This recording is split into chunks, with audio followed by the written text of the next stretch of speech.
Man. We need to have a serious conversation, guys, okay? Having big problems right now.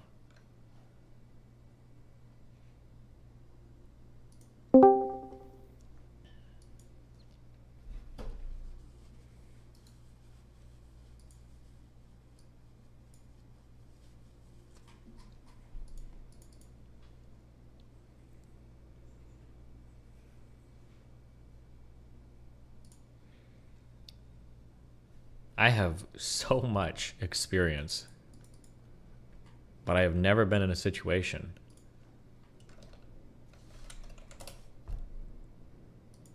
where I feel like my oil just runs out so fast. I don't know if it's a space exploration thing, but I'm mining so much oil in the map, and it keeps running out. Is it normal in space exploration that like the crude oil shit just runs out faster? Or am I just using more resources than I'm used to using, or what? I don't understand it. Why is your camera so bright? Oh shit, hold on. I'm back in long hair mode, meaning I don't give a fuck about combing it.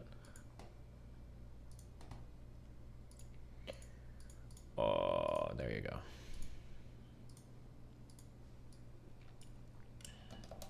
Can you not crack heavy and light oil back to petrol? You think I'm a nub? I have no oil, obviously. Cracking everything, you dumb fuck.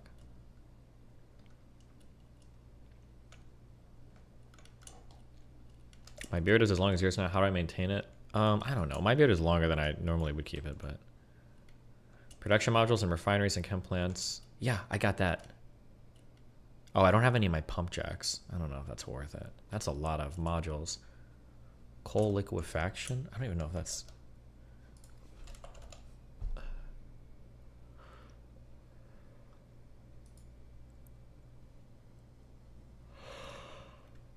Oh, this turns coal into heavy oil and steam?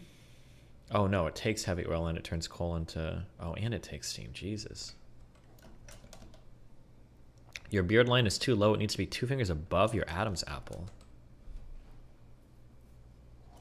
Wait, what? Hold on. Oh, I think it's about there. Hello, Steven. Why don't you like Lily anymore? We all know you are hiding it, Steven. Steven, lay Valorant with Lily or I will come for you just like I came for the Eurocucks. Eurocuck. Whoops.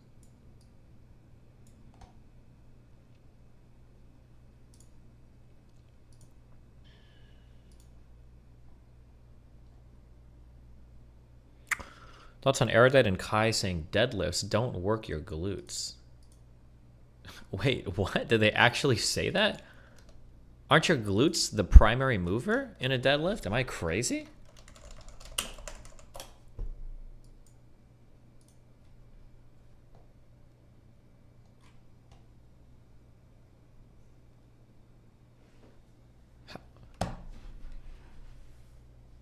They literally said the opposite? Oh, okay. Never mind. I guess unless you're only pushing through your legs and you're like... But your lower back would get fucking destroyed. If you were trying to do... If you were trying to do a deadlift without using your glutes at all, your lower back would fall apart. That'd be my guess. But... Oh. Have you looked at the local planets of your solar system? No, I haven't gone to any planets yet. I'm only like in orbit.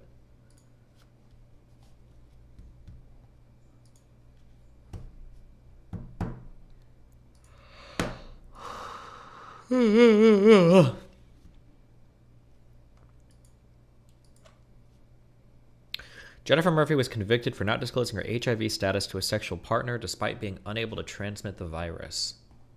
Oh, and her conviction got overturned. Ooh, should you have to or not? That's a really hard one. If you are on retrovirals, or antivirals? Antiretrovirals? What are they called? It's a retrovirus. I think you're on antivirals. I don't know if it's called antiretrovirals.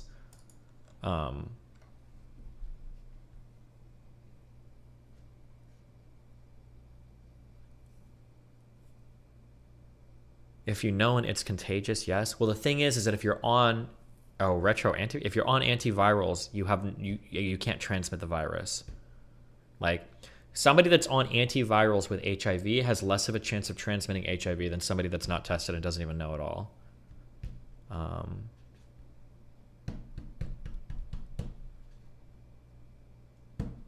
Is it 100% chance you can't transmit? Yeah, you can't. But that's still a rough one because I think people would feel bad about that, about not knowing.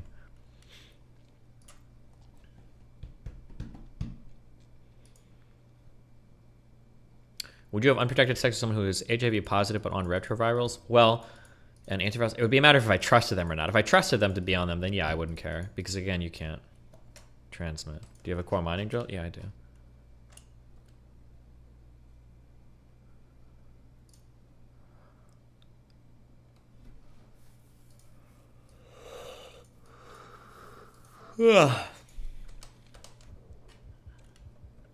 What site does Destiny stream on? YouTube?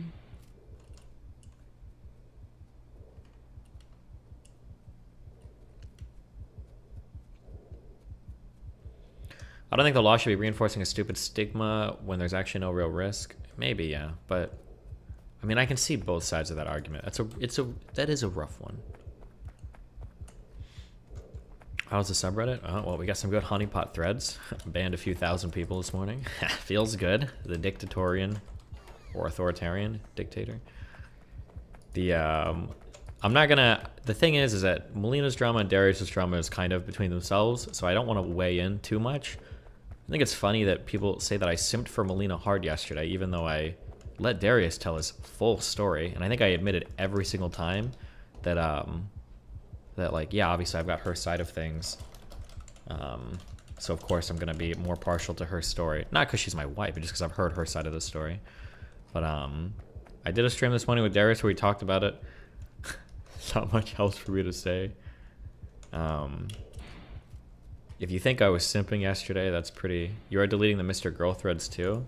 I only delete a thread if the OP and all of the posts are like insanely unhinged. There's always like the thing is that like people don't realize this. Like there are a lot of people that are critical of me in the sub that I don't ban. There's tons of people that don't. But when you start posting shit like, oh, this is why everything he says is a lie, and he's only a green card marriage or whatever, and then I ban people like that, and they're like, oh, I can't believe you banned me for giving legitimate criticism, blah, blah, blah. And it's like the legitimate criticism is like, Destiny can never give advice on anything ever again because of... And it's like, okay, dude, like, chill. You went full debate mode on Darius and used kid clothes on Melina. One boy in all the world. If you seriously think that, I don't know what to tell you. Your mind can never be changed. I was ultra gentle on Darius yesterday. I asked a couple of clarifying questions. I said things looked a certain way. I clarified every single time. I've only got Melina's side of the story here. I could be wrong, right? I've said it every single time, especially given how much I know of the background, which I brought up more this morning when I talked to Darius on his stream. There's a lot of stuff I could have brought up, but I didn't. But no, I didn't. It was mainly just him, like it's unbelievable to me. Like Darius had his full run of my stream with 7,000 viewers to tell his full side of the story. Like, how is that me simping or like Jesus?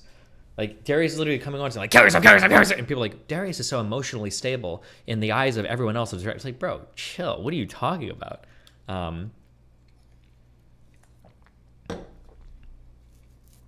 I let him come on and give his piece. I disagree, obviously, with his characterization of events. I didn't shit down his throat. I didn't kick him off. I let Sushia come on too, which is his fiance. I let her come on. I let her give her whole piece. I didn't interrupt her a single time.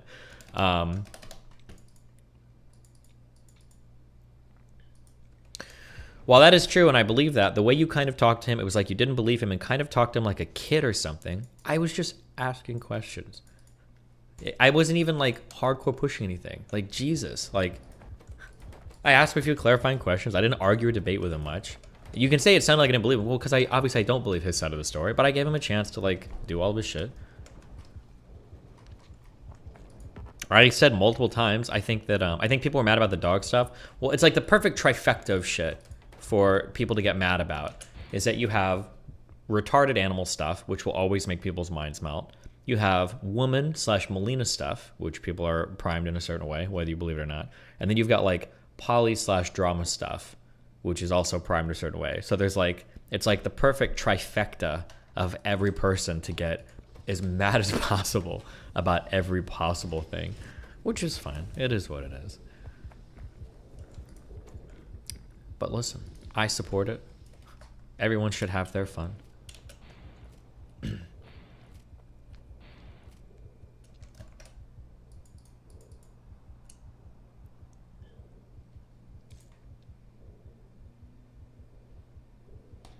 You're 20% dislikes on your Joe Rogan video. People are really mad.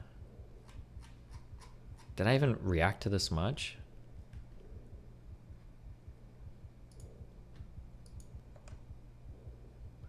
Classic Destiny not addressing any good.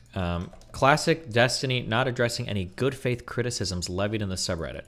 There were almost no good faith criticisms because nobody really has both sides of the entire story of what happened. When you're trying to be ultra critical of personal issues that you don't even have all the facts on, there's a good chance that you're not levying actual criticisms and you're just being insanely emotional and giving like your ultra biased take of like whatever your particular perspective on a situation is, which is fine to do personally, but don't pretend like I'm going to sit here and read like, this is why you only have a green card marriage. It's like, oh wow, what a good faith criticism. Like,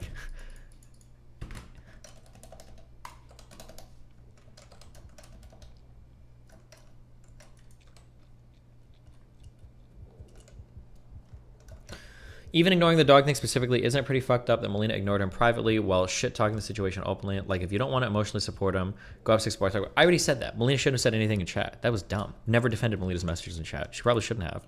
She made comments about the dog stuff. I don't think the dog stuff was that bad initially, but she probably shouldn't have said anything because from Darius's point of view, he probably feels like he's getting dogpiled by every person on the internet. And then to see Melina type stuff is probably just like adds insult to injury.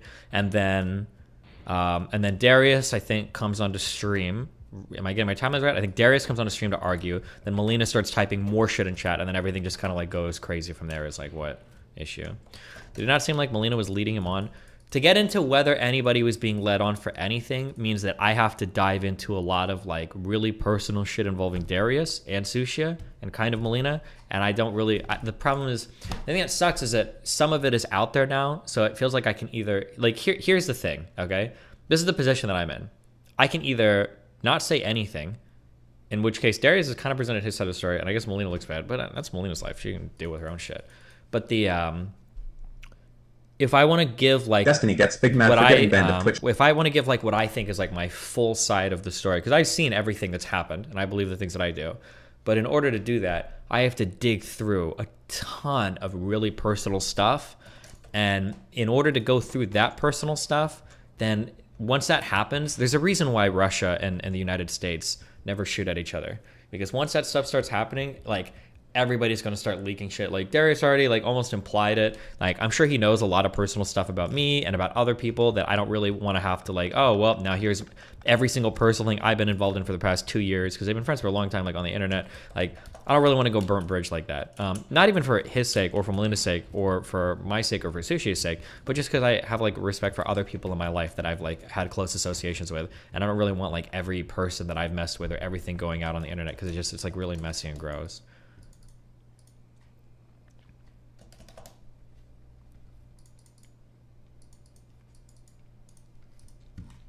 Is Darius blackmailing Destiny? No, Darius is not blackmailing me. I'm just saying that that's inevitably, that's where things go. That once people start getting into, because it's even weird to say this, like, but from Darius' point of view, he kind of has to defend himself because of everything relating to Sushia. Like, he can't just be like, okay, yeah, right. Like, obviously, I understand Darius' point of view. Like, Darius said he won't leak anything, though. I don't know what Sushia knows. I don't know what she would leak. I don't know if Darius would accidentally leak something. I don't know if Melina would accidentally leak something. It's not a matter even of people being malicious. It's just that, like, once you start, like, dealing in, like, really big personal affairs like that, shit can get really weird really fast.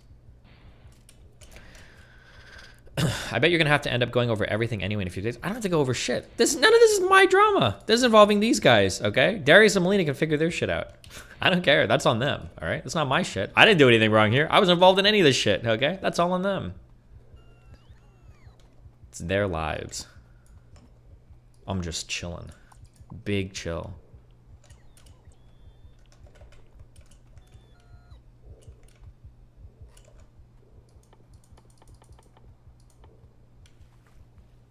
Holy fucking AIDS.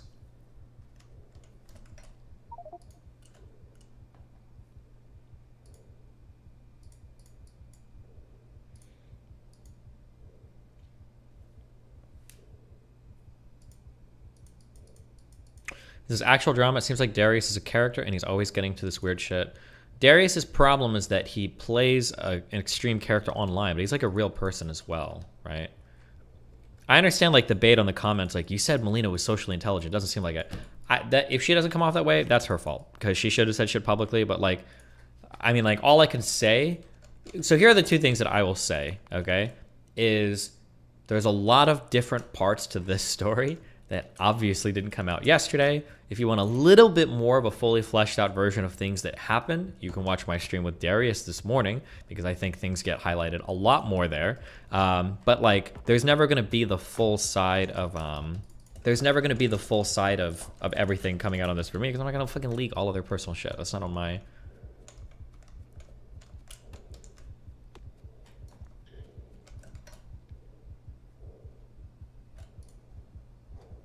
What are the chances that whatever drama happened between you and Melina was instigated by Darius or trying to get Melina for himself? Darius, I don't think Darius would ever do anything malicious or like evil or mean or bad. Like, I don't think, or at least I've never personally heard of Darius doing anything like fucked up. where he's like trying to like fuck somebody or whatever. Darius doesn't do it. He's not that kind of person. Like the worst behavior that Darius has ever exhibited that I've seen is like, he's just like kind of self-destructive. That's the worst stuff I've ever seen Darius do. But I don't think he would ever go out of his way to like fuck somebody over or whatever. I don't think that's ever happened before. I've never heard of that happening before.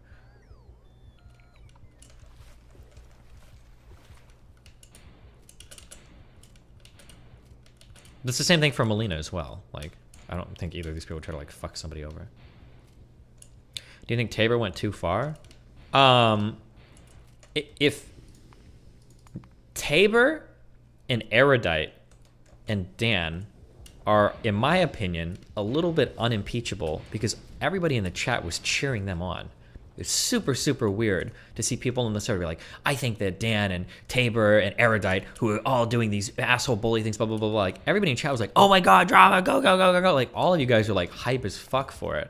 And then some of you started to feel bad at the end, and then you're like, oh, well, I think that they went too far. That seems a little bit weird to me.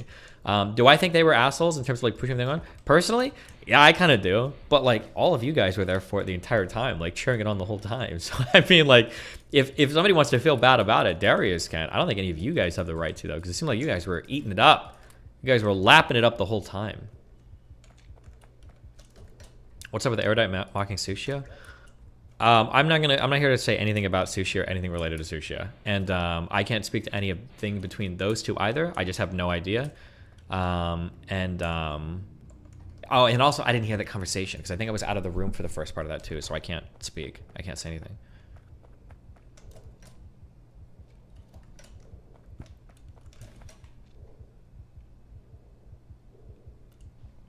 Ah, yes, Destiny did nothing but let people join into the call and gang up on Darius, fucking ultra autist.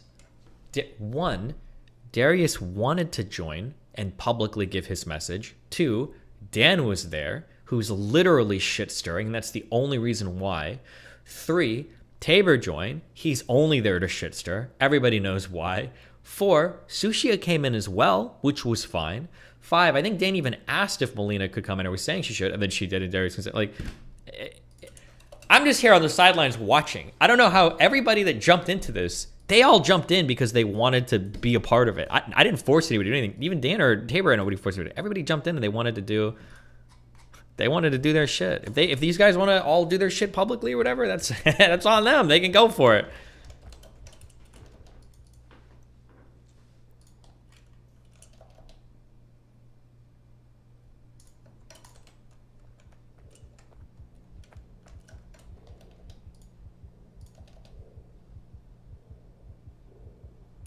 Why is chilling the title? I'm so chilling.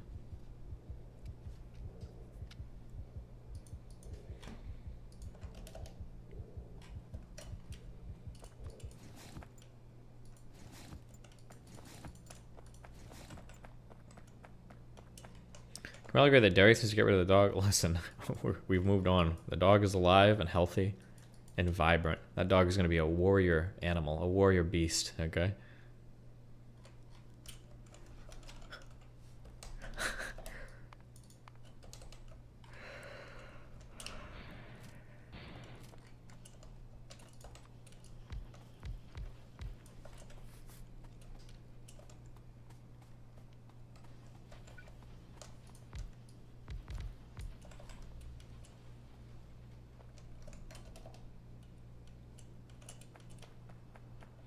Isn't it possible Austin is genuinely just a misunderstanding? I don't want to relitigate that whole event because one, it's not my drama, and two, if you want to see it gone over in a little bit more detail, you can open the you can go look at Darius' stream this morning, and you can see us. We discuss it there, but I don't want to like go into that over and over and over and over again because obviously there are huge disagreements over what happened, and the huge disagreements make certain parties look really bad, and I don't want to be like. My job isn't to be here on the internet like shitting on people or attacking people over shit that happened. It's because I would never make drama like this public. It's just not my thing.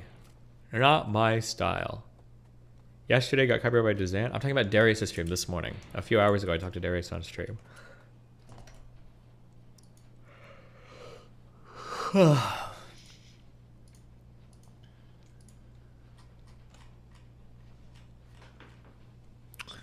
I still don't see how Darius fucked up with the dog. The Parvo situation was unfortunate. He shot at the cash part, but dude was literally in the process of putting it down until train came from the heaven and dropped 10K. Listen, you should give everything in your life for every animal you have, no matter how long you've had it or what your situation is, okay? There you go. That's what my position is. Love all dogs. Love all animals. Love all creatures.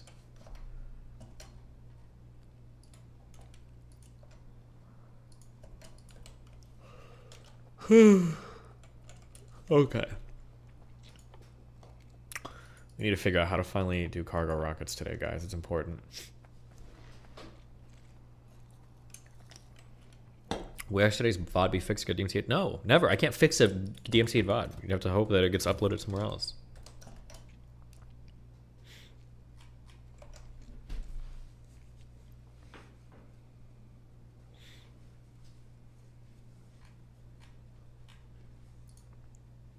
Oh, I will push back against that one take that Darius gave, because I don't think it involves anything external.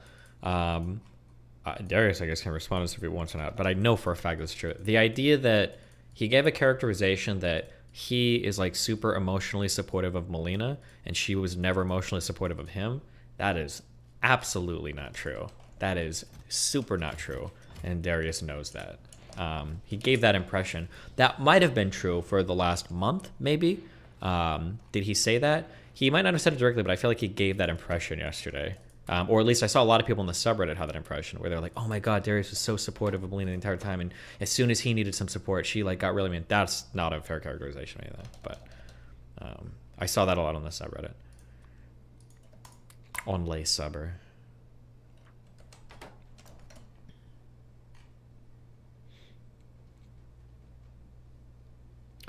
Why do you think people are so invested in drama about people they don't even know? I don't get it personally. What do you mean? Why would you not be invested? You see it on stream all the time. It gets talked about. You're familiar with like all the characters. Like, I think people should. I think it's probably easier to get invested in streamer drama than real life drama. Like, or I'm sorry, than like reality TV drama. Like, there are people that you are familiar with that you see all the time. Like, yeah, of course you're gonna get like super invested in it. I would get super invested in it if I was watching like people that I felt like I almost knew their life stories and everything because I see them on stream and everything all the time. Yeah, of course.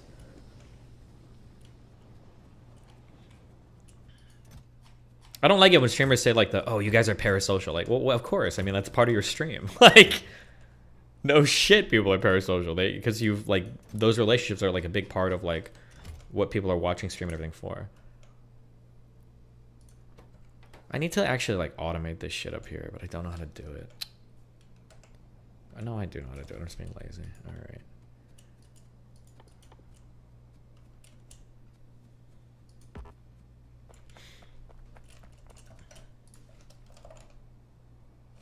Why would Melina delete her logs? Melina and Darius have talked about a ton of like personal stuff, and Darius this morning was making it sound like he was about to start leaking like every personal thing. So I think she just started redacting everything just in case.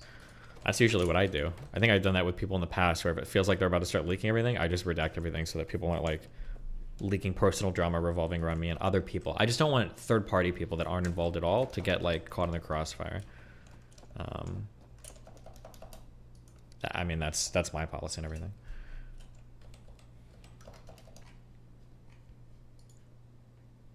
Is this too much rice? I feel like Indian food always has way too much rice. But who cares? I mean, you don't have to eat it all. It's fucking rice. It's cheap as fuck. Throw it away if you're not gonna eat it all.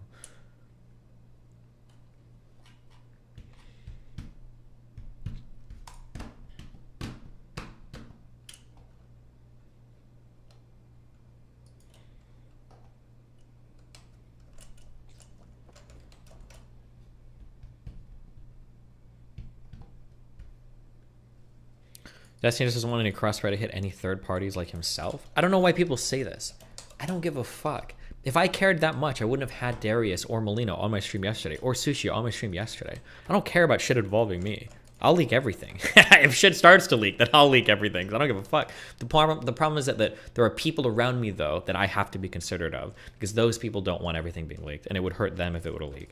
That's the only thing that I ever get worried about when it comes to like drama-related stuff. For my own shit, I don't give a fuck. I've never cared.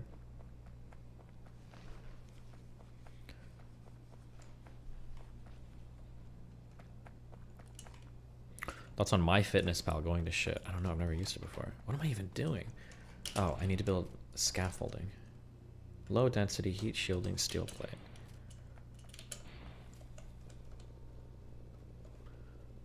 Oh, your index funds going? I don't know. Hopefully they're going.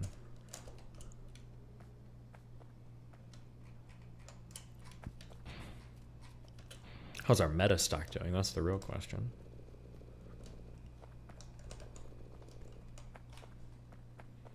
Oh, it's gonna say you can only make it in a space assembly machine, of course.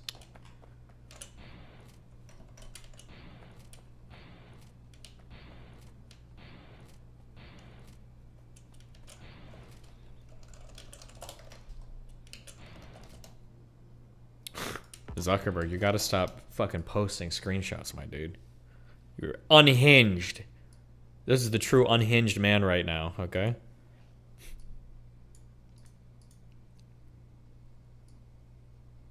Damn. Do you think Facebook could actually be on its way out? Oh no. It was Pal's fault this time? Yeah.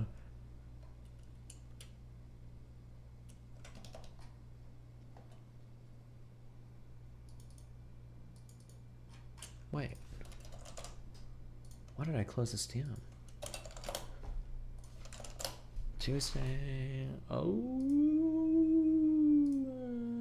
Where am I?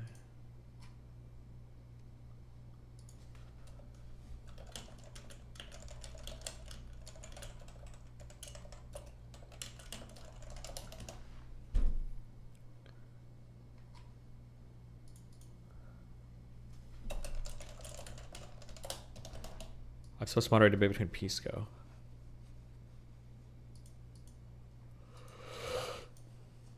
Huh.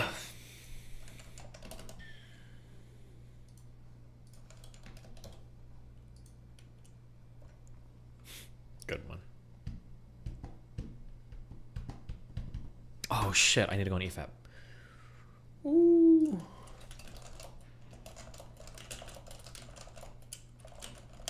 I said I would join.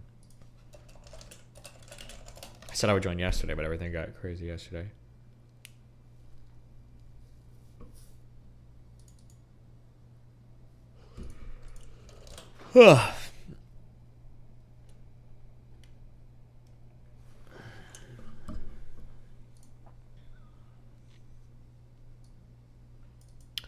Hit a 900 for the YouTube chat. Dude, I don't have to think about it anymore.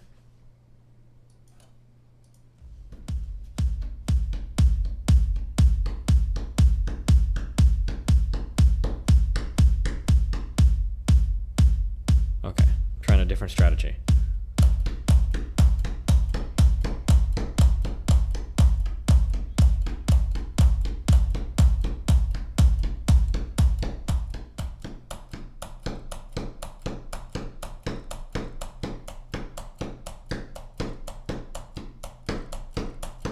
No, fuck that. Do you think if I let this?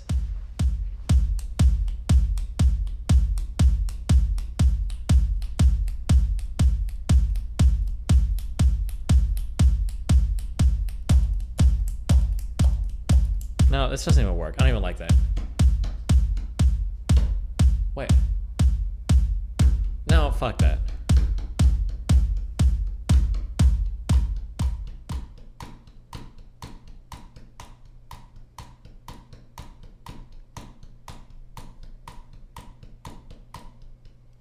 Come on, hold on.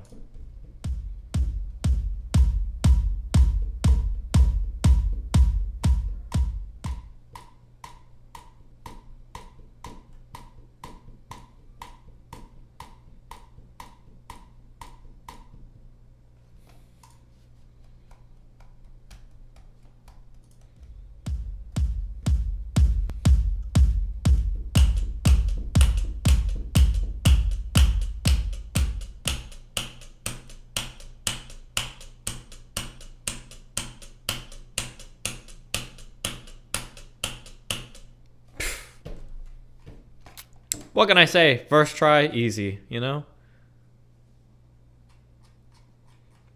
I'm just a god.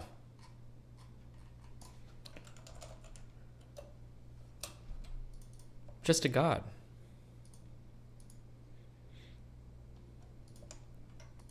Let's try one more time. Hold on.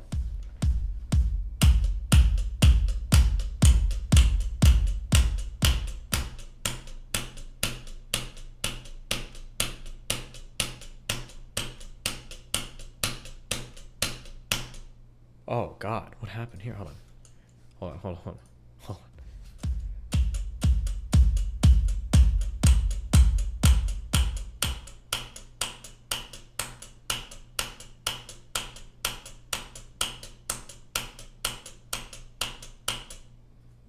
What's happening? Hold on.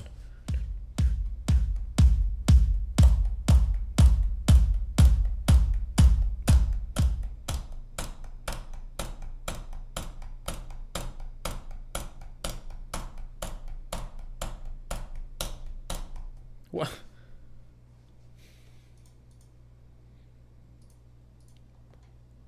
.42 would be like, hey man, Matt Stone, Trey Parker, you know, sit in the corner and you might just catch up to this guy. Yeah, Trey Parker. Where were you when the Nazis attacked? Yeah, Trey. What the fuck? Oh, we got one. We're closing up in 1 hour, and we have one. Oh, hi, Destiny. What's up? Something weird went on. He's been known to stream on occasion. That's true. Maybe his microphone's not working. Alright, what's up? Sorry, my microphone was turned off. What's up? How are we doing, guys? Hello. We're doing good. We're well, I mean... We're like an hour 24 or 5, yeah. We're sleepless. 27 different... What happened to you? Are you okay? You said something exploded. We're just... Everybody in my life just wants to... Just crazy. You know, just... My life, just a lot of crazy shit. One of my wife's boyfriends just lost their mind, and you know how it goes. You know what it's like, man. Right? Yeah. And he destroyed your kitchen. We've all been there. You just missed the boys discussion. Now we're talking about animation. This man's making... He said some amazing things. We gotta... We're actually losing our minds right now. It's a little bit. He's not speaking English, but he thinks he is. Yeah. What was this guy is like Go ahead. Huh? What is the current point he's on? He's trying to argue that they started to slip sort of adult messaging into animation during the 1940s, well before South Park. That was the last thing that he said. It seems if we're to think about this video being structured, I guess like an essay. I mean, it's called a video essay. The claim seems to be we have entered into a golden age of like adult animation. Like we've reached a point where it's thriving after escaping the shackles of the perceptions of, you know, it being kids content, the immature, you know, stupid or like not worthwhile. And pretty much every argument that's been made so far is either, oh, well, you know, cartoons were actually for everybody, or, you know what, actually, because of the Hays Code, cartoons were actually able to implement more mature subject matter than, like, live-action material. So, like, everything he said is either nothing or actually contradicts his point. I don't understand the point of this video. So far. It might crystallize at some point. True. Yeah. You know what? I doubt it. Wait, what was the final feeling on the boys? Just curious, without reopening that whole thing. Oh, that video was the whole video is Marvel is really shallow while the boys is super smart and for intelligent people because it has things to say about society and deconstructing superheroes as a genre. When it had some very choice quotes. Yeah, that was a very nice thing to say about that video, Mo. The Boys is the show for hey, that was his point. He just uses English in a very unique way. Yeah, I wonder I legit wonder like where he's from. Cuz he's clearly a good planet Mars. But yeah, what was the feeling here? Do you guys feel like The Boys was an intelligent? What was the verdict here? Season 1 was a lot of fun, but I wouldn't call it subtle or intelligent with how it approached its commentary. It was pretty on the nose. It's kind straightforward. Of like the shallow beginnings of satire of superhero stories. And then it's like, season 2, start, but season 2 was a mess, and season 3 was pretty meh. Pretty meh? You like season 1 more than season 3? Fuck yeah, season 1's good. Yeah. Wow, a lot of wrong opinions in here. But okay, gotcha. Well, hey, man, let's come on. Explain yourself. Oh my god. We won't get to hear the funny man ever again. Silence, running away. Oh wait, I don't want to. Well, yeah, if you want to. Season 1. Yeah, sure. Season 1 of any fantastic show, I think, has the huge advantage that it gets to lay out its whole world, which is always fun. And if it's a fun world, it's going to. It's going to be fun to have like a season 1, but I feel like in terms of like character development and everything, it was like it just kind of like introduced us to the world, and I thought that was cool. Season 2 was a nightmare train wreck clusterfuck of boring, horrible shit, where you had Frenchie and Kokimo or whatever the fuck was like the Sam and Gilly of the fucking boys, just like the worst thing. None of the characters did any. I don't know. I hated it. And then I thought season 3 actually like ramped shit up to where we were getting like a compelling story. We were seeing real character development, especially among people like Butcher. We got rid of the cringe Nazi shit, which was good. I don't know. I feel like season 3 was on par with season 1. What do you think of the ending? A clusterfuck nightmare. I don't know what was going on. Yeah, I was gonna say they fucked it all up because even I, a person who was very cynical about season 2 and didn't even want to watch season 3. When I was watching season 3, I was like, okay, at least they've got something to work with here. I'm liking Soldier Boy enough that I could. And then that last episode, I was like, what the fuck? Yeah, I don't know. They kind of went full Game of Thrones, subverting your expectations of anything making sense there. Nobody dies either. I can't defend. Well, oh wait, did Soldier Boy just get locked up again or whatever? Yeah, he got locked up. Maeve survived for no reason at all. Like, well, no, there was a reason for her surviving, and it's because she was a lesbian. True. Yeah, and then we got Butcher is alive still, but he's definitely gonna die soon. TM. It's like, all right, fine. In the next season, you'll find a cure or something. Yeah, you know what the cure is gonna be, right? No, what is it? I feel like the cure is going to be, thematically it seems appropriate. It feels like the cure is going to be the only way to undo the damage is to become a soup. You have to become a superhero to get rid like of for real? Yeah, and then it's like in order to destroy what you've hated most, you become the thing you've hated, right? It kind of like works. That'd be something, sure. Thematically, but... yeah. So I haven't seen season 3, but is it really thoroughly explored why the boys who seem pretty opposed to just superheroes principally would be willing to use Compound V to get superpowers? Well, I mean, that's kind of the whole that's always a thing in life or thematically, right? Like, arguably, like Batman is this, right? Do you remember when Joker's like, you're gonna have to break your one rule, and it's like, well, do you want to become the thing you're trying to destroy the thing you need to destroy? Oh, sure. Yeah. So I think like the superhero stuff is like, it's like that. Yeah. It's like, well, they want to destroy superheroes, and it seems like maybe the only way they can do it is with Compound V. So they start doing it, and then they're able to compete with them more. But now they've kind of become the thing they want to destroy. Well, it's kind of worse than that because Huey does it as well, but they try and Huey's reasoning is awful. They make it that he's insecure and it's all about toxic masculinity. And it's like, no, he just doesn't want to be the weak one of the group. He wants to defend his friends. Wait. Yeah, wait. That would have been way more solid. Wait, yeah. Were you going to say it? Were you going to say the right thing or the wrong thing, Muller? Go. Okay, I'll go. So what CJ's just described, I think would have been way better. But what they ended up doing, and they even lampshade how much they fucked this up. Huey admits, like, I fucking don't like being weaker than my girlfriend. Which is like, okay, that's something a man could struggle with, but you can't do it with Huey. You've already established well before, for many years at this point, that he doesn't care about that, and he never did. And then they acknowledge that. They're like, didn't you not care about it? And he just goes, yeah, but I do now. It's like, oh. So if I'm going to give the writers credit, I might be reading too much into things.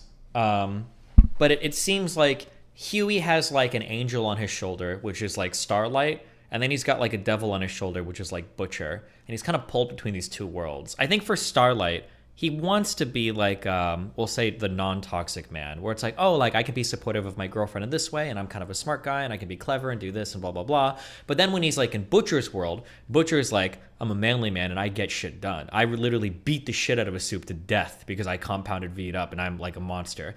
And I think that you see this like fully realized in the scene where I think Starlight is begging him, like, please come with me, Huey, like, don't go with Butcher. And then he ends up going with Butcher and Soldier Boy, and it's like, well, this is the route that I'm choosing, the toxic masculinity route, essentially, right?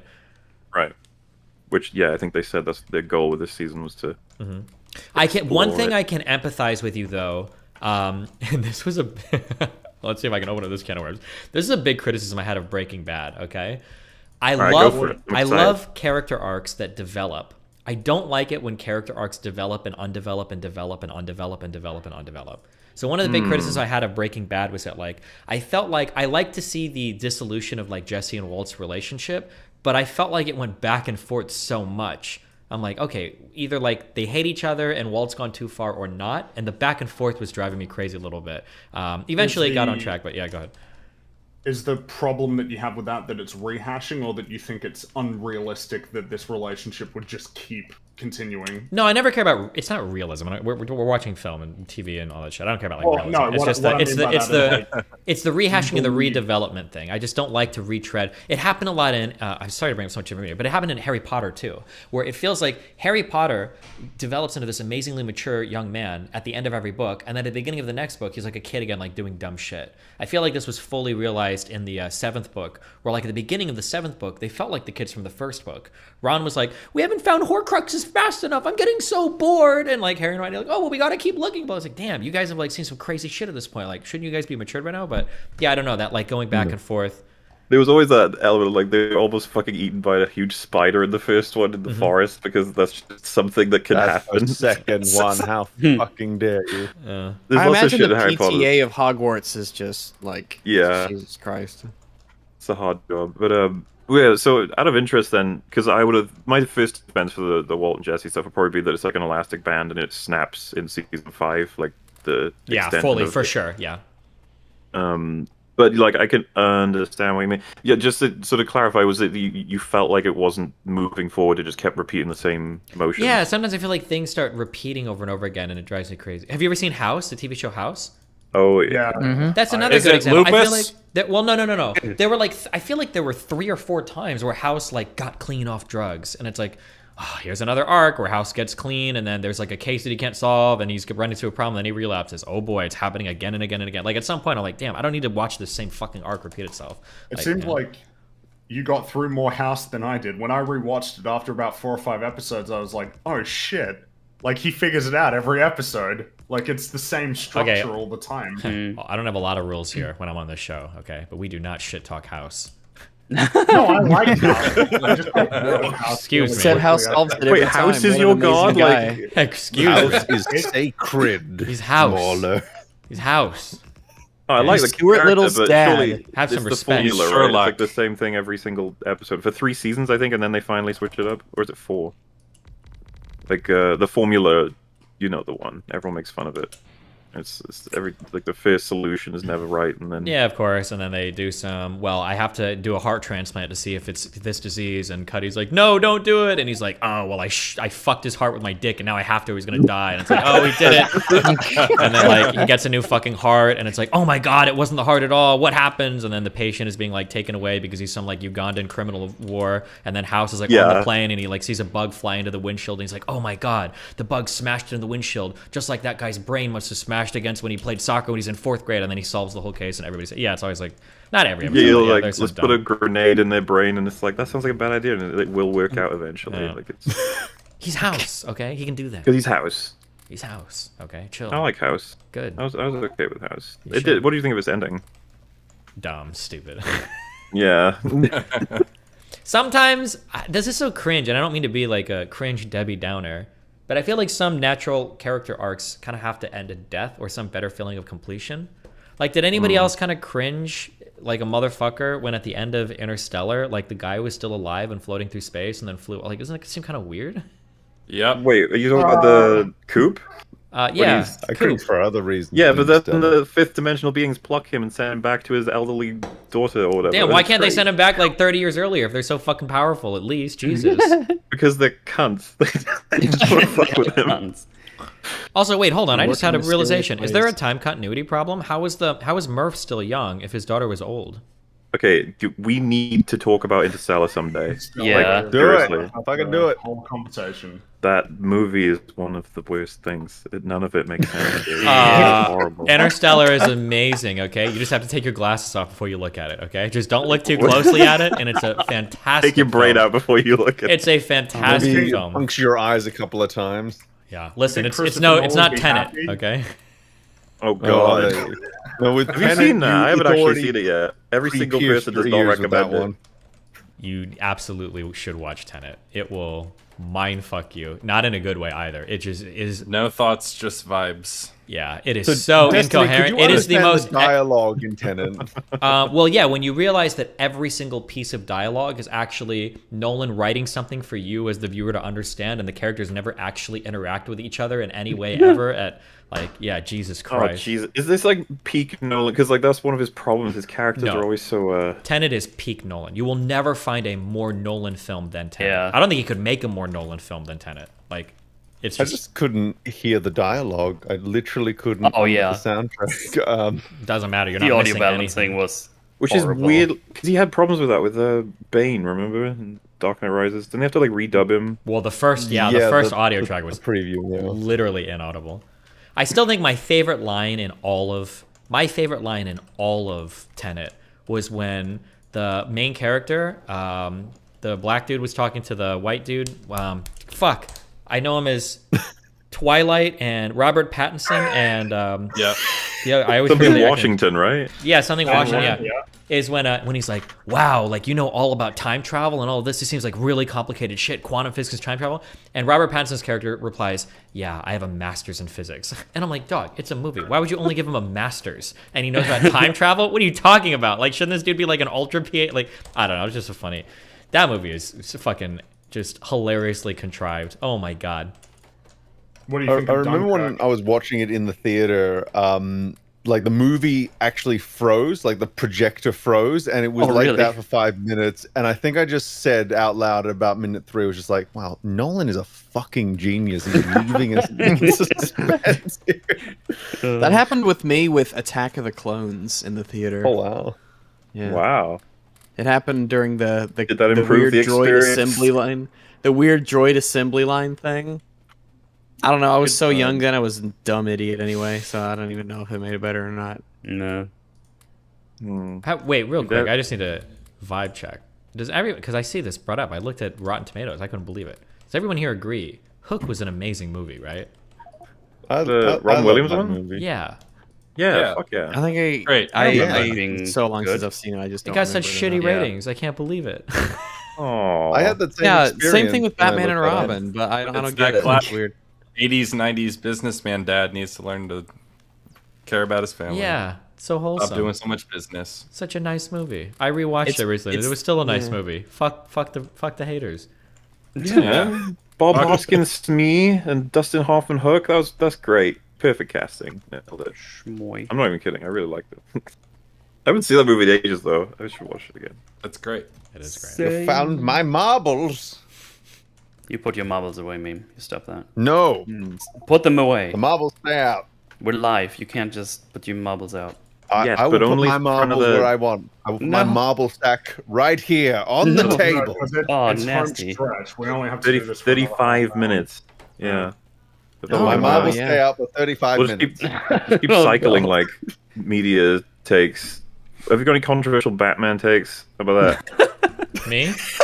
Yeah, why not? Yeah, nothing helps me get to sleep more than controversy. What's your favorite Batman movie? I'm gonna give the boring, obvious answer because I'm gonna say my favorite one is the best one, which is The Dark Knight. Of course, it's the best one. I mean, what am I supposed to say? Okay, it's the Empire Strikes Back of Batman movies. Okay, it's the best one. Batman. Now that the Batman is out, that's not as clear cut for some people. Okay, no, there's no shot that anybody could say that is their favorite one. That movie is so fucking long, and it feels long. Okay. And therefore, yeah. My favorite movie is probably Fellowship of the Ring. That's long. Pretty long. But it doesn't feel long. Wait, hold on. You can watch in my opinion, you can watch the extended cut. The pacing then. Yeah, I'm talking about the pacing. Like those movies don't feel long. Those are finely length movies. If that's a word. They're finely length. Finely length. My favorite is finally actually Phantasm. That long? Is it well paced? It's I think it's like 90 minutes or a little bit longer maybe. How finely length is it? Would you say? It is perfectly lengthed. That's a lie, and you know it. I guess maybe beyond that, why is The Dark Knight your favorite Batman movie? Yeah. What is it that you think is so great about it? I just think it's so, without knowing anything about Batman, because there's going to be some Marvel comic loser that comes in here. We DC comic loser. We don't care about comics. Okay. I think that of all the criminals that like Batman has gone against, like in the shows, I think that Joker is like the perfect foil to Batman. And I like the fact that Batman loses in the end. I think that's an interesting play on everything that happened. It was a smart character. Thematically, it was a really good foil to Batman. And like the pacing of the movie, the action scenes and everything is like super cool too. Like I just think it's a really good movie. Not perfect, out of curiosity, really good. Yeah. What do you think about the system of surveillance that he managed to concoct? And Lucius says, on principle, I'm fucking firing myself. I can't be a part of this. This is like a disgusting technology that I could never support. and he says, "Don't worry, we're going to use it once, and then we won't use it again." What do you think about that? It feels kind of like The Boys, like the soup thing, to where that plot point is a little bit contrived, but I think it all kind of goes to show like how far does Batman have to go to beat somebody like the Joker. And I don't think they really address that in the movie. It feels like the movie is fine with the idea that like, yeah, we're only using it once for good. It's fine. Do you really feel like they really go into it? Because he just says like, "I'll destroy it once we use it, I swear," and then he does, and the scene is like Lucius is smiling. It's like, yeah, we did it.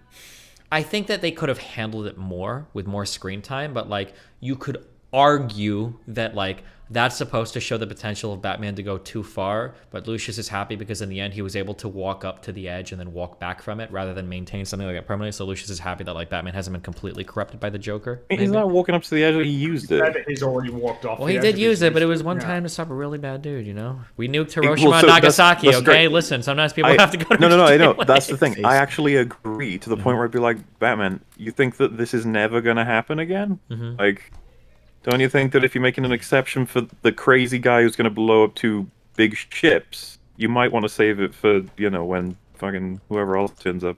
For 9/11 here's something that I would want to see. Here's something I would want to see dealt with. Are we all here familiar with like Rurouni Kenshin?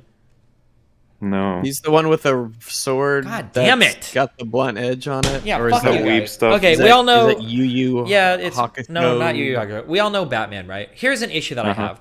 There's a lot of media where there are good guys that will never kill bad guys. And, you know, it's on principle. They're not going to kill the bad guy because that's just not what they're supposed to do.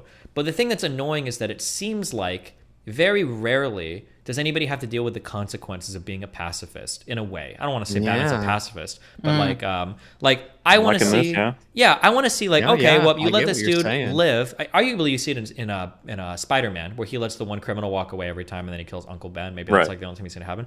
But it always feels like there's an easy out for characters who are like, I'm not gonna kill you, but then like, oh, you could, even from Spider-Man. Oh, well, the bad guy kills himself anyway, right? The Green Goblin does it, and Tobey Maguire. The writer sort of sets them up to make it a lot easier to. Well, yeah, exactly. The octopus dude, Dr. Octo pulls the nuclear reactor into the water and he kills himself. Like all the bad guys always mysteriously permanently vanish at the end, even when the good guys are like, I'm going to be a pacifist.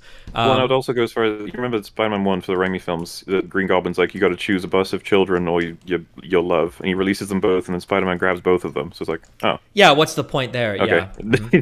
No, I know what you mean. That's like the fake choice, but it was really given in The Dark Knight in a really clever way, I think. Have you you're talking about the choice, but yeah, like he tells them the locations of the two, but he switches them. Yeah, that's a really that was I agree with that. And one dies, which is what should happen. Well, not dies, but gets permanently fucked. Oh no, I'm sorry, Rachel does. No, one does die. Fucked. Yeah, so that was handled really well. Yeah. Have you seen Daredevil? Have I seen what? Have you seen Daredevil, the Netflix show? Oh, Daredevil, no. We're going No Way Home. No, I haven't. I don't watch a lot of TV shows. I don't have time. I'm trying to work over here. Okay. We can't all do 2. Well, people die in both of those, so hey, you might like them. Yeah. Do people actually die, or are the writers running out of ideas, and in like the 3rd season they kill like kind of minor well, the Punisher's in it, so in Daredevil it is directly like addressed as a point of contention between those two characters, that the philosophy of Daredevil is, yeah, cool, like you fight the bad guys and everybody calls you a hero, but then the criminals just go back on the street, so my solution is permanent. I get they have a big conversation about it. It's one of people's favorite things about all of Marvel's content. Pretty good. I'm sure we'll see it in the forthcoming Daredevil show on Disney Plus. Oh my god. Can't wait. I'm sure that wasn't a monkey's paw. You keeping up to date with all Marvel content, Destiny? You better be. Am I missing something? Gotta have your finger on the pulse of culture. Did something crazy? What do you think of a 6-hour critique of a single film? Listen, some shows do that. I think that's great. I think that's awesome when people do that. Oh, wow. Yeah. They're so inclined. You're very progressive. I am. I try to be. Cuck. Wow. Okay. Jesus. Tell them how you really feel about 6-hour reviews. Don't hold back. Yeah, but we're talking to someone who did like an 8-hour-long manifesto, so you know. Like, that's true. That is true. You're in good company. Yeah. That was like 3 in 1. That's not fair, is it? Well, I mean, if you split it up into 3 parts, sure, but you know, take it as one whole. How long did that take to write you? Was that like a month? Truly, it was probably 2 or 3 weeks. It would just spread out over a couple months because I suck at maintaining projects once I start them. Jesus. I take longer than that. You get focused when you get well, if I'm in autism mode, yeah, I'll just sit on my computer and I'll do like that. I did a Big Bob 7 manifesto. That was a big one. I did that in one night. I remember it was fucking strange. Yeah, well, my life is. It's the ADHD thing where you got to hyper focus on it, otherwise you just lose the motivation. I think the way I describe it is it's not the doing that's the hard part; it's the starting that generally fucks me. Gotcha. Destiny, what do you think about The Last Jedi? I hear you had a conversation. Oh God, no! I got so many emails. He was doing so well. Listen, that's the thing where I told Mel, I was like, listen, Mel, one of these days we're gonna sit down for 9 hours and we're gonna rewatch every fucking trilogy. No, not 9 hours. It's probably like 20 hours or some shit. We're gonna watch them all, and then I'm gonna come back here and you're gonna casually bring it up, and I'll be like, oh, let's talk about that, and I'm gonna ambush the fuck out of you, with my extensive Jedi knowledge. You can't. Do you think I don't rewatch those semi-right? It's like my whole job. You can ambush us in Star Wars. It's really familiar to us. Did we go over the... You guys all like the prequels more than the sequels? Yeah, easily. Yeah. Oh my God, yeah, like, you're just so wrong. It's just... It's like you tell me you're a flat earther. I can't be wrong for I like the prequels more than the sequels, sure. Yeah, it's just that the prequels are also objectively better than the sequels. I was going to say they're just fucking better. What an unbelievable opinion. But you guys are all like 18, 19, I think, so it makes sense, you know. I am 27, sir. 27. 31. I'm actually 14. I'm 63. Oh wait, random question. Mauler, do you post on Reddit? Not really, but I have a Reddit account. Oh, okay, never mind. I see a guy posting in a subreddit I'm familiar with called Mauler X sometimes. I didn't know if that was you, so alright. That sounds like the porn version. Mauler X? No, that's not me. Pornhub account. Is he also known as the Long Man? Oh no. No, Mauler X just sounds like your version of Sonic X, so I'm sure that's not a very good show at all. But... No, it's the anime spin-off, Mauler X Mauler. Okay. Mauler X Mauler. Question. I don't know if you guys know this or not. How do you guys feel about the new Marvel? Which is A24. A24 is the new Marvel. Wait, what? Every film gets ultra hyped. Everybody loves the studio. Everything comes out. People are sucking it off. Do you think it's a good thing? Do you think it's a bad thing? What are your feelings on it? We fucking hate... Phase 4 has been garbage. Yeah, Phase fucking 4. Garbage. Wait, I thought you were talking about Rags. No, he's not. They're talking about A24, the studio. A24 is a movie studio, right? Yeah. As time goes on, like the percentage of hits of what they release gets less and less, in my opinion. Yeah, I think the last movie I saw from them was The Green Knight, and I really didn't like it. No, the last movie you saw from them was Everything Ever All at Once. Oh yeah, that's right. I adored that. That shit's fire. Wait, Desi, what's your opinion on The Green Knight? I remember you had a controversial one, right? I walked out of the movie theater hating it. I almost got up and left. I don't blame you. Because it was so confusing. And then I went on Reddit and I read this huge comment about Arthurian legends, and then I went back and I reformed my whole opinion on the movie. I thought it was a really, really well done movie. I just had no fucking background, and A24 is very much like you either understand it or you don't, and fuck you, we're not going to explain it. They're like, for some of their more esoteric movies, they're very much like that. But having that understanding, if you watch The Green Knight and you don't understand anything about Arthurian legends, it seems like a dude goes on a really weird adventure with a lot of random fucking shit that makes no fucking sense, and then the movie ends and you're like, I don't know what the fuck just happened. Yeah, but wait. Shouldn't it be good if you haven't read a bunch of Arthurian legends? Like, yeah, because I've read like The Once and Future King. Sure. So, well, I mean, things can be good or bad depending on your reason. Some people argue you shouldn't need the background. Some people should you should. But having the background, like for Arthurian legends, like when you go on certain journeys, there are like different tests that you have to go through in order to prove your might or your worth or whatever. And like most hero stories? Well, kind of, but Arthurian legends, I think, are done in a more particular type of way. And when you go back and you watch The Green Knight with that understanding, every single little trial that he goes through is testing one of the 5 Arthurian virtues or some shit. And when I could understand all of the different trials with that, it was like friendship with the fox thing. It was like greed or something. I don't remember with the woman and the thing. When I could go back and understand that, I was like, oh, all of these little mini trials make sense, and I could see how he failed or succeeded on some of these. And then I understood it more. Yeah. You said that you watched it and you weren't familiar with the Arthurian, because I wasn't either. When you got to the end of the film, did you like and appreciate the last 10 minutes before you had gone back and rewatched, or like learn more about Arthurian legend? I mean, it looked nice. Is that... Well, I guess what I'm saying is that for me, in the last 10-15 minutes is when I liked it a lot, and I just wasn't feeling everything leading up to that point. Like, the last 10-15 minutes felt like a story. It's that almost was more like they appealing snuck to me. in a movie into the end, and they didn't need really anything that came before it almost. Well, so the reason why I'm asking is because it sounds like the first time around, you just found the whole thing, like, kind of just worthless. Yeah, I didn't understand what the point of anything was, yeah. Well, even the ending, though? Like, even when we got the whole story of him living his life, like, past the decision he made, and then but this is falls apart, understanding the Arthurian shit fleshed that out so much more for me, because seeing the ending was just like, oh, I guess if he's like a shitty person, then this is what his life is going to be like, I guess. But knowing how the Arthurian shit looked, then I could look at the ending and go, oh, this is why he needed to go through the trials and tribulations, is because the life that is going to follow him is going to be a life led without following the Arthurian virtues. And all of the bad stuff that was happening in that future vision was, if you fail to be virtuous in these manners, if you can't resist temptation, if you're not loyal to your friends, if you can't resist urges for greed or whatever, these are the types of specific things that will fall upon you and befall you, I guess, for your life or whatever. And so, yeah, having that context made me appreciate it more. The ending was, like, kind of cool regardless, I guess, but, like, after suffering through the whole movie without understanding anything, it wasn't enough to salvage it for me until I got more context after the movie. So how do you feel about that, though, that you think in this case with this film, you kind of had to get this external information in order to make sense of the film? I generally don't like it, but I mean, like, things are what they are. Sometimes you need external shit, sometimes you don't. Like, if I'm watching, it just depends on the type of movie I'm watching. If I'm watching an A24, if I'm watching a Marvel film, I better understand everything right in the fucking movie. And if you're not explaining to me, fuck you. But if I'm watching something a little bit more artsy, then I can understand that there's probably going to be stuff going on that I don't understand, that I'm going to need some background context for. And so for, like, an artsy A24 film, I figure that's kind of, like, required. I need some kind of background, which is okay. Yeah. With the way that you framed the question, it sounded like you have spicy opinions on A24. Do you, or do you not? I generally like all this stuff, but I just... What opinion is. Yeah, Did you see the movie Men? I have not.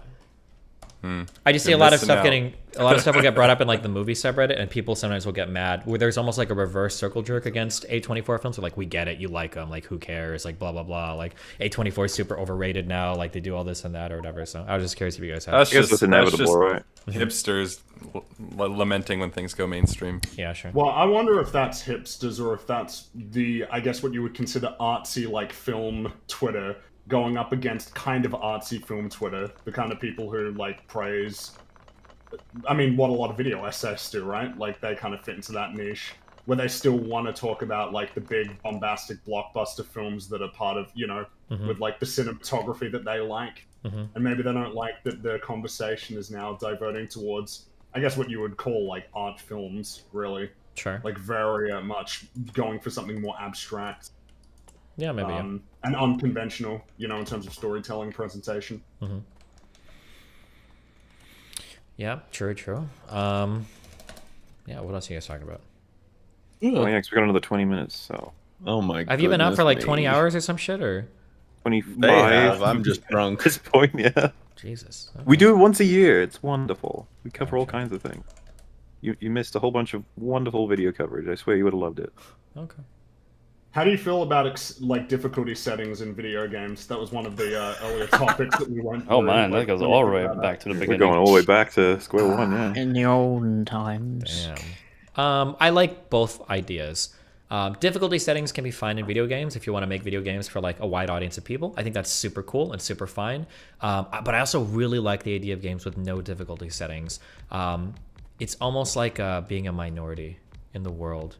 When two black people in America see each other, they're like, bruh, like, we have a shared experience that transcends anything we can communicate. Like, we both know shit about each other, even without knowing anything about each other, because we have, like, a shared experience. And I think that games with no difficulty settings are similar. You talk to a dude who's like, did you beat Dark Souls? I beat Dark Souls. Like, brother, yes, we know, we instantly know all the struggles. It's not like a question of, like, did you do some, okay, sure, some people roll in full Havels with, like, max fucking weight or whatever, but, like, regardless, like, there's, like, that shared experience of, like, we both beat the game on, like, the same fucking difficulty. That's, like, a cool experience. So yeah, I can, like, see the pros and cons of both,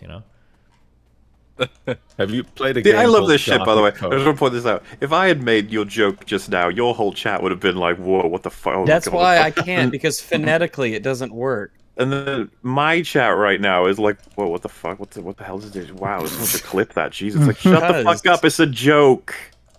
both chats, you're both getting all antsy. You'll be fine. You'll survive. Collectives, calm down. I thought if we you were can't all handle it, then this is your opportunity to bail from us and never return. Well, I was going to say, how are they watching us for having this reaction? Yeah, if this is the one that turns the tide for you, then I don't know, you're an interesting person.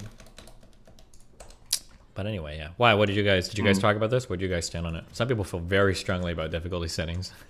Well, we'll get into the depth of the point of being like, so I think it sounds like intuitive and agreeable to be like an additional easy mode should be fine, stop complaining. But we were like, okay, so what possible harm could be drawn from something like that? It's like the extended times to create that mode have taken away from anything else that may have been developed, and perhaps the game is balanced in a particular way. You can always you can add easy difficulty settings by just like tweaking some stats. That's not hard. You know, HP modifiers, damage modifiers. You have an easy mode, easy. You can well, so that's the thing, right? Like maybe you could, but if you take Elden Ring, it's like which you're familiar with, right? The Spirit Ashes were clearly added to help players who are shit at the game. Yeah, like is hardcore. It's the same as summons in any Dark Souls. Yeah.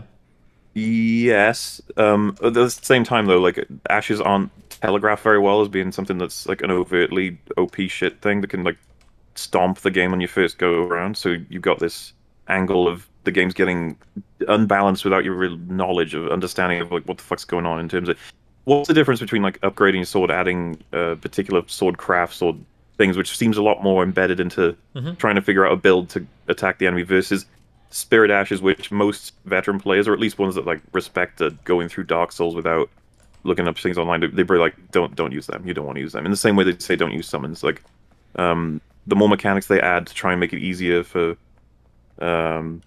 say mainstream audiences, it can dilute the more difficult experiences. They already had summons in all the Dark Souls games, right? They did, but I guess that's where it comes to like where you draw the line of like you can opt out of using them, but then I guess you can opt out of using everything. True, but I think the summons are like the spirit of Dark Souls to me seems to be you're locked in one-on-one combat with another big dude. Dude, they design it absolutely that way. I don't think they really account that well for additional. That's why it feels like it's a much more definitive line being crossed. Meanwhile, Spirit Ashes are introduced like in almost the story as being like this thing you're supposed to use. And when you use the first like initial ones, they're not that great. But eventually you'll unlock ones that just stomp the bosses for you, and you're like, oh shit, I probably shouldn't have been using these actually. Yeah, you should. I mean, it's Dark Souls. It should be one-on-one combat. If you want to upgrade your sword or do shit like that, you can do that. But you know what, like. Because I'm assuming you value that, right? Like, because you were saying about it earlier, like defeating everything yourself rather than summoning. Yeah, well, I mean, I'm saying thematically that just kind of feels like what's supposed to happen, and then like the way that the combat system makes spelled right. Yeah, go ahead. From like a player point of view, I assume you find that more satisfying as well. Do you know that like YMS went through like all the games, but he summoned for everything and just had everyone kill everthing for him? It's like, I don't know why. I'm autistic. I beat all those games with like 1 HP because I just like the challenge of it, but I'll spend like a week or two. Oh, I was gonna say like I thought I was bad with that, but when I was seeing how far you go, I was like, all right. Yeah, I think Molina took me like fucking 500 deaths or 600 deaths or some stupid shit. It was a lot of fucking pain and agony. Which one's your favorite, by the way? My favorite fight? Well, favorite From Software game. I really liked Sekiro, and I liked Elden Ring, and I really liked Dark Souls 3. I don't know which one I would choose. Fuck, I liked all of those a lot, but they're all like fairly different, but still Souls games. Yeah. I'm just thankful we didn't say Dark Souls 2. Dark Souls 2 was a fine game. People rag on that fucking hard. It was okay. All right, chill the fuck out. Oh my god.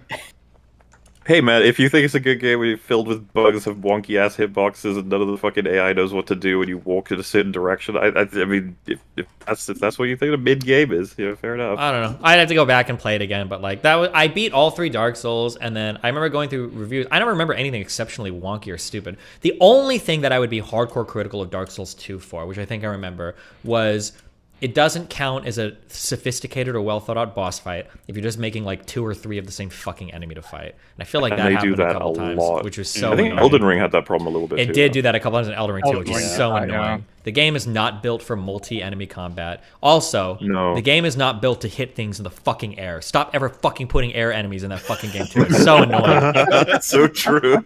Yeah. Hey, you got a jumping attack now. I think that Jesus.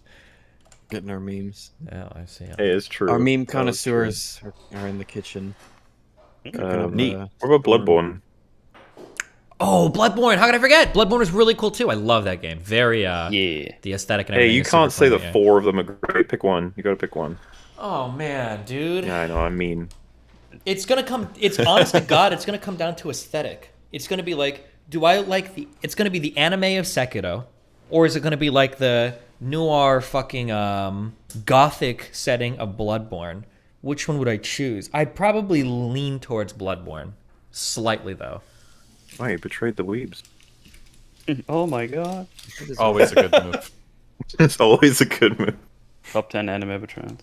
I think Bloodborne is a really fucking popular pick, which is crazy as well because of the fact that the fucking 30 FPS cap that it rarely ever even manages to get to anyway. My favorite thing for Bloodborne was when the game first came out, before they updated it, you had to wait like fucking 45 seconds between every death for it to reload entire areas. Oh, yeah. Oh my god. That was the big cringe. Yeah, I didn't play it when it adds first came attention to the game. You don't want to die even more now. Yeah, that is kind of true. Still can't believe that game hasn't been ported to PC. It's crazy. It really is. People keep saying like this spaghetti coding has got to be the reason because or red tape. It can't like they can't think of anything of other reasons. Like there's money on the table ready to be taken. Yeah. God of War, Spider-Man, you know. Yeah, it's like the reason there was never a Metal Gear Solid 4 on Xbox 360 or PC because there was apparently like a lot of funky code going on with that engine. People aren't ready for Metal Gear Solid 4. Humanity isn't ready for it, okay? God, do you...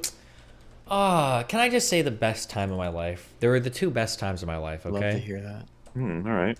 Number one was when DayZ first came out, and it was like the newest, freshest thing. People didn't know what they were doing. Yeah, people were talking on mics. Oh yeah. They didn't know what was going on. You'd make enemies and friends and alliances. That game was horseshit. It was, but it was so much fun.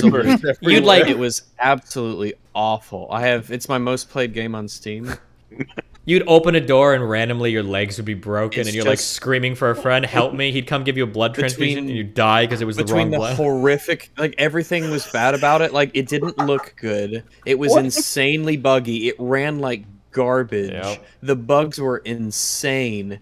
And yet somehow we were able to just like squeeze blood out of a stone and get some strange experience that resembled engagement. The constant back and forth between like zombies are worthless and do nothing versus zombies are phasing through fucking with the walls updates, to eat you and shit. And like, but there was that moment, and then there was the second moment that was the happiest moment of my life, and that was the day before Metal Gear Solid 5 came out, and we had those epic trailers. The nuclear song that everybody was guessing what that game was going to be was so cool, so much fun, and then just... You know, I like Metal Gear Solid 5. No. Do you like it from a gameplay standpoint, though? Mechanically? From a gameplay standpoint, it was the best Metal Gear Solid. The gameplay was amazing. It's actually... The gameplay being so good is what makes that game even more sad, because that engine is never going to get good use now, except for the weird gacha fucking games they make. I enjoyed playing Metal Gear Solid 5, but it's the only one I've played. I don't know what the fuck's going on. I can't tell you anything about it. I don't know, like, there's this guy, and he's on fire, and he's flying, and there's this chick, and she flies too, and she's wearing a gas mask, and then it's like, all right, that's weird. Like this, there's a guy with a skull and a cowboy hat, and I'm just like, can I go play the game? It's actually really fun. Can I go play the game? It's especially crazy because like Metal Gear Solid 3 felt really dated in terms of like I feel like I'm playing some shit in like in like the time period that's appropriate. They're using like radios and shit. They've got like the Shagohod at the end is like a tank. Like it makes sense. But dude, Metal Gear Solid 5. Metal Gear 5. That thing was like Gundam fucking Metal Gear. That shit was in Salanthropus. It's like a flying fucking mecha from like Zone of the Enders. Like what the fuck am I looking at? It was unbelievable. And then like you guys still speaking English? I'm not following. I mean the mechanical prosthetic thing was like already like okay, all right. Okay, it's special. They had like more advanced technology than like Metal Gear Solid 4, and I'm like, what the fuck is happening here? It was also the perfect opportunity to tie in so many people in the Metal Gear Solid story, but instead they bring in Skullface and then they delete him from all the history. Like, why would you do that? Because that game it ran out of time. I feel because I feel like I got to the end of that game and it just sort of like stopped. Like I could still play it, but it's almost like I got soft locked at the end, where you can still play but you can't progress. And I don't know what happened. I don't remember if I didn't do something right, But I was doing story missions, and then it just stopped giving me story missions to do. And what did it just end, or was there an end? You know, it doesn't matter what the ending was because I don't know what the fuck is happening. The saddest part was do you guys remember when for Kendrick Lamar people thought there was going to be like I think it was a Damn Part 2 was coming out? Does anybody follow any of this shit? No. Nope, never mind. Okay. Basically, a whole bunch of people on the Hip Hop Heads like subreddit had like convinced themselves that there was like a secret Part 2 Kendrick Lamar album, a full album that was about to drop, and everybody was like mind fucked on this. And it never happened. It wasn't a thing. But it happened with Metal Gear Solid 5 too, where everybody was like, "Oh my god, like Hideo is about to release like the secret Part 2 of the game," and people were digging through Easter eggs and figuring out like all of this shit. And, like, "Oh my god, like I think on this date he's gonna release the true ending," and like it was all fake. It gets fired. Oh man, yeah. Didn't a similar thing happen with Mass Effect 3, where everyone was so pissed off with the ending that they were convinced that they were ramping up to something even bigger? And they're gonna update it. They're gonna change, and they never did. And so it's been shit ever since. That happened with the Sherlock show. H. Bomber Guy goes over in his video. The episodes were so awful, the fans were convinced that they were doing it on purpose, and they were going to release a final episode to basically recontextualize everything and make it all make sense. It was people like following clues and trying to figure out all the decipher codes and stuff. Hey Mahler, when do you think we're getting the real ending for Midnight Mass? Oh no. Ouch. It makes me sad. Kind of reminds me in Breaking Bad when the subreddit at some point was like, fuck, there was a good meme image posted, but they'd be like, "Oh my god, did you see the way the napkin was positioned in that fucking scene where it was showing that?" Yeah. They'd be like, the tomato sauce is fucking on this side, it's red, and that represents rage, and that's Walt. And he's like, what the fuck? And Vince Gilligan would be like, yeah. Well done, Vince. Well done. Totally. Go watch all episodes again. Maybe you find more. Yeah. You see, the way Skylar is positioned in the reflection of the microwave, I can only assume she is a beef burrito. I can't believe I found this. This was the picture that I remember, yeah. Green napkin between Skylar and Walt. God. Money equals green. Money is standing between them. The wall is exposed brick, representing how the characters' relationships are now being laid bare. Like, yeah, like all this stupid shit. This like, is so like dumb. Because I remember I was totally in the forums for Breaking Bad when it was coming to its end, and everyone was obsessing over every last deal to figure out the ending. Yeah. Fuck, dude. Do you remember my favorite subreddit in all of Reddit history? Represents how much I want to suck. Yeah. My favorite subreddit towards the end of all things that existed was the fucking Free Folk subreddit. When you realized that the Game of Thrones was truly shit, and it was just time to meme your way into the end of times. And goddamn, that Free Folk subreddit helped me maintain my sanity. Yeah, because the Game of Thrones mainline subreddit, they were like not accepting the sort of dour atmosphere. They were trying to maintain like happy feels, but Free Folk just went nuts. They were like, nah. On an open field, Ned. It was just goddamn, dude. That whole subreddit was fire for a while. Have you guys watched? Shouldn't bring up Game of Thrones because we don't want to go off that. But have you guys watched? We'll be here for another 24 hours. Yeah. Have you guys been watching that House of the Dragon show? Oh, there's another episode I got to see in like 6 hours, right? I know about Bo Clippy Farty. That's about my knowledge. Yeah, the first episode was fine. What do you think? I haven't watched it. That's the a lot first of episode was okay. Okay. Yeah, that seems to be the general sentiment for the most part. Like, I think everyone's kind of battered wife right now, and they're like, the husband comes home and he's like, I'm done drinking. Like, I don't know if I want to go back to you, man. You reminded me of why I binge watched anime in the past or shit in the past, because I want to know that it's not going to get completely fucked. Yeah, but remember the good times. I don't want to get Dextered or Game of Thrones or some shit, you know. Lost. Oh god, Dexter fucked me twice. Yeah, it fucked everyone twice. Wait, is the new season really bad? I didn't watch the new season. It's awful. It's so bad. It Correct me if I'm wrong. Dog shit. The new season, like, doesn't it like it has promise and then it completely fucks itself again? Isn't that what they do? It has the illusion of promise at the beginning, but then you go back after watching the ending and you realize that the writing was actually really shit throughout. But there is the seed of something great in there. Like if they had just given us certain payoffs, it might have been forgivable, but no. They like fucking Dexter gets caught because they forgot what fucking drug he actually used in the main series. He gets caught because he uses ketamine. No, he never used fucking ketamine. He used fucking M24, whatever the fuck. It's not the same drug, yet this is crucial. I'm not going to go off on a Dexter rant. I'm not. I'm going to just. I like Dexter's Lab. In my happy place where I pretend that it had the Breaking Bad ending. I'm going to pretend I'm going to be in my happy spot. Breaking Bad ended on a high note. Even if there were a little bit of bumps along the way, I'd give him that at least. Yeah, I'd say that. Did you watch Better Call Saul? Fuck no. I have a hard autistic feeling about like watching a show that's supposed to be a prequel where everybody's younger. That just like fucks my head a little bit. They, I mean, the big huge payoffs of that show are all post Breaking Bad. So, you know, you could tell when watching it that they were like, "We know you're here for this. You had to wait 6 seasons, you little bitches, and now you get to find out like, what happened after Breaking Bad." Is that show over or? Yeah.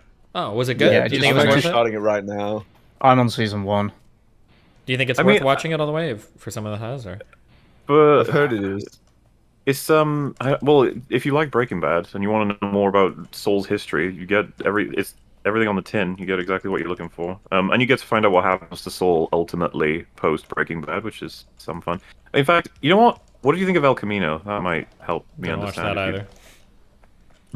When there's like a really good thing, I don't know. Sometimes I don't want to dive into side media. You don't watch any anime, do you? Right? You don't know what Steins Gate is, or? I know what it is. I don't watch. Okay, I really like Steins Gate. So I didn't watch the OVA episode 0. Didn't watch the movie. Didn't watch the second season. Like, you know what? This is like a perfect anime to me. I don't want to fuck it up. Okay, so I just don't watch it. But yeah, I don't know. Was El Camino good? I thought it was fine. The thing about El Camino is basically like, in all the ways you would expect, Jesse manages to acquire money and options, and then he escapes to a new life. And it's just like, yep, I figured that all happened. Really. It's a perfectly fine epilogue. It's But I like really his ending in this show. I wouldn't want to see. I actually kind of agree with you. Yeah, I really like the last Jesse sort of shot we get.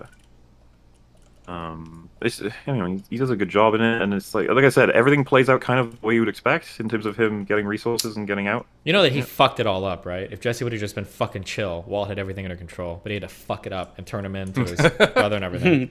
We had a good thing with Frigg, you son of a bitch. This sounds like a public nice story on Walt's behalf. I'm just saying, Jesse fucked it all up. If he would have just been chill, everything would have been fine, but he fucked it all up. Fuck Jesse. Dude, Jesse fucks it up over and over again. Yeah, he does. His life is a fuck up. Walt was doing him a favor when he let that druggy girl die, too. She was not good for him. God. She was not good for him. She wasn't good for him. Walt was doing him a favor, okay? Wow. We do not condone. Destiny is an advocate of tough love. I can see that. Actually, what got me back into like rewatching Breaking Bad is I just started watching clips of it on YouTube, and what I quickly discovered is that Breaking Bad clips on YouTube have the best comments on YouTube. So there's the fucking scene where Walt and Hank and Marie and Skylar, they're all in the restaurant confronting each other about what's going on, and he's handing over the confession tape.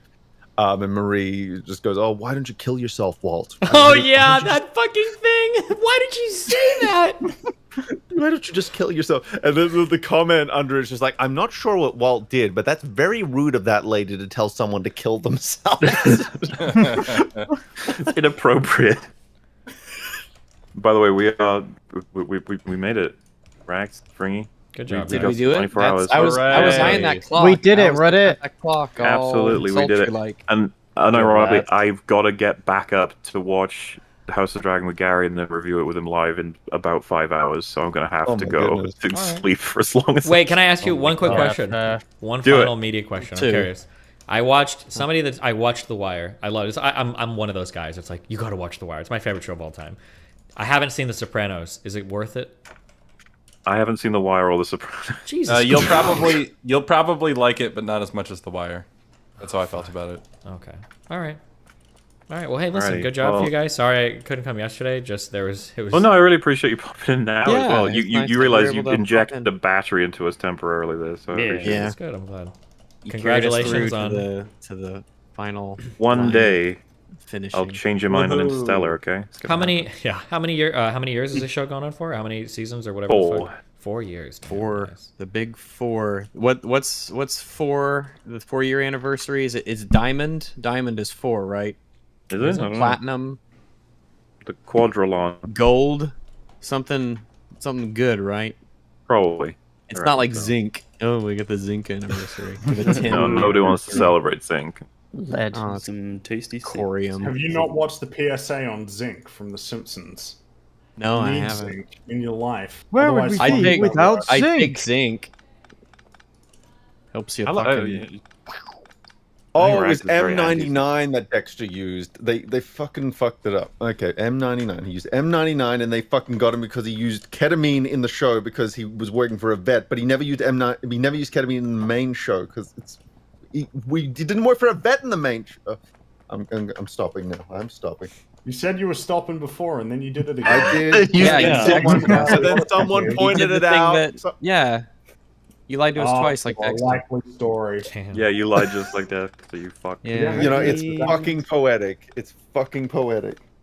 Rhymes. You lied just like a rock star does. Oh shit! Yeah. A rock star who drinks, swears, lies, and is a hypocrite. Dude, that the video. I'm gonna need to re-inspect that channel. That was something else. That was weird. He's a wizard with the English language. Don't forget the channel he forgot his password for. Okay, so I'm gonna do our headcanon. outro now. And wait, fuck. What should we say? Because this is the end of the episode. Thanks everybody for watching. We can give people a very tired thank you for. Yeah, we super appreciate it. Like I said, we'll collect up all the messages, super chats. We're gonna read them all on the I imagine the next stream. Yep. Fucking thank you to all the memers for making those incredible videos and all the fan stuff. Super appreciate it. I'm keeping us company this whole time. Hopefully you had fun. Hopefully you enjoyed it. I'll get these up gradually. I guess should be like one tomorrow and every other day. I think for the full 24 hours. That'll be on Moolah. Oh, and of course, links are still in description for me and Fringy's plushies. Grab them while they're hot. 10% off if you grab them both at the same time. It's been great. Is there anything folks want to say before I'm just going to start that outro? No, go ahead. It's been fun. No, go ahead. As always. Yeah. Alrighty, folks. Thank you so much. Yeah. We shall see you for the next thing that we do, whatever it may be. See you in a year. Okay. Goodbye, everybody. Goodbye. See ya. Okay, we did it. Nice job. Let me use a restaurant real quick. 1 second.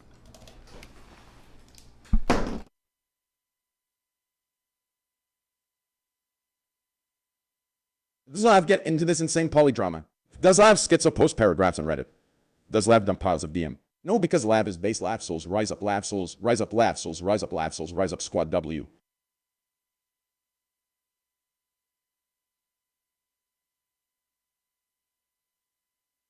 Have you ever visited the UK?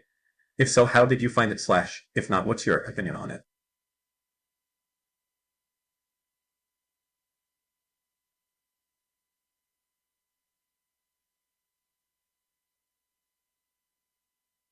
Mr. Moot Stocks just went up bigly.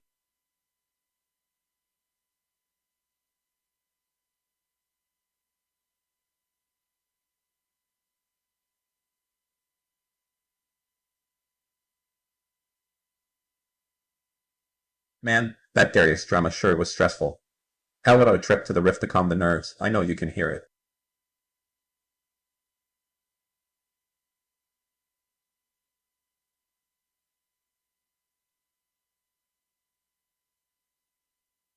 Been a lurker listening at work for a while now. Figured I should show my support for all the awesome content you have been doing recently. Keep it up, streams have been really good over the last couple of months. Smiley face.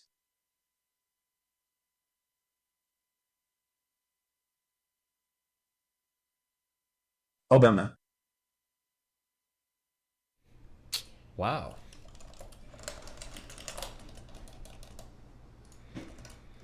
Friday, I watched The Unbearable Weight of Master Talent and Mushrooms. Highly recommended even without drugs. It was hilarious and super meta in a good way. Sam Hyde Wizard confronts with the American language. Socialist / Antifa.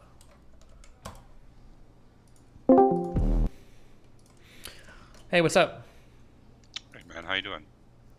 I'm doing great. How you doing?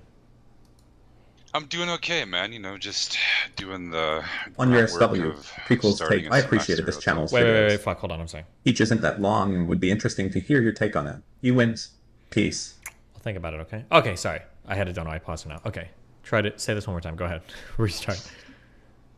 No, I was just about to complain about how many emails I've been answering lately. So my semester starts tomorrow, so lots of nervous students, but it comes with territory. Okay. I'll do my best. How was your summer, man? You know, it's been fun. A lot of excitement, action, adventure going on, you know. Did you do some traveling? Probably, yeah.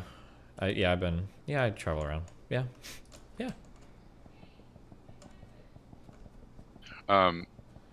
So my semester's a little different. My class is a little different this semester. So, at one of the schools, the school that has the video game school, I'm not teaching that same course, and I'm teaching a bunch of creative writing courses, which is great for me, but not super applicable to having you in. But in the spring, I'll be teaching those other courses again, which are super helpful. Okay. But at the other school, the public school that I teach at, I am doing the 100 level courses, and those courses are structured around analysis of various kinds. You know, we do a literary analysis, and then we do a rhetorical analysis, and then we write a narrative. Okay. And so the rhetorical analysis is where I think your input would be super helpful. And I had a couple of ideas kind of centered around the same thing. Like their main assignment is that they'll be for that unit is that they'll be taking someone else's argument and breaking it down into its component pieces in order to have a better understanding of the whole, which is what I consider analysis to be. Okay. And I know that you encounter a lot of arguments. I sure do. Yeah, and one of the things I think you do well is that you seem to have a really good grasp at breaking things down into those component pieces. You know, I'm not necessarily going to talk to them about axioms or, the sort of minutia of what those pieces are, but rather about sort of claims and support for those claims. Sure. And so one of the thoughts I had was that maybe you could talk to them about your process if you're preparing for something, and that certain arguments have already been made, right? How you sort of approach analyzing those arguments. Does that make sense? Yeah, I think so. Yeah. Yeah, I've seen you do this a couple times. Listen, I have a confession to make. I have not watched any of your stream all summer, and I feel really bad about it. I apologize. It's okay. You probably haven't missed much. Well, no, actually, you have missed a lot. Actually, you should feel bad. Yeah. So one of the things I'm gonna do this coming week is go back and look at some of your best hits from the summer. If you have any recommendations, I will be looking for them. Well, we did a whole Vosh manifesto. That was interesting. And now we're on like a red pill arc, so that's also interesting.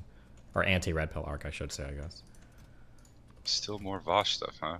Oh, it was the final Vosh piece. We're done with Vosh now. Yeah, well, I'll definitely watch that. Yeah. So I was thinking about this, like, if you could do like a short, 15 to 20 minute, maybe a half hour at most, presentation about, what you're looking for, right? And how you go about breaking down these arguments before, you engage them, right? Yeah. That would be super helpful, I think. And it could be mostly what I tell them to do is to go on to news sites, because some of the requirements are the topic has to be contemporary, it has to be relevant, right? And I'm pretty lenient, right? So they want to talk about a lot of different things, but one of the things I don't let them talk about, for instance, is stuff that was 10 years ago, right? Or whatever. Okay. But that shouldn't be a problem for you because you're mostly on the sort of cutting edge of these things anyway. Yeah, I just did a whole like 3 or 4 days on like some big 9/11 conspiracy document piece, so it was interesting. Did you watch it or? Yeah, I'm a 9/11 truther now. Oh man, that's a terrifying thought. Yeah, no, I'm just kidding. No, but I watched it. It was it was like a 5-hour documentary, and it was interesting to watch on stream. So 5 hours? Yeah, 5 hours, 4 hours and 52 minutes, I think. Yeah, pretty crazy. You're a dedicated man. Yeah, well, that's what we do here. We're dedicated people. Okay. No doubt. Have you ever seen Inside Job? No, what's that? Is that another 9/11 documentary? No, it is not. It's actually a really good. I actually use it to teach from. I think it's one of the most well-crafted arguments that a documentary has ever made that I've seen. What's it about? It's about the 2016 financial crisis. 2006. Shit. Wait, was there a financial crisis in 2016? Sorry. Nope, not 2016 at all. 2008. 2008. Oh, okay, gotcha. My bad. It's narrated by Matt Damon, which is actually the least cool part about it. Although I don't hate Matt Damon. Mm-hmm. But it just does this incredible job of really doing all of its homework. Yeah. And really presenting this sort of airtight case. And my favorite part about it is that when I present it to conservatives as this sort of beginning of a conversation, because I don't really like to have arguments anymore. I'd rather have conversations.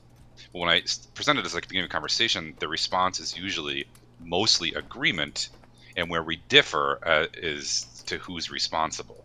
And that's how I know that it's really well done, because most of the time conservatives and I don't agree on those sorts of things. Anyway, you should check it out, man. It's not that long. Okay, it's not 5 hours anyway. That's good. Yeah. Gotcha. Anything else? No, man, that's good. If you want to just, I'm going to go watch some of your videos. If you want to just think about, my little pitch there, and just keep me in the loop, and then when you've got like dates and like very specific topics, I can start jotting stuff down. Yeah, I will have dates. My semester starts next week, so I'll have dates probably in a week or two that I'll send you a couple that you can choose from, and those classes are on Tuesdays and Thursdays. So ahead of time, that. And my first class is 9:30 in the morning, and my last class is 3:30 p.m. on those days. Gotcha. Okay. But then I'll find a couple of dates and send them to you. And if you, maybe you have some ideas for topics that might be interesting also. And if you don't want to do that, then I'll try to find some. It's up to you, totally. Yeah, sounds good. Hey man, I appreciate you doing this. It's been helpful the past couple of years. I mean, I sent you that feedback, but even if it only reached a dozen students, that's I think it reached way more than that. But I got a feedback from a dozen, so that's a good start, I think. Yeah, cool. It's awesome. I appreciate it. Likewise. All right. Well, hey, have a good one, man. Keep me in touch, or keep in touch. I will. With me. Yeah. Likewise. Thanks, man. Loser. Fucking teachers. Do you always ignore people's donations, or only if it's from poor people? Well, sometimes I have them pause when I'm talking to other people. It just depends on what's going on.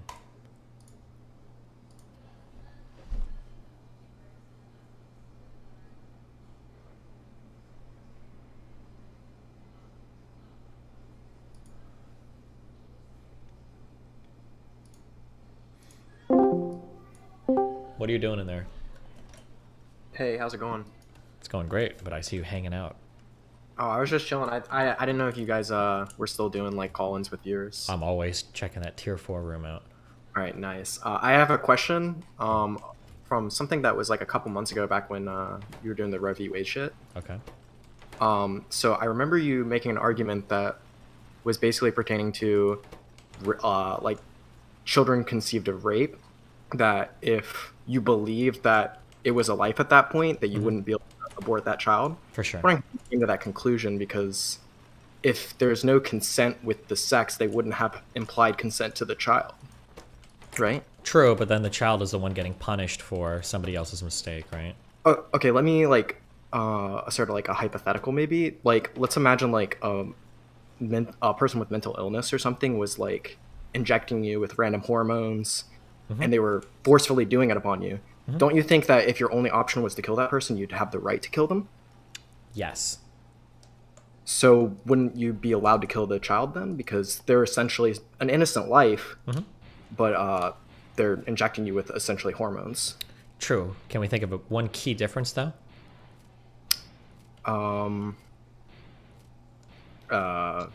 Usually when I think of like who is worthy of a particular action or consequence of an action, to have a consequence to an action, oftentimes prior to that, what we need is agency. So for instance, if I were to hold a gun in your hand and point at somebody and shoot them, and then somebody's like, oh, well, we need to punish them for it, for shooting somebody, you'd say, well, is it really fair to punish the person if they're not the ones that like actually did it? Like they didn't have any agency there, right? Agency is a really important part of consequence generally. Yeah, but wouldn't a person that's mentally ill essentially have no agency in that situation? And shouldn't you have the agency to like exercise self-defense against them? But you should also have that against a child, because even though they don't have any ability to assert their, right to life, they're still violating yours. Yeah, they are to some extent, but then it becomes a matter of like, what is the appropriate level of response to respond to what they're doing, right? So like if a homeless guy was like walking up to you and he seemed kind of threatening, I mean, we don't give much agency to like crazy homeless people or to crazy people in general. Maybe you like cross the street. But if you were to instantly be like, okay, hold on, I'm going to kill you. Probably not like that's a pretty big escalation. I agree that it would be a big escalation, but in that case, you have a lot of other options that you could fall back to. But in the case of like a pregnancy, you essentially have to deal with it for like 9 months. So if the only option would be to kill that person or child in this case, wouldn't that be an acceptable, like it should be legal? So that's where we have to draw lines. And I don't think people would be comfortable with that. Is saying that like, well, hold on, this baby is to some extent violating my autonomy, which is true in a way that I didn't consent to, which can also be true. But like, is the violation so severe that a person ought to be killed because of that violation? I don't know if it rises to that level unless the mother's life is in danger. Okay, I think I understand now what you mean by that. All right, I do have one other thing, kind of pertains to something recently with Fresh and Fit. Okay, go for it. It's I think you need to push back harder on the selection bias of girls issue, because I think when you push back on it, they just kind of say, oh, well, we get people out of Miami, or we also get people with education. I think the selection bias is completely different to that. I think the selection. Yeah, I think I spoke a little bit on the show about this, but it's like, yeah, because obviously they're getting. It's social media clout farmers, essentially. Like yeah, or the worst thing they'll say is, well, actually, we don't get Miami girls, we get international girls. And it's like, well, no, you don't. You get international girls that want to travel to Miami. That's a lot different, right? Yeah.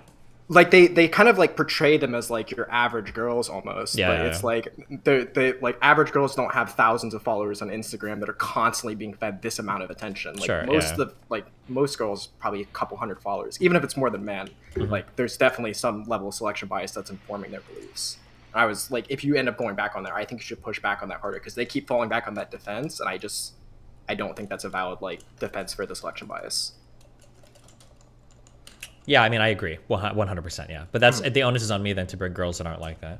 Yeah, I agree. Are you still planning on going back? I don't know if they're like gonna let you, because I know they found out you were banned from Twitch like as the show was like happening. Well, I told them beforehand. I think I have an episode that I'm going on with Erudite and Melina on the 2nd. I think that's what we got scheduled for. So. Yeah, that was some good content. So I can't wait to see it again. All right. Thanks for answering the questions. Yep. Have fun. You too. Bye. It's going to be hard, though. Erudite and Melina stocks are down right now. Pretty hardcore. Destiny stocks are stolen, so... Uh-oh. Do you always ignore people's donations, or only if it's from poor people? Already answered.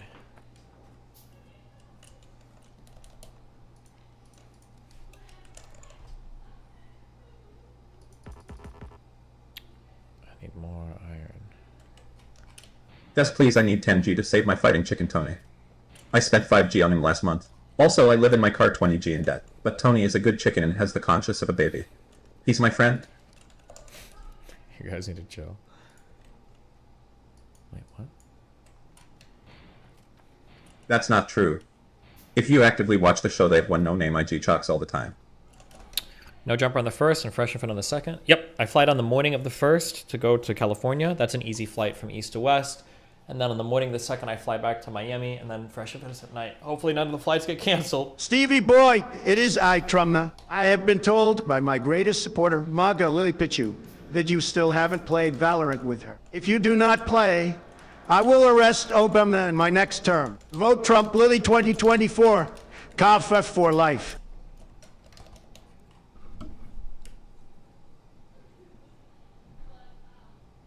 D-Man pulling girls to dunk on Fresh and Feet? Are you okay, buddy? Do I keep growing? Wait, I thought you said you got your beard to the same length as mine, and now you want to know how to manage it. Wait, am I having dysmorphia, or is my Is our facial hair the same length? Am I crazy? Is it?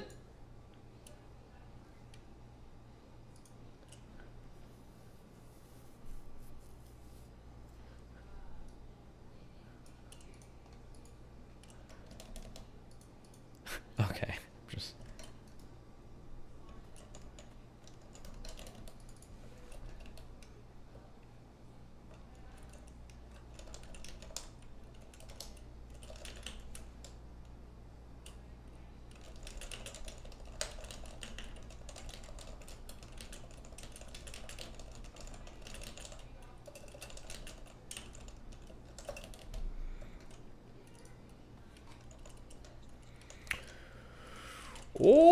Oh, quarterly, yes.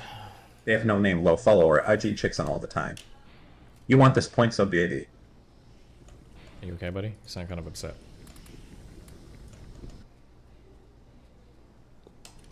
Do you actually do things to manage your beard? Fuck no. I'll probably, before I leave on the 31st or the 1st, I'll probably trim it. But... wins bigly no matter the contest. Love you, stuff main.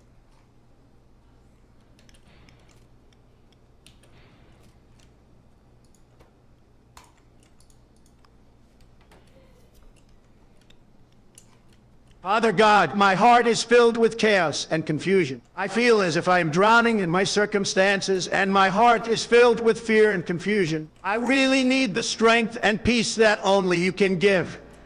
Amen. I say to you, amen, amen, amen. True.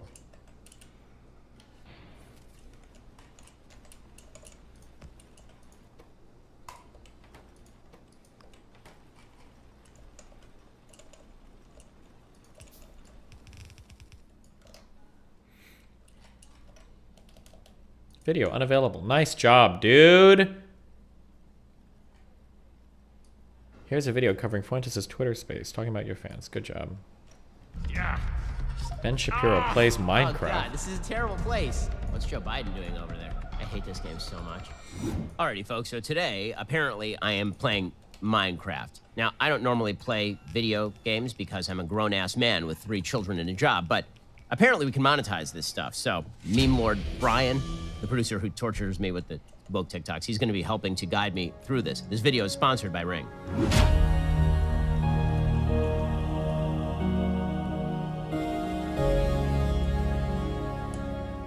Here we go. We're going to hit single player. I can name the new world. We're going to... Okay, what should we call the new world? Make Minecraft. Hero stand. Oh, never mind. That was going to be dumb fucking... I feel like God during the first 6 days, except with incredibly crappy pixelation. By the power of Ra. Okay. We are in this amazing new world. Not as good as God, guys. Just okay. This pixelation is like very reminiscent to when I was a kid and I actually did play like Quake. So nothing has changed apparently in pixelation between 1996 and 2022. That's where we are. Okay, so I'm walking around. I'm seeing going down some steps and okay, what do I see? I see steps. I see trees. I see flowers of some sort. I see more steps. It's a ziggurat. There'll be a human sacrifice up here later. So your first objective is to get wood to make tools with. To get wood, you're gonna have to walk up to one of those trees and you're gonna hold down left click to start punching it. I'm gonna punch a tree down. This game is not realistic. I cannot punch a tree. Wow, karate master. You can hit the E key on your keyboard. Okay. That opens up your crafting menu. Wow. I don't look so good here, guys.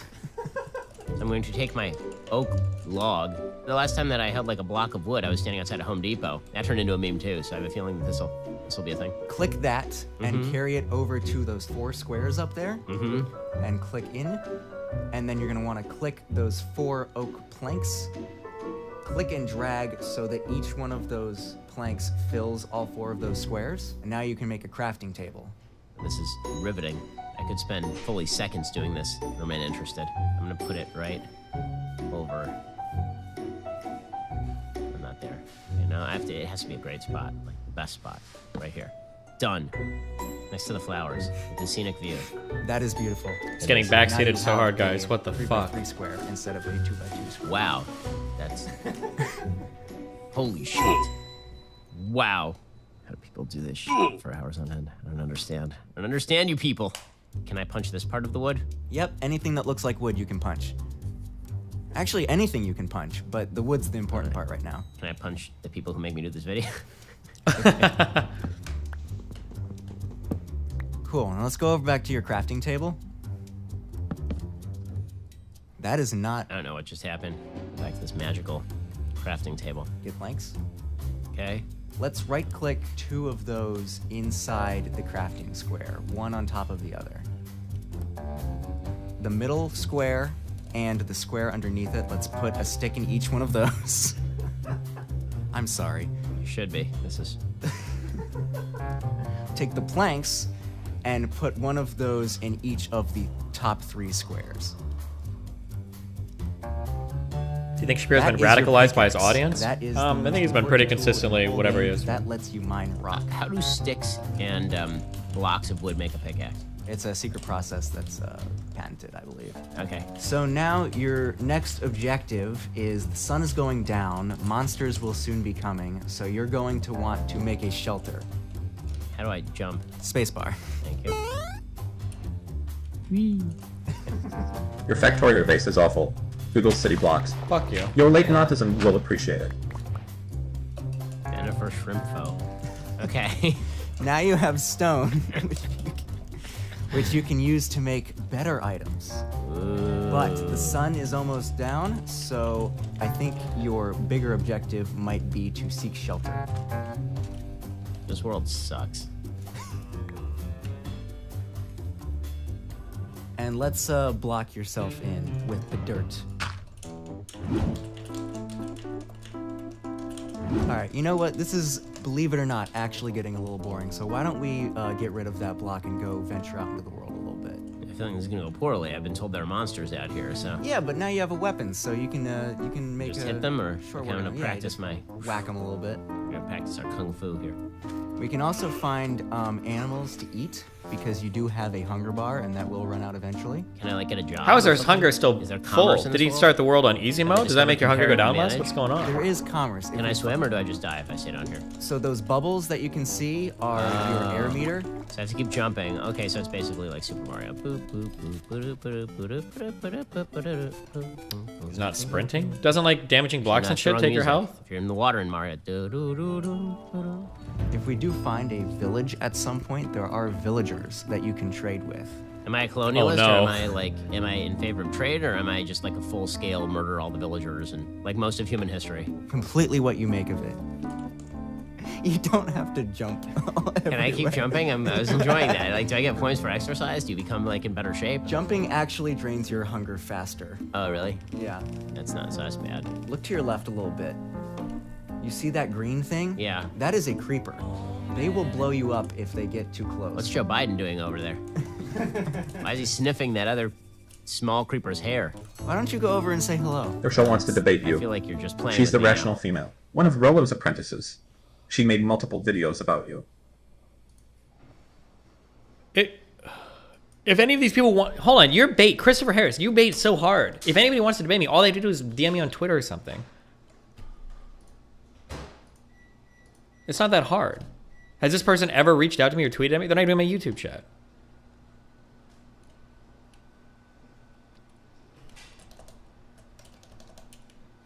No, I feel like you don't have my best interests at heart. I don't know what you're talking about.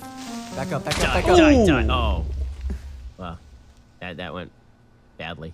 That is okay, because nothing is permanent in Minecraft. Destiny, when will libertarianism gain more of a mainstream appeal? It's sad to see people so full of zealotry to oppose their will on others, but also at the same time makes sense. But here's the thing, I mean, you it's can human feel nature. safe at home with ring.com. Not a libertarian. Summer's always busy.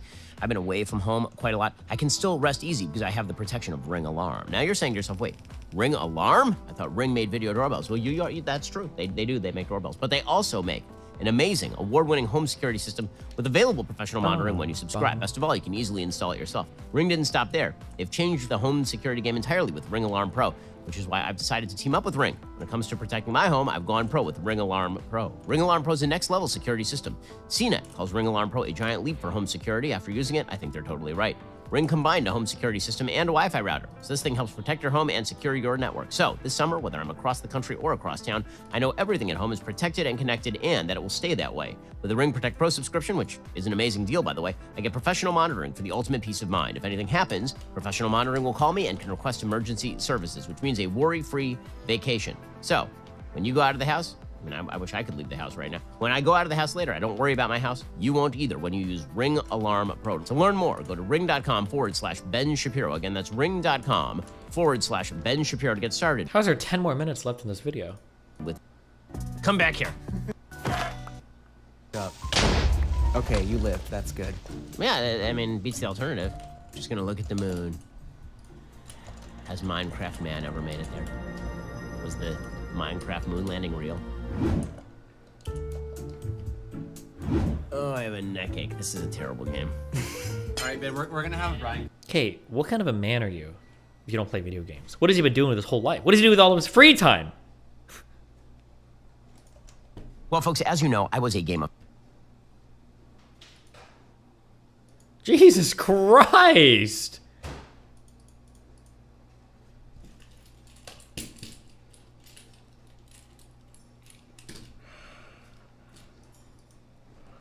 Don't want to be a wage cuck for the rest of my life. What would you guys do if you were starting from scratch?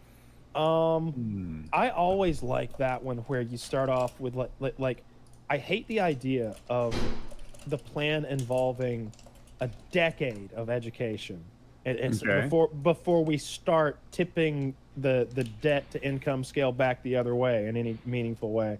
And I just really like the idea of going to that trade school and getting a degree in 2 years to get on HVAC or to become like one of those really high paid skills that you could then, you know, lean into your own entrepreneurial endeavor. Like if you're going to be a welder, let's be a welding company once we get our, if you're going to be an HVAC guy, let's be an HVAC company. I don't want to always be a wage. Before we go as too you deep, put it. this was a Patreon question. I forget the level. It might be $10. $10. We can ask the question, and we might use it in the show. And it was, don't want to be a wage cuck for my whole life. What would you guys do if you were starting from scratch? Which Kyle read. Yeah, I had the same thing. Plumber, HVAC. electrician, HVAC. The only like thing is, when it doesn't quite qualify as what you said because there's still 10 years. It's just not all in school, accumulating debt. You know, you have okay, to but it's a whole different apprentice. scenario, right? Like you can start off making $50,000-$60,000 a year, like way more than the average person, and then the second year it's just going to be more. Do you, if you start as a plumber, starting wage as plumber, are you really starting at $50,000-$60,000 a year?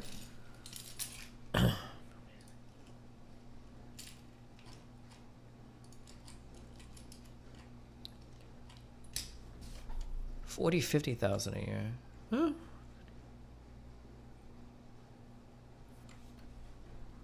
That seems high. I wonder what they get. Okay, somebody correct me if I'm wrong. Do I have people that do trades here?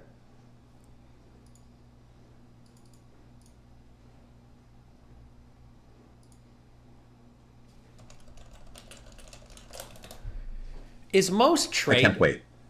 Torshout is gonna OW on you, lol. The only experience I have for this is like carpet cleaning, so that's what I'm extrapolating from. So I don't actually know. Yeah, feel free to correct me if I'm wrong. Or don't correct me. I don't even know the answers. But like, discovered your channel lately. Big fan of your debates with Sneeko and others. Do you have an advice on how to get better at debating and making arguments, please? For example, a book recommendation. Thanks, Mike. Nope. No book recommendation. Just do it more and more. You gotta practice, my dude.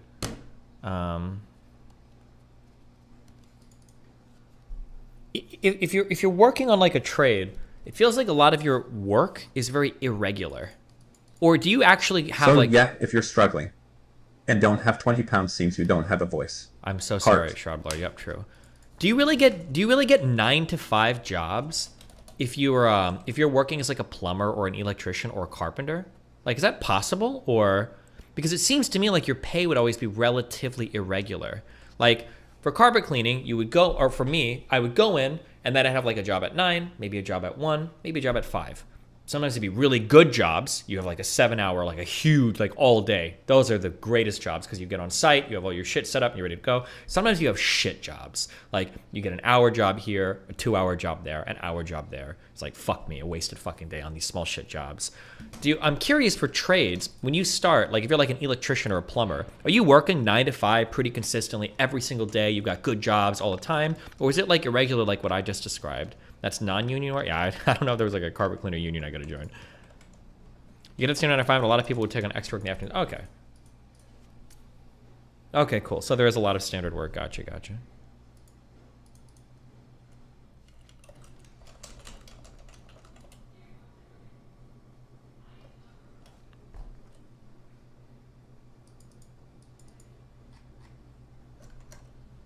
Then lots of plumbers can work like in industrial fields working 8 hours a day. Gotcha, gotcha. Doing commercial work.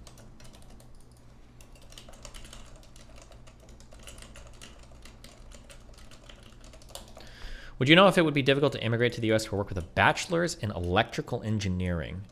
My uneducated feeling right now is the United States is like, I think the whole world, the whole Western world is like ultra fucking hungry for like every single type of high skill worker. So like, I think if you have a degree in anything related to like engineering or whatever, it feels like, anecdotally, it feels like right now you could immigrate anywhere and get work that like anybody would want to. But I could be wrong on that. I'm not sure. I don't know. That's just what I feel anecdotally, and then what I see like in jobs reports and shit. But 9-5 contracted to sit at a factory and wait for a problem. That sounds like the best work. If you could get that job, but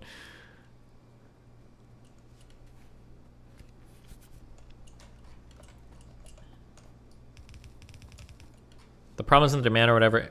It's immigration policy. It's not meeting the demand. People just aren't getting in. Oh. Many times the pay of trade week is grossly exaggerating. Some people make a ton of money, but there's always a reason. You won't just walk on some site at some company and get paid $70 an hour just to do standard work. It's got to be hazard pay or overtime or something. Sure, that's what I'm wondering. Because we're talking like, if you go into the trades as a plumber, you're making like $50,000 a year. Like if you're making $50,000 a year,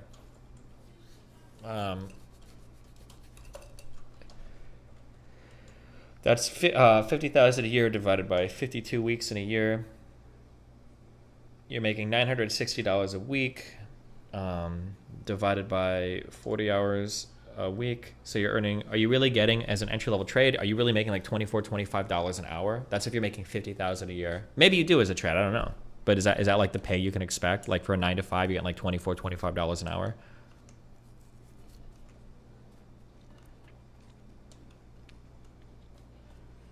And then do you have like that steady, consistent, like 40 hours a week worth of jobs to work on? Or are you sitting around like hoping that jobs come out, you know?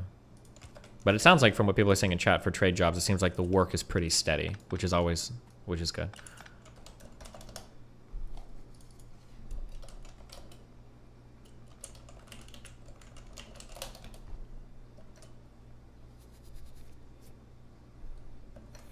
Private market is shit for trade people, by the way. They don't have money or time and are unprofessional at regular short jobs that don't pay. Gotcha.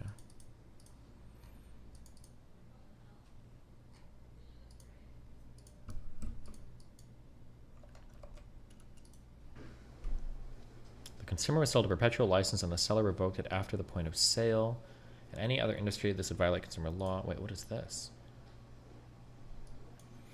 I'm now officially never buying a Vegas editing software again. The developers have removed Vegas Pro Edit 15 for purchase on Steam and are now revoking licenses for the software. I'm now at $150 and no longer have editing software. Wait, really?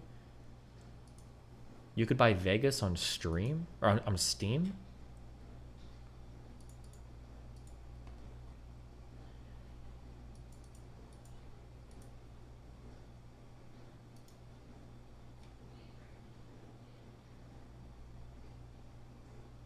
Damn.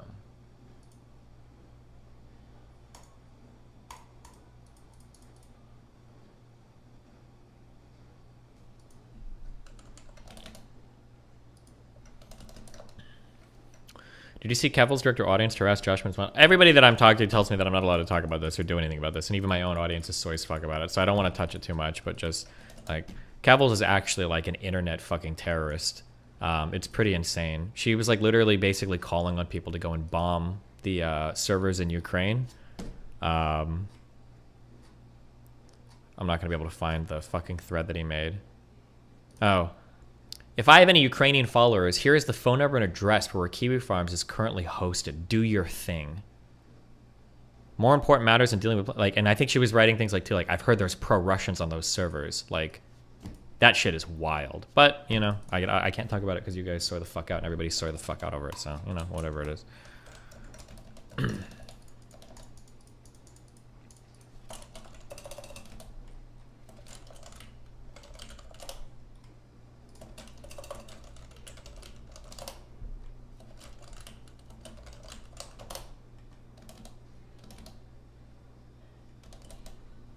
Apparently YouTube channels suing Google because they were defending RT in court over copyright strikes. Oh, maybe. I saw, was that the business whatever thing?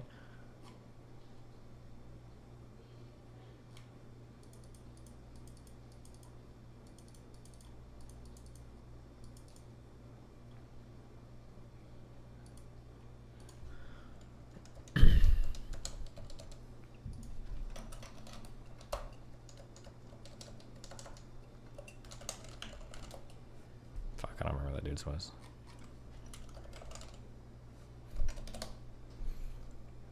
Girl who got banned for F slur on stream sent me her Twitch email. Can someone translate this? Oh, for fucking on stream.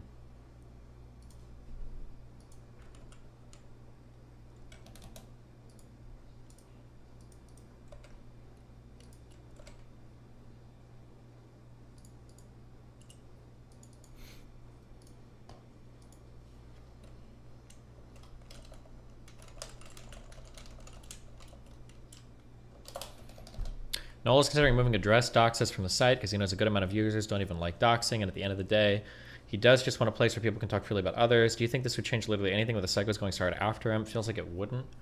Maybe. I mean, Kiwi Farms is a fucking degenerate as fuck site. I mean, that is true. I think having a no doxing policy on the site would make it obviously better. The fact that like they freely post and talk about like searching for doxes on that site is pretty fucking insane.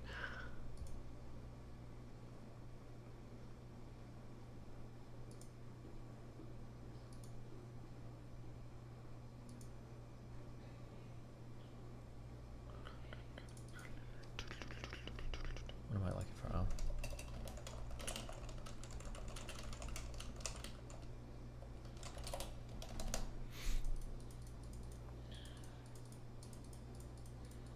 At some point, when would Keffels ever get banned for harassment? Never. Those people don't. The harassment is okay as long as you're harassing the right people, huh? Hold on. Let me go warm up some food real quick. One sec. Give me like 20 seconds. Is doxing illegal yet? It's hard. Just imagine what that would look like. It's hard to make doxing illegal. It's kind of a weird thing to think about, right? Sec.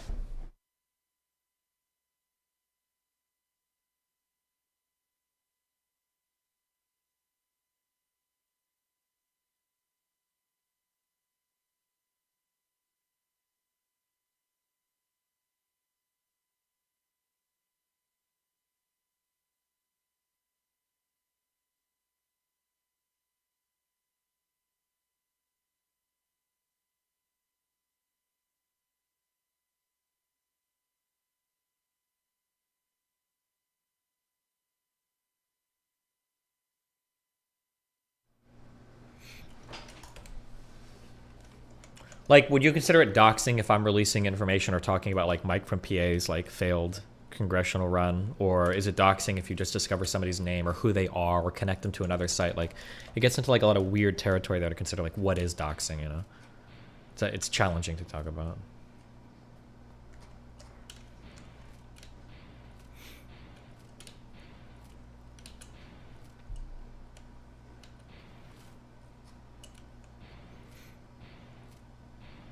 I think there's a difference between like someone's name and somebody's personal home address. Why would you ever need to tell? Well, but like that's the thing. So somebody might say that doxing somebody's name is the same as doxing their personal address. Because say you dox somebody's name and now everybody can find your personal address, right? Like, well, was there any difference in just doxing their address? That's kind of like the challenge, you know?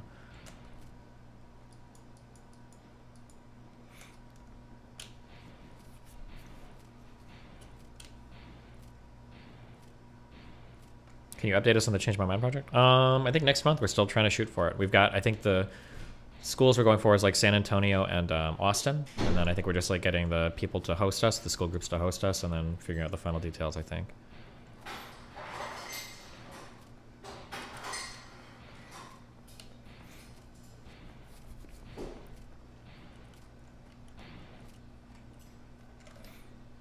Oh, every year, and the more you want work, the more you get, right? If you're working for some other company, like you could, I don't know, I like that a lot, especially with the HVAC thing. I just always think that like when someone comes to me and I'm hot and sweaty and like it's like, yep, that'll be $1,000. I'm like, do you take cards, or would you just like to take it out of my? This guy gives an argument on why he doesn't like the Either Finnish Prime Minister dancing interesting. Does he sound ridiculous?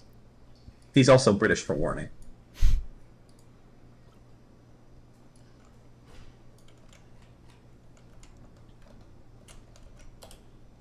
22 minutes. Oh, I tell you what I want, what I really, really want. So tell me what you want, what you really, really want. Oh, I tell you what I want, what you really, really want. So I tell you what I want, what I really, really want. Oh, I tell you what I want, what I really, really want. So tell me what you want, what you really, really want. I really, really, really, really, really, really, really, really, really, really, really want a zig a zig ah.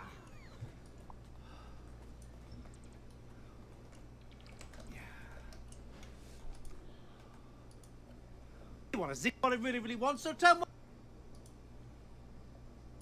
what I want, what you really want. It's been a crisis. I have been thinking about Ukraine. I would like to talk past life history strategist. Okay, I'm sorry. He tried. Way. What's the fastest way to pay you? Yes, sir. It's like if the guy doesn't want to be a wage cuck, I wonder what his charge. existing skills are. Right? Did you finish school already? Are you currently a computer programmer? You just I'm starting him at high school. I'm starting him at 18, like just gotten out of high school. Like start at nothing. I'm putting him at 24 and not happy with his current role in life. Okay. And it's like, how do you get out of there? I kind of like what Scott did. Scott's Kyle's cousin. He went to community college, became... I'm going to foul this up a little. You go to school and you get your welding certification, but he got like a second one, or like, you know, he got his master's in welding. I think he keeps going. He does this thing where he like travels and gets like certifications in various specializations and techniques. Like he's like going to get, if he was a doctor, he's going to like a podiatry clinic. So if anybody needs any, yeah, I can do that too. So like anytime he has a job, whether they want him, he does this shit where they use a mirror on a stick that's reflecting the back of a pipe, and he's got a special welding tool that lets him like reach around behind and weld backwards through a mirror. And it's like, that's a whole different kind of welding. Like that has nothing to do with knowing what to turn the machine up to and how to like draw a bead. Like he's doing it backwards through a mirror on the backside of a pipe while wearing a gauge that lets him know if he takes too many rads. It's like, it's cool welding. Sounds scary. Rad. It sounds like you have to actually be good at this shit, because I know when he's welding nuclear power plants and they X-ray your welds afterwards to make sure they're good. There's no fucking faking this stuff. Like they really check it out.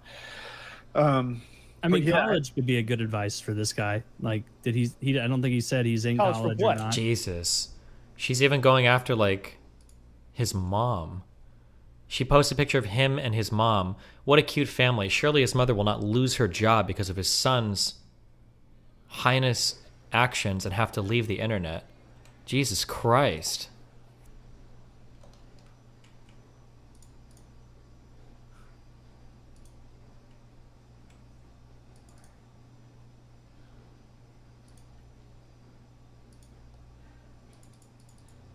Or heinous, not heinous. Sorry, heinous.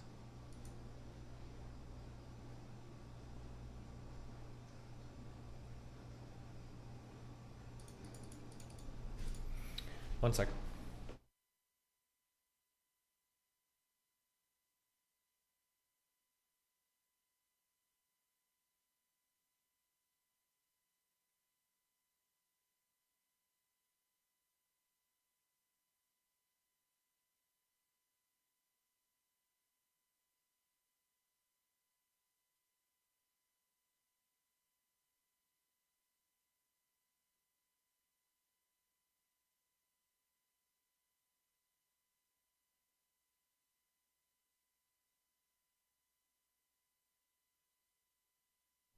Okay, we're doing this when it's done.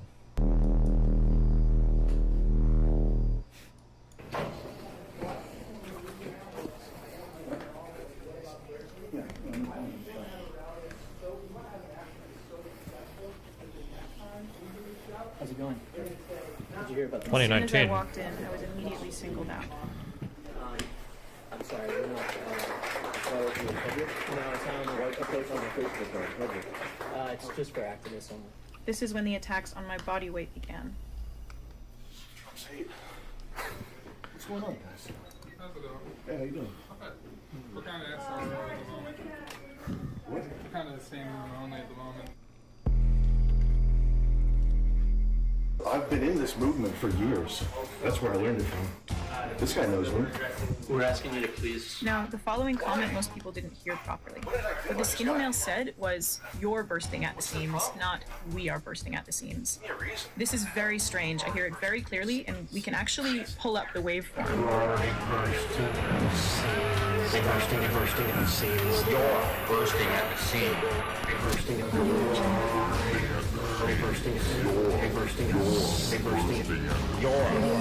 the seams.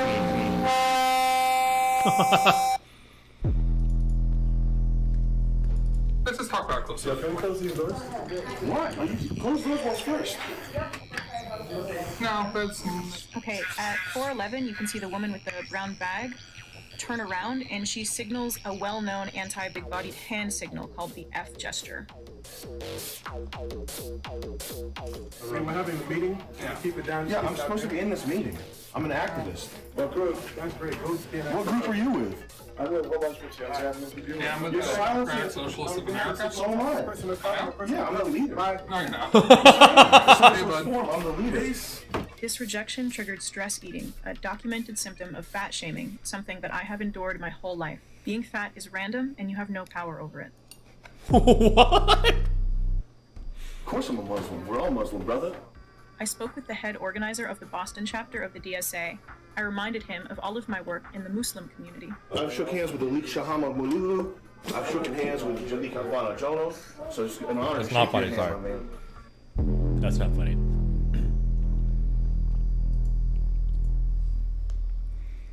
You know, the founders of this country were actually Muslim. You ever hear about that? That's not funny, People sorry. built the pyramids. Well, they went wrong because it was co-opted by the white man. You know what I'm saying? You can turn it up to 70 if you want. I wouldn't want to take credit for this country either. That's why if I could, I would leave. But we can't leave, can we? We have to stay here. You don't smoke weed? No. Well, that sets you apart from most of those people in there. Because that's the only reason they're here, is because they smoked weed, they became fucking retarded, and they thought, oh, I'm gonna help the world today. I know what to do. That's how they got here. You handed me a book about some Mexican revolutionary, so I know your head is swimming with wacky ideas. Also, you're in Boston, you're wearing some kind of headdress that looks like you. All we've talked about is how you think you're woke, but I think you know. What's your favorite music? What are you doing here, white lady? You're here to save the world? You have to help What are you them. here for? I'm here to help the other races because I'm a You're doing a white. pretty piss poor job. I'm a white savior, so show me some respect. Yeah, dude. nobody actually has ever respected you once in your life. Yeah, nobody actually. I'm gonna eat hot pockets like At your mom's I'm house. I'm just kidding, man. Yeah, my mom would fuck you. She would. She'd fuck your. She'd ride you like a rattlesnake. She'd fucking talk like a rattlesnake. That big 9-inch guy. She'd be sliding up and down that. They were not interested in listening. Even though I spoke only with kind words, I was asked to leave not only the meeting, but the building. That's exactly, no, it's not about the building. Could you leave or should I call the police? Can I take some tea? That way? No, please leave. Can I have tea with me? You want to leave right now? Yeah, I'll leave now, but can I have some tea? I'm thirsty. I'm impoverished. I don't give a shit. I'm not pushing you. Grab me by the ear. He's grabbing you. Nobody wants to touch you. Grab me by the testicles. Okay? Goodbye. Coprophagic transsexuals. We're gonna heal the world. And the white lady in there is especially a hero. She's a hero. Who is the female voice speaking supposed to be? Is that like an AI voice for Sam, or is it another woman who made a video about this? I actually have no idea what the whole context on any of this shit is. She was on screen earlier. Yeah, I saw the person on screen earlier, but I don't know if that's the person who this is supposed to be or what. Moment, guys. What's up? I really do want to. Hey. Thank you. Spicy curry. Good thought.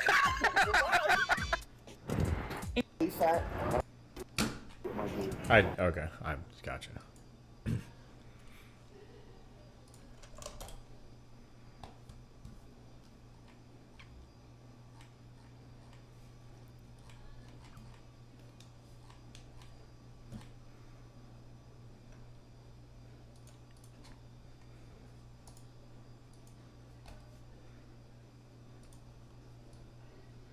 Oh my god. So I'll tell you what's going down. You know who I am. They told me you were VIP. Well connected to the government. Oh no.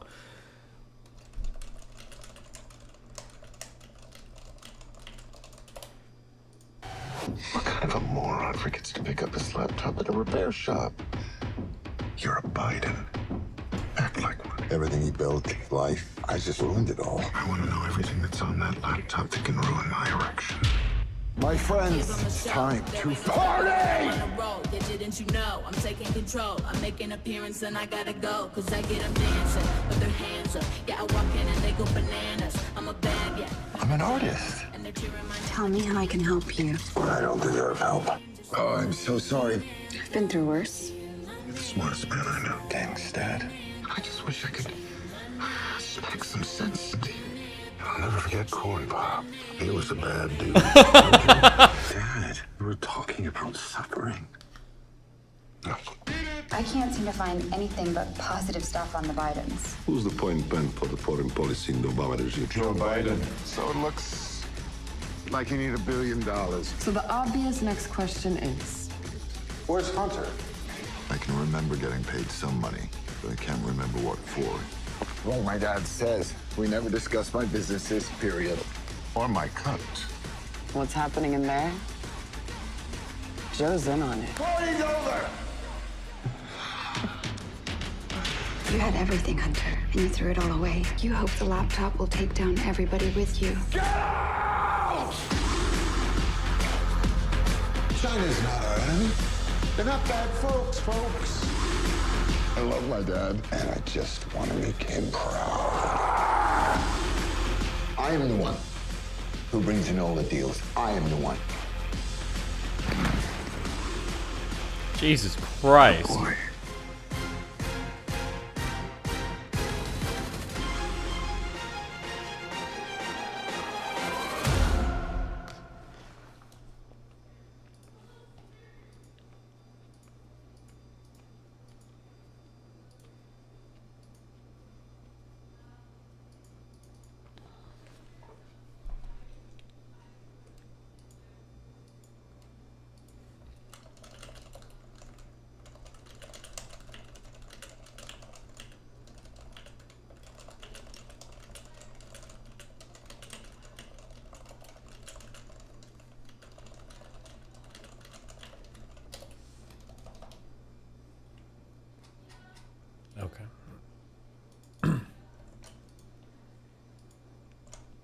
White men are the least racist group.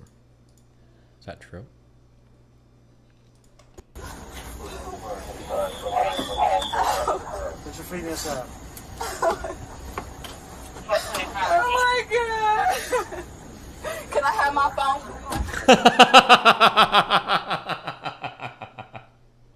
Hunter seems more based now. Put your feet inside. Oh my god! Can I have my phone? Alright. Oh my god. What a masterpiece. Better than Spielberg.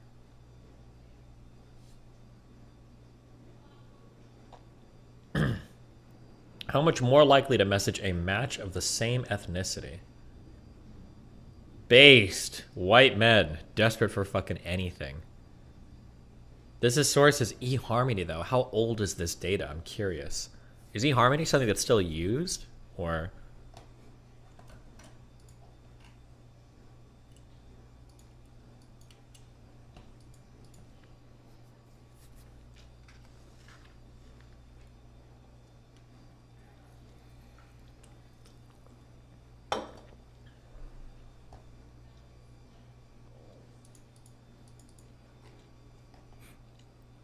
I also like the kind of well, I shouldn't say I like it, but like the black men being less likely to go after black women.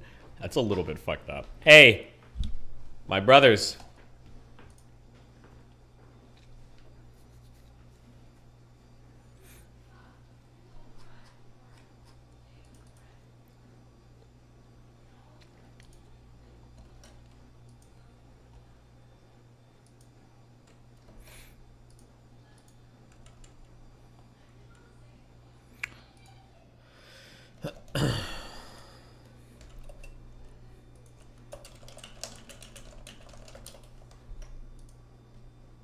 What do you think about the first comment in the set thread? Obviously, we're still colonizing. It's got to be a joke, but who knows?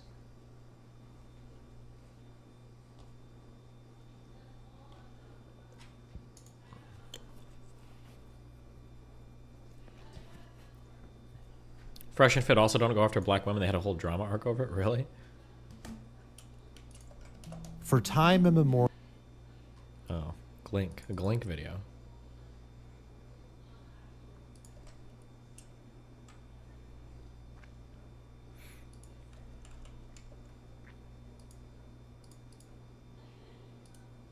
People have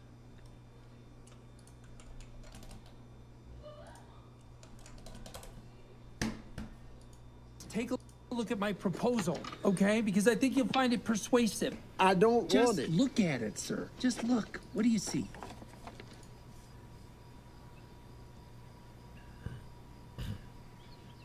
A man.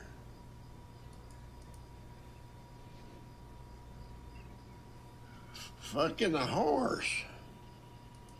Take a look at my proposal.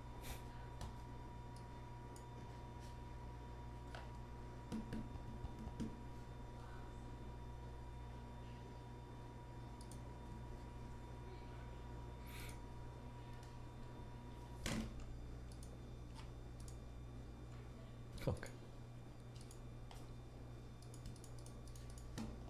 Quite a few times. 50 times? More. 100 times? More. 200 times? More. 500 times? Probably. Wait, what is this in reference to? What do you think of Tim Pool's new music video? I thought it was actually pretty good. There's room for improvement on Tim's singing, but for the most part, yeah, I thought it was pretty well done. Sounds like it's good alt rock. Is this Cohen? I don't remember what he looked like. Yeah. What was this? What was the question in reference to? What did you think of Tim Pool's new music video? Yeah, I thought it was good. What do you want? Wait, is this me? Yeah, it's you, dude. Can you unban me in DGG? What'd you get banned for? Cause I spammed too many emotes or something. I don't fucking know. You're a bunch of boxes? Yep.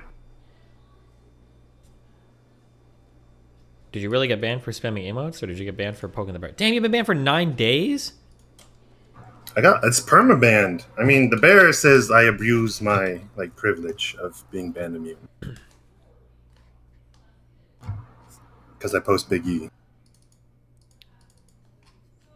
Oh god, RTBA is gonna freak the fuck out. That's not why, and if he's not gonna say why, he can stay fucked off. He said that's not why you're banned. Wait, then why the fuck am I banned? What do you think? Well, the last thing, people were counting down an angel thump, and I did a bunch of a big post of it.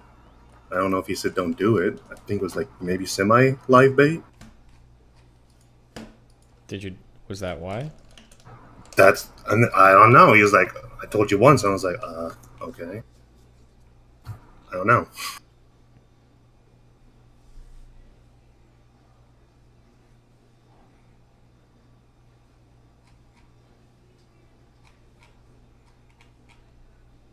Read RTBA's last message.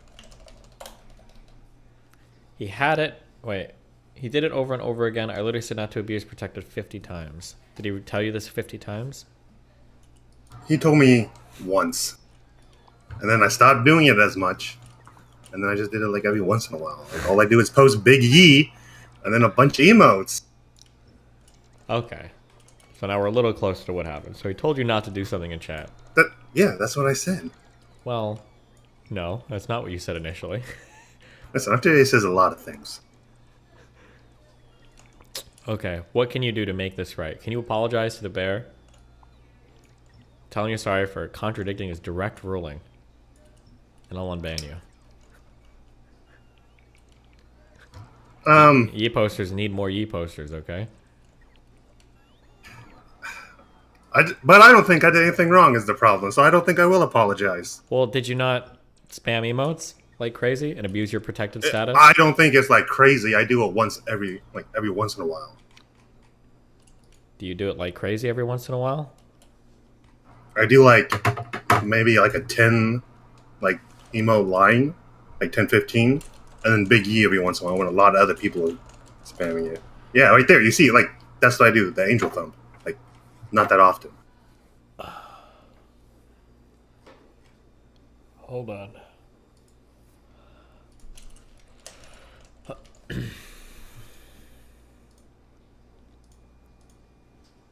We're investigating. Okay.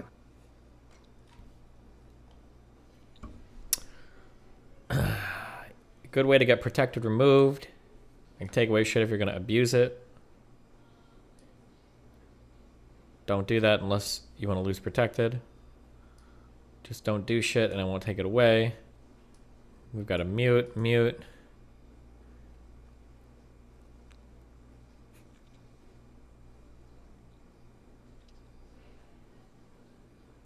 The fun meme, you're brain dead. I warned you enough times. I'm removing it. I don't know. Yeah, these are all within minutes of each other. I consider that one time. Wait. Within minutes of each other? Are you sure? I think so. Fuck. Because I feel like you did it once before, and that's when I stopped for a while. Okay, this is on the 23rd of the 10th month of 2019. Wait, no, hold on.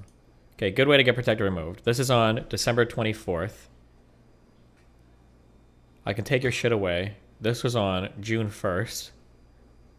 Don't do that unless you want to lose protectors on July 27th. Okay, you know what? I think I know what happened. Yeah. I don't actually see chat half the time. I spam and then I go back to my game. So now I feel really bad. Actually, I'm really sorry, RTBA. Okay. I think you guys might think online, but I'm honestly not. I spam and then I go back to my game and I don't look at chat. It's a lot of stories there, but... It is. Listen, okay. I won't do it anymore. Here's the...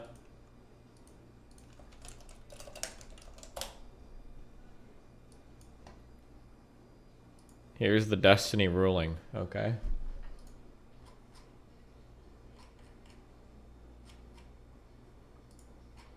I'm bringing you back, but you're not going to have your protected status anymore. Oh, okay. I can deal with that. No. Yeah, I have to. Okay, good luck. If you poke the bear again, he's going to end you for good. I won't be able to save you next time, okay? So does that mean I can't do Big boy, E anymore? will you be watching the Young Don video today? Also, you should watch... Maybe I might. What is the Big Yi? What does that mean? Hello? That's what I just posted. I die as I live. Did you just post the Big E and get banned again? I don't think you banned me. Why would you do this? Why are you doing this? You're... Alright, well, good luck. If he bans you again, that's on you. Have fun. It is. Thanks. Hummus, you're in. What up? In. Jacobaj, read the fucking running wiki. You're fucking wrong. Just bringing up that old debate. Oh my god, you're the running guy. The other running guy. I'm sorry to all you posters for that last guy. Fucking idiot. That's about it. That's all you got? Oh, hold on. No, I don't want to fucking argue with him because he's gonna bring up the newest bullshit running tech. Oh, it's actually the way that you position your pelvis when you're running, and that's what really matters. What is it? Well, you kind of called his name out. You called him out. Tell me, what is it? What's the running tech? Jacob, you're in. So I might not be my best. Oh, Jacob asked to come in and now he's not talking. Uh-oh. Yep. Not looking good. I was just talking to a muted mic, my bad. Uh-huh. Okay, so once again, it's not about heel striking. Yeah. It's not about not overstriding. You said, never tell someone. Can I restate what you said? You Go said ahead. heel straight. You said that your foot strike doesn't matter. Is that correct? True. That is correct. I will stand by that. Okay. Even on the fucking running Wikipedia, it says that this is a debate, and there are some preliminary studies showing up to a twice as high injury rate in runners that heel strike. So what's your fucking rebuttal to that? Is it saying with heel striking with nothing else, like ceteris paribus, or is it just saying that with like that? What the fuck does ceteris paribus even mean? Cool, you're retarded. Let me finish, and then you can talk. Okay. As I said before, you will never, ever, ever tell a new runner not to heel strike, because that won't solve fucking anything. The real issue is overstriding. If you tell someone not to heel strike, they're going to continue to overstride and just do it on their midfoot or forefoot. That's really fucking bad. If you tell them don't overstride, they're going to have something like a normal midfoot stride probably, but landing under their hip. Most people generally don't heel strike when you do it. It's just like any cue that you give to fixing their fucking running or any other thing in the gym. I don't know what this running wiki is, but yeah, you're right. It is maybe slightly contentious. It's a running page for Wikipedia. Okay, I've never ever used Wikipedia for any type of higher level athletic Higher discussion level. ever. Your foot strike is a higher level foot running discussion. Wait, so what I'm saying is there's Can you no run conclusive. barefoot for me real fucking quick? Can you run barefoot outside for me real quick? And tell me if you fucking heel strike. Well, I don't personally heel strike. I don't understand what your point is. But Okay, it's not my about point is heel that. striking. I've been consistent from the start. It's not about heel striking. So you don't think that heel About striking overstriding. can make What's your fastest mile you've ever run? 5 minutes 3 seconds? Okay, that's actually pretty good. Cool. So can you explain to me what you said was that there's contention on this? That matches up with what I said and that it probably isn't significant. No, you're Wait, you saying said- that it wait, doesn't no, matter, No, let me period. finish. Shut up. So, as I said, it probably doesn't matter. You said heel striking is bad. There's nothing conclusive that heel striking is bad. You literally They came in said saying that. For a new runner, if they don't want to experience shin splints, they should not heel strike. And I have a study. I can link you the study. I'll go fucking find it. If I fucking die in TFT, it's your fault.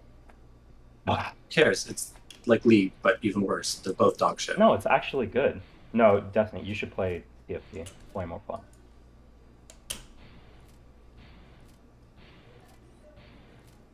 Post a conclusion study. of the study. The conclusion I of the study. don't care about you reading it. Just post it in chat. One sec. Well, I can tell you the conclusion. I'm not going to fucking lie and then link it. The conclusion of the study was, and it was, to be Wait, fair, just I wait. think this- Just post it in chat, yeah? So we can all see it. If you're Well, reading I'm it. trying to find it. I'm trying to explain it as I link it. How are you reading it without a link? Well, he's not I'm reading not it. He's just reading it, explaining I'm the finding conclusion. it.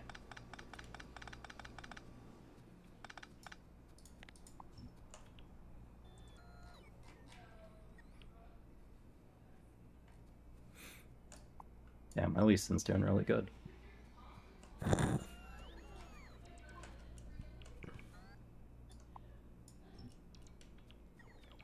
Steven, why don't you like Caitlyn? And what? League of Legends. It's an ADC. Who are you talking to? Why would you say that? Okay, here we go. It's This an 80K. matches- Yeah, I know what Caitlyn Wait. is.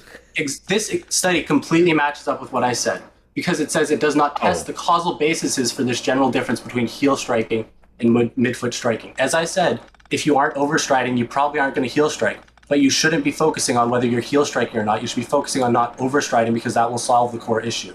This study was done in professional runners. It wasn't done in average Joe Schmoes. It wasn't professional runners. It was in competitive cross-country runners. Those are very different. Okay, I'm sorry. It wasn't in Joe Schmoes. It was in competitive cross-country runners who run hundreds of miles over months. Explain to me how anything I've said is wrong. I've explained why what I said matches up with this. Go for it. Explain it to me. Plenty of professional runners have very long strides. I don't think overstriding is the problem. I think the problem can be where you if you heel strike. Do you see the part of the study where it says that there was twice the injury rate in runners who heel strike versus those who forefoot to midfoot strike?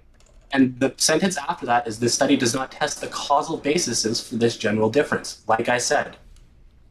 Okay, so you think it's just the study, they don't know yet that it's actually overstriding. Actually, all the runners who hit on their forefoot, they're actually understriding, and all the people who are heel striking, they're overstriding. That's it. Well, no, it's not only that, but yes, like they're saying that there isn't any causal basis. You linked me a single one-off study that literally is saying in the conclusion that we can't causally say fucking anything about what you just said. Whereas I can link you dozens of things that talk about overstriding and its injury risk.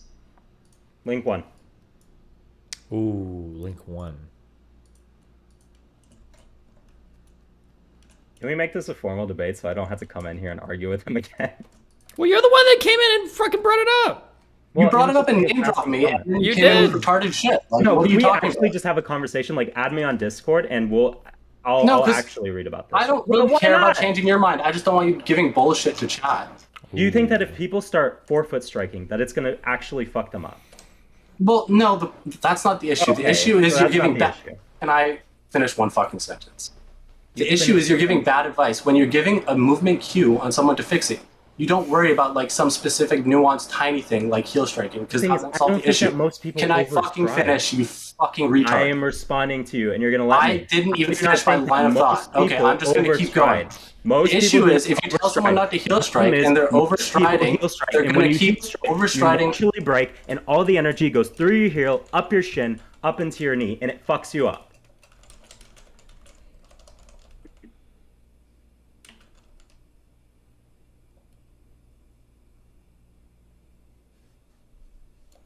Shout out to friendly person. Fuck you.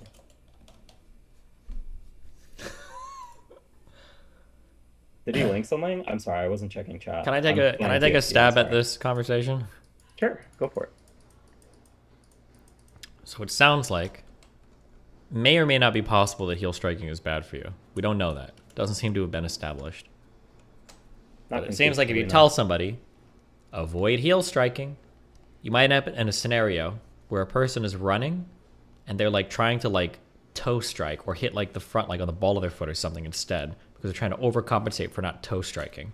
When it sounds like what the appropriate mental cue should probably be is to make sure that your foot, doesn't hit the floor in front of your pelvis? Is that the goal? Jack up? Yeah, just that you're not overstriking so you're not having all that forward momentum transferred up your leg, which is the actual biggest issue for knee injuries, shin splints, and all of that.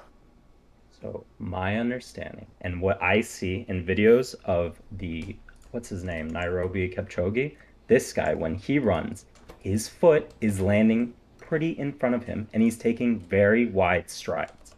But he lands on like the fucking ball of his foot. It's not like on his tippy toes, but it's the ball of his foot. What's the name of the runner? How do I look it up?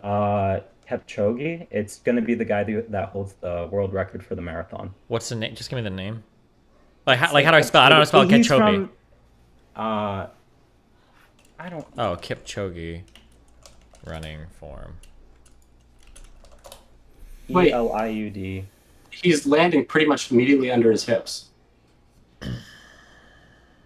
What are you talking about? This guy is like almost entirely landing with his foot under his hips. This guy isn't overstriding at all. Like, yeah, he doesn't have a midfoot stride, but all of this like matches up entirely with everything I've recommended. Can you link me the video that you're watching? I literally just Googled the guy's name.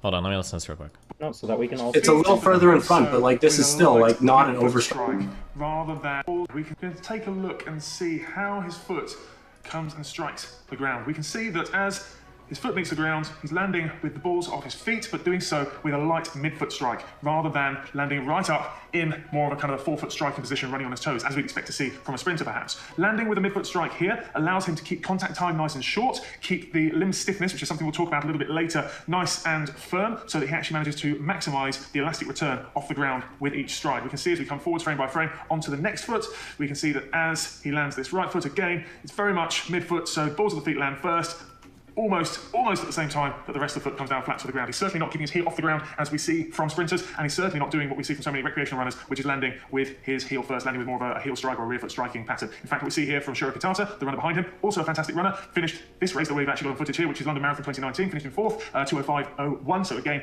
very fast, but we can see the difference in running technique here, overstriding, heel strike. Which brings me on to the next point, which is stride length. Okay, so no matter what pace you're running, the real key is to make sure that you can create the stride length you need to run that pace, or the ground coverage that you need to run at that pace without overstriding, without landing that foot ahead of a more extended knee, therefore too far ahead of your centre of mass.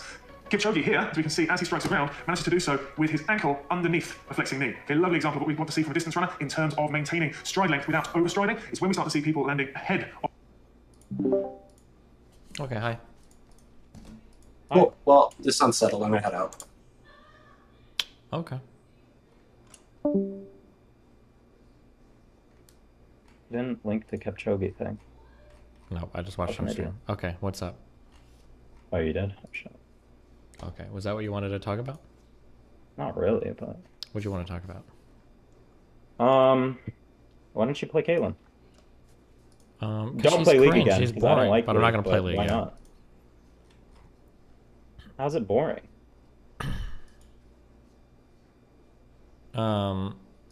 Caitlyn is Have just you ever, boring like, because she just headshot shoots and auto lays. cancel? Yeah, it's boring. People think it's like a cool combat. You're shooting from like 650 range, like it's just boring. Even the sound effects That's for 'cause autos you're- is boring.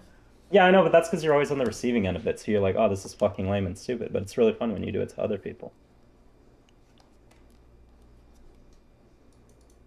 Okay, well.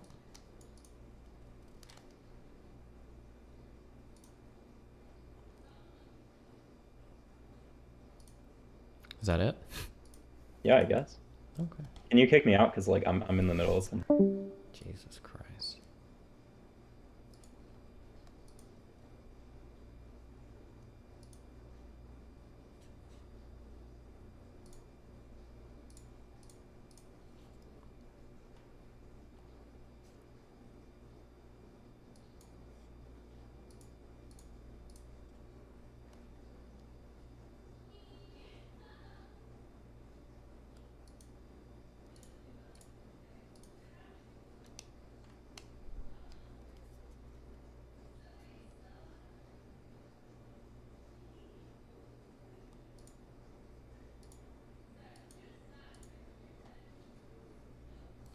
Do you unironically not play mid? Okay, how have you been talking? Hold on.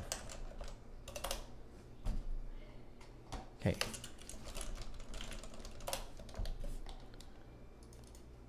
In the case of a beloved schoolteacher found dead with 20 stab wounds. Her death was ruled a suicide, but the case is now being reopened after more than a decade. Did your daughter kill herself? No. Jesus.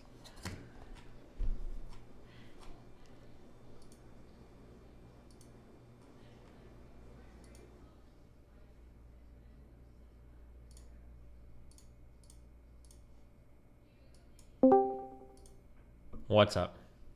Oh, hello. Okay, so I wanted to. So there's a. From your conversation about the whole Nick Fuentes platforming thing, I thought that the argument against wasn't really Steelman properly. But then, so I'm overall, I think you're doing a good thing / okay thing with like platforming him. I'm wondering, do you think you could Steelman the argument that you shouldn't platform him? Why would you come in here asking me to steelman the opposition argument to a position I have? What is the point? Why? Well, because I think we can both agree that everyone agrees that there's pros and cons, right? Sure. So, as far as the cons, do you think that, like, in that previous, because I feel like that previous conversation, the only con that was brought up is, oh, you don't use the word Nazi, which I feel like is a kind of a shallow critique of the whole thing.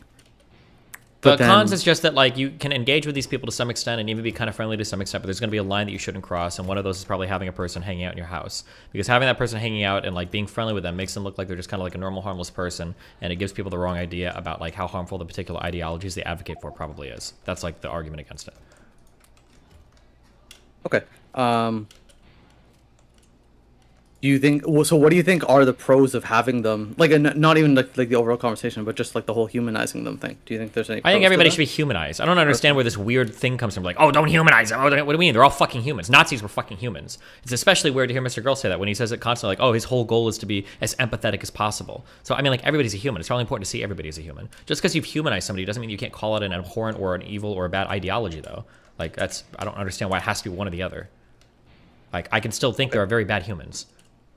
Do you think that even if like you completely destroy him in every argument, and in every argument you make him look like a total idiot, do you think it's possible that you could still be doing a bad thing because there's going to be a lot of people who just don't watch the videos, and just by the fact that his name is out there?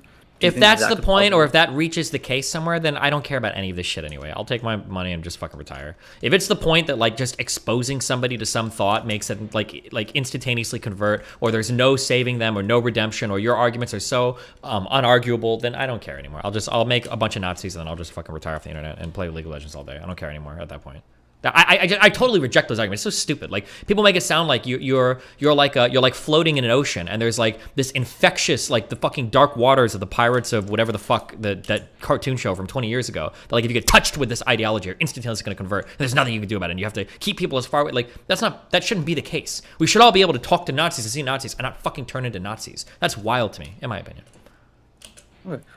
So I feel like my strongest reason why I think it's okay for you to platform him, and in general, is that I feel like there's just such a small, like little to no chance that like there could actually be a Nazi problem, like an actual Nazi problem in this day and age. Do you think that that's well, actually it's not true? about Do you it being think a Nazi actually is problem, okay? just growing it. Like, what if I triple the size of the movement or quadruple the size of the movement? Even if we haven't made like a huge real Nazi problem, like people would still argue that that in and of itself is really bad. But what would be the damage for that? Like, do you think like is there any actual damage done by Nazis like at all nowadays? Well, it could be far right-wing violence, so somebody going out and performing another shooting, which far right people tend to do, or at least it seems like they do it more often than left-wing people. So it could be what? I mean, from a grand scheme of things perspective, though, I feel like the effect of having Nazis around, it does play like a huge impact on just like the general political sphere. Like from an optics perspective, like they do a lot of harm to the Republican Party in a way. I mean, you could argue it, I guess, but aside from just like the one-off maybe shootings here and there, where maybe like 5 people die a year at most, or I don't know what the actual numbers are, do you think that there's actually any threat that like in 10 years there could actually be a Nazi leader, or do you think that's just fantastical? Probably that's fantastical, but like they could still just be a far right movement that's growing and creating more far right movements in the United States, right? They don't have to become like a full-on Nazi party for it to be problematic. Do you think that kind of makes... Do you think that Nazis are any more of a threat than just general far right? Like, if... All far right is a threat, and associating with those people is creating more far right people. That's the fear. The goal is, or the fear isn't that like Hitler's coming back and there's going to be a full-blown Nazi party. It's just the idea is that like the more, like what if like one more mass shooter comes out of that movement because they're so far right extreme. So does anything make someone like Nick Fuentes more dangerous than someone like a Lauren Southern, assuming that they're what they're said? Well, those are both very far right people, but like you would assume that like a Nick Fuentes fan is probably going to be more likely to commit radical violence than like a Steven Crowder fan. That'd be the assumption. But do you think that there is going to be a big threat of radical political violence of that nature? Like, there already is radical political violence. What do you mean? There was the shooting in Buffalo that was huge. There's been like people mailing bombs to each other. There's been like all sorts of, not all sorts of, but there's already been like pretty far right political violence in the United States. Okay, fair enough. Maybe I'm just not as like informed on it, but I feel like maybe just because I don't hear about it, I feel like the whole political terrorism thing is just so minuscule, but maybe it is actually bigger. Okay, just a random other topics. What do you think about people donating like the kind of harsh sounds when you're not on screen? Do you think it's a good thing, bad thing, it's okay, or free money? Chat entertains themselves. It's all good. Do you think it's free money, or do you think it comes at a cost, or do you think it's? I mean, I'm sure some people turn the stream off, but I'm like AFK for a minute anyway. So. Okay. Do you remember when I came in last time? I had like a big like story I was going to tell about some shit that was happening in my life. Do you remember? And do you think it would be inappropriate to talk about on stream, or do you think it would be a big story? Was this related to like your trans stuff, or? Well, is that no? It was the whole betraying loved ones when it comes to money and things like that. Oh Jesus, yeah. But you never actually told us what was going on. But what about it? Okay, do you think it would be inappropriate? Okay, I feel like I don't know if I want to talk about it on stream. Do you think it would be inappropriate to talk about? Or I don't know what the boring, or- story is. I can't possibly know if it's inappropriate or not. You're the one with all the details and all the everything. Like, Okay. Okay, so I basically what I just wanted to see if I made a mistake at some point. But like, okay, so if someone ever asked you for money, and they were like a close family, do you ever help them? Or would you? Do you think it's of course. ever? Yeah, I help people with money. Yeah, near me all the time. Sure. Okay. What if they ask for more money than you have? Would you do something bad to? Depends on what they were Like, would you asking st- for, would and it you depends steal? on how bad the bad thing is. Okay, like, would you steal it to like help family? It depends. There's so much there. Like, if my girlfriend was gonna die, if she didn't get like some surgery, and I needed to steal like $100 from like wealthy parents to pay for it, yeah, I'd probably steal it. But like, I don't know. I need way more specifics to even begin to have an. There's no. I'm never gonna be able to give you like a general rule on that. There's so much more information I would need to ever make that decision. Okay, so let's say if it's their fault. Okay, let's say they got into some debt because they did something stupid, and it's before you've been met them. I don't think and you I'm didn't gonna know be. what I it- don't think I'm gonna be able to give you without having like the full story. There's just no way. It's so it's so much stuff. I just don't know if I can do it. Okay, I feel like it's too much to get into the full story, but Okay, could be, but okay. One other question, and again, just from like a steel managed perspective, because I feel like it's not done properly. The whole neo-pronouns thing, I feel like they're not legitimate, but at the same time, if they were, like, if people got in the habit of using neo-pronouns, would that be the worst thing? Would it be the worst thing? No, it probably wouldn't matter that much. It's just annoying and dumb. Is there any real argument against them, or is it just that Against them, there's it's just no it's reason changing for it? like part of our grammatical structure in a really weird way that makes things it applies. There's a word I'm like, and it introduces a whole bunch of unnecessary friction into our language to appease a hyper small group of people, and then it runs the risk of like presenting harm to a much larger group of people. So hypothetically, let's say 50 years from now, we like everything's like much more pro-trans in general. Mhm. Do you think then neo-pronouns would cause the same kind of risk, or would they be no risk? at all? Probably not the same kind of risk. I still think it's dumb though. It's just there's no point. But Yeah, but the fact that it's dumb, is that like an argument against it, or is it just that it's... well, I would say it's an argument against it because typically to do things you need a good reason to do things, and if you don't have a good reason to do things, then yeah, I would say it's dumb to do things. But like if somebody's arguing for changing something, it seems like they need to give the positive argument in favor of changing something, rather than just saying like, well, is there a reason we shouldn't change it? I mean, if it gives one person, and maybe they're irrational for feeling this way, but if it gives one person a slight positive benefit, and then... One person if isn't there's enough a- to change all of the conventions of language and accuse people of being transphobic for not following. No. It would have to be more than Well, one. I don't know if I would accuse people of being transphobic for not following it, Well, but is typically there any with reason? neopronouns- Is there any reason not to though? Like just from a perfect like steelman perspective, where I don't think we can transphobia is change. gone. Yeah, we can't make big changes to our language because it makes one person feel better. I think that's too much. Why not? Or not one person. Let's say 0.1% of people. Is there a reason why not? Maybe Let's say it would, everyone it was would cool just with it would depend, I guess, on what we're changing and if we've got good reasons to change it. I don't know if just making somebody feel better is necessarily like a good reason to change something. I'm not sure. I'd have to think about it. Okay. Okay. I'll just leave it for now. All right. Oh. I'll talk to you later, maybe. All right. All right. Okay, Thanks. be careful. Bye.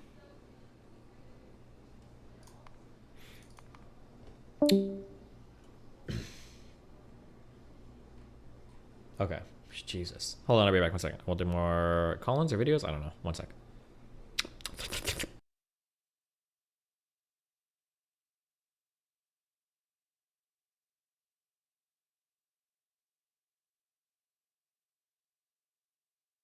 Imagine being RTBA. A bear. Simping for a frog. You never lose.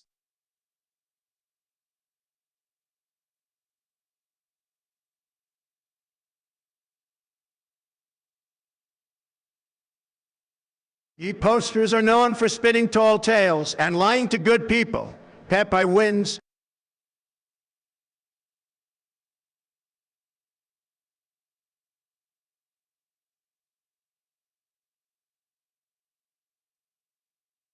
You should have Josh Moon on your stream to talk about how it's like to run a forum that's targeted in the ethics of doxing. He's somewhat articulate and will hop on if you ask. Shitcat forever.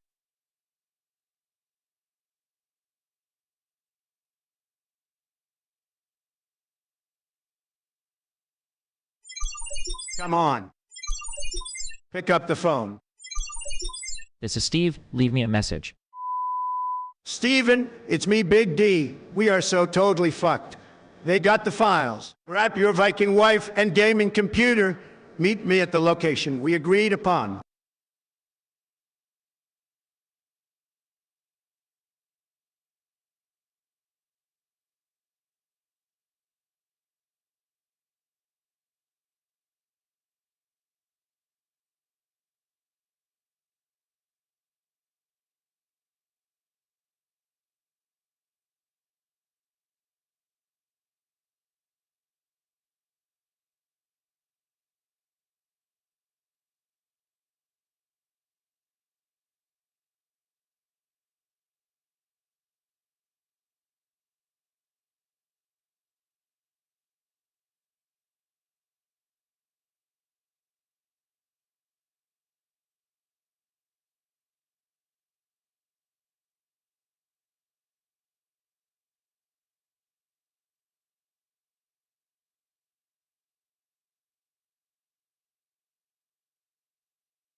Fine. I'll do it myself.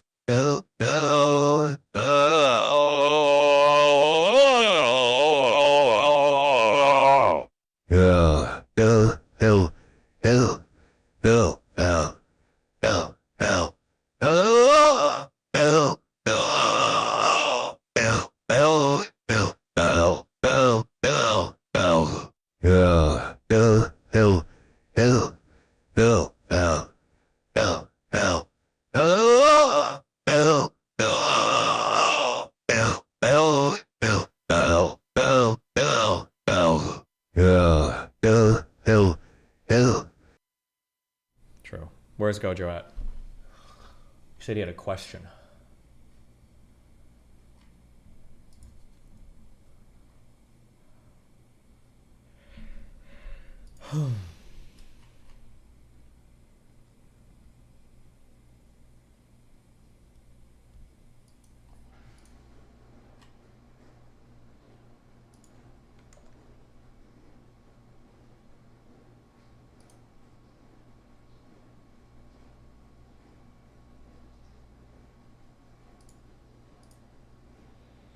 The fuck is this? Hold on. Big D wants to talk. Check Dono's Destiny. Who the fuck is Big D?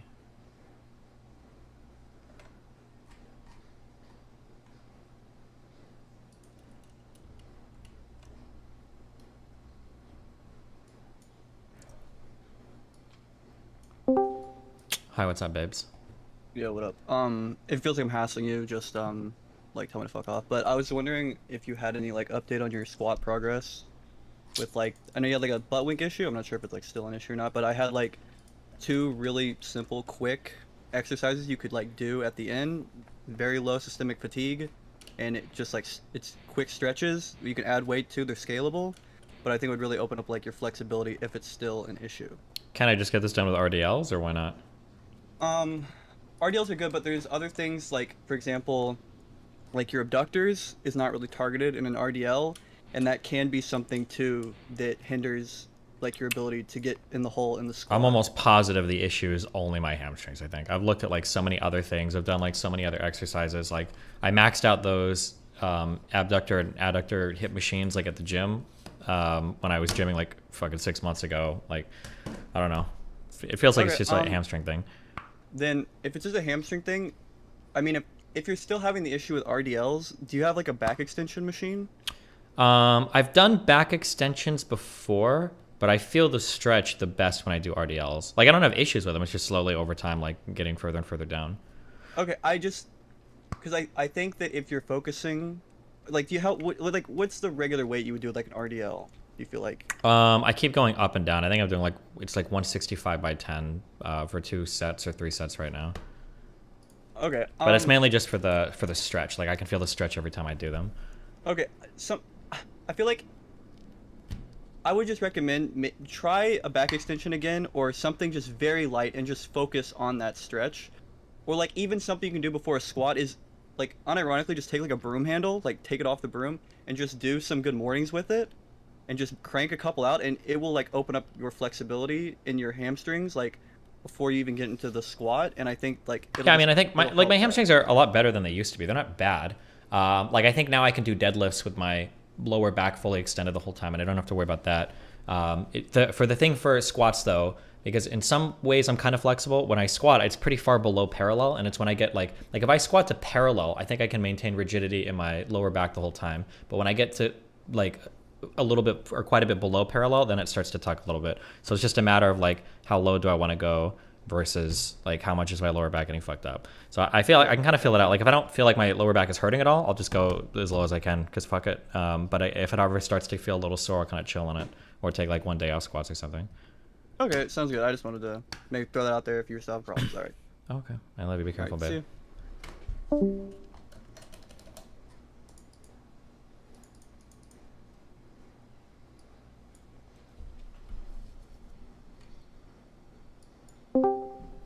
What's up? Oh, hi. How's it going? It's going okay. How are you going? I'm doing well. This is my first time ever. Wow, because big fan. Been watching you for a while when you were streaming with Ice Poseidon. Wow, cool. Yeah. Anyways, a couple of things. Is there any chance you can get Dan in here? Because I lived in Miami all my life, and he is super wrong about the stop sign debate. So I want him to get in here. I don't even know if Dan is around right now. I'm not sure.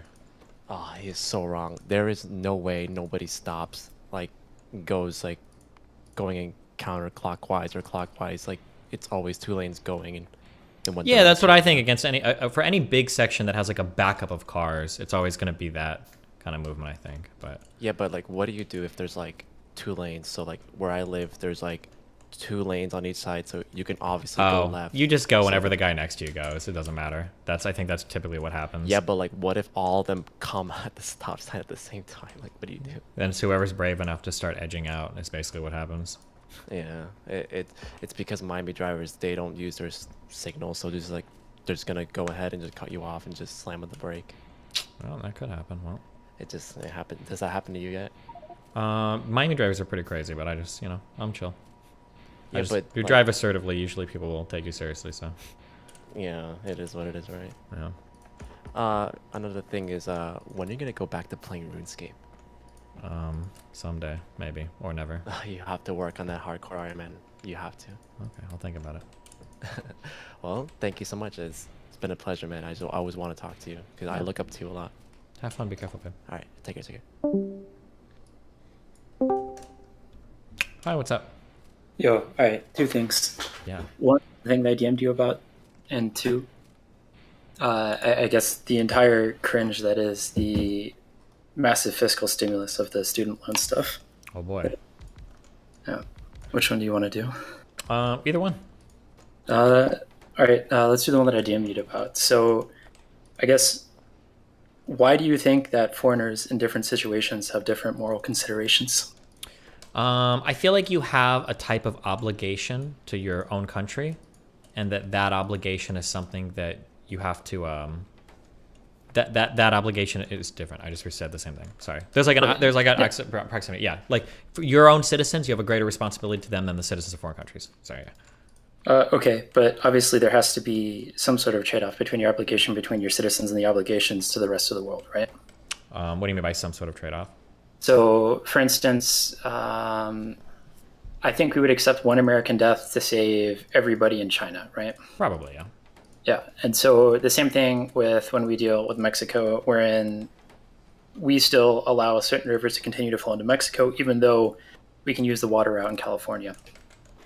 Yeah, probably, yeah. I don't know exactly how the river trades and all that shit is set up or what the deals are. But okay, sure, yeah. So I guess to put this in perspective for everybody in chat, we were talking, this goes back to the conversation with Wicked Supreme when we were talking about pulling out of Afghanistan. And so the cost per year for us was about, we'll call it 500 US soldiers per year and about $50 billion. And pulling out basically left 20 million people, more or less, women going more or less into slavery, plus the tens of thousands of people that'll die because the Taliban are in charge instead of whatever corrupt government that they were running. So that seems a little bit weird to me, because then if you take a look at our obligations to American citizens through the same lens, well, if we take a look at illegal immigrants, right, there's like, I don't know, 10 million, 20 million, something like that. Mm-hmm. And they murder or DUI kill approximately the same number of Americans every year as we were losing soldiers in Afghanistan. Mm-hmm. So I guess I don't understand why in one case the outcome seems to be about the same, minus maybe the dollar considerations versus geopolitical, but the human toll is still the same. But why is it good for them, or why is it good for us to have illegal immigration when the cost in human lives is basically the same? I just don't think that measuring the human lives full stop is a good comparison. I think you have to look at the context in which the loss of life is occurring. So like having like illegal immigrants and stuff is stuff within our borders. And I think we have our own laws and our own moral duties to stuff that happens within our borders that we have to consider. But going to another country and then exerting our, I guess, moral will or whatever for those citizens, it's like a whole different set of responsibilities that you're calling it, or I would imagine. I guess to some degree, but it just seems wrong to say that because they happen to make it within our borders, then they have more rights and privileges than they would if they were living somewhere else. So, for instance, if we go to the CIA's torture program, well, you can't do it in America because when you're in America, you have those sets of rights and privileges, and it seems like we would extend those same rights and privileges to the detainees that we kept overseas. Maybe. I mean, but that was part of the reason why they set it up, and that's part of the controversy, right? Because it feels like you can't just go to another country to fuck things up, right? Like that seems like a little bit bad. I guess I would view it as like there are certain things that I think are okay and not okay for children. I think that like spanking children is bad. I don't think you should ever do it. I think it's cringe as fuck. I don't support corporal punishment for children ever. If I have a child, I do have a child, and he's under my house, I wouldn't spank him. I wouldn't be supportive of that. But the parent next door to me might be supportive of that. The authority that I have under my house is going to be different than the authority that they have under their house. I wouldn't go into their house and force them not to spank their kid. But if their kid, for whatever reason, got into my house or made it to my house, I'm not going to spank their kid. He'll live under the rules that I have in my household. And I think that's kind of the difference. I guess it'd be if Nathan went to their house and got spanked would be the more apt comparison. Yep, and for that I would say that's a tricky situation. Like I kind of have to respect their authority. Kind of like if say hypothetically like a black woman were to go to another country and get arrested with weed for a long period of time. Like, well, fuck, like that's their rules. Like it's a different thing. Like it's hard to say like you can't unless you've got some weird diplomatic immunity going on. Yeah, go ahead. Well, I was gonna say I think getting arrested for weed or something like that is fundamentally different, I guess, than because you had a choice and you knew versus you don't have a choice if you're a woman in Afghanistan. You don't have a choice to leave. You can't go anywhere else. Wait. Yeah. People are saying why black. I was making a joking reference to the lady in Russia that got arrested for marijuana. I don't know how many people don't follow. Jesus Christ. Yeah. Okay, sorry. Go ahead. Yeah. So fundamentally, it seems like that decision was a poor decision made on her behalf, and she got fucked for something that is incredibly stupid on her behalf, but and is ridiculous. But maybe also I want to caveat. I don't know if she really had weed or if that was some frame shit or whatever. Yeah. That was. But yeah, go ahead. It could be. It could be. Yeah, because of some weird Russian. Yeah, but go ahead. Yeah, but I mean, I guess fundamentally, I think that's a lot different than just being born in a country and then essentially either being left into slavery or being, because you don't have a choice to enter that country, right? She had a choice to enter Russia regardless of whether or not they planted it on her. She made that decision, whereas the citizens of the other nations, they don't have that opportunity. Yeah, but it's the nation to decide what they do in their nation. Is it on us to exert our military or legal or moral authority on other countries? Go ahead. Well, so it's okay then for other countries to enslave their citizens. So if someone wanted to set up slavery in, Germany or something, it'd be okay then? Depends on what we've decided, I guess, is kind of like what the world courts, I guess, the like the UN or whatever has decided. But I mean, essentially, yeah, I mean, other countries have sovereignty within their borders and it's their right. Same thing with the spanking the child thing. I think spanking children is bad, but if it's another parent's house and they have the right to do what they want to do, right? So if they're going to do something that's considered harmful to other people, it doesn't matter how bad it gets, we should never intervene. Harmful to other people within their borders or outside of their borders? Right. Let's say it's outside their borders now. Let's say it's two nations that we don't do any trade with. These are two isolated island nations, and one decides that they want to just enslave the entire other nation. So they're going to invade, they're going to take over, they're going to enslave the other islands. Do we have no moral obligation in that situation? I mean, outside of the nations, it's going to come down to, well, like, what are the treaties that we have set up, or what are the agreements we have set up with other countries if they're like requesting help or aid? Okay, but if they request help or aid, does that make any difference? Yeah, I think a country can request aid, because you're still respecting the sovereignty of that country. They're requesting things as a country, yeah. Okay, so if you're able to create any sort of sovereignty, then you have right over whatever borders that you can hold? Well, I mean, we're going to have to talk about different ways of creating sovereignty. Like, I don't know if a neighborhood's saying, we're seceding, now come protect us. That probably Well, that's what happened in Chaz, right? We had, 20 armed gunmen take over 6 blocks in Seattle, and the local authorities respected it. They had passport control on the border. Is that sovereignty enough? No, I think that was cringe as fuck. They probably did it because it's fucking Seattle. But Yeah, just but like just like the white dudes that took over the land and had a shootout with the FBI saying that this is our sovereign land now in the United States when they had that big fight too. Sure, but they got arrested by the FBI and they went to trial and they were found, I guess, not guilty by jury nullification. Okay.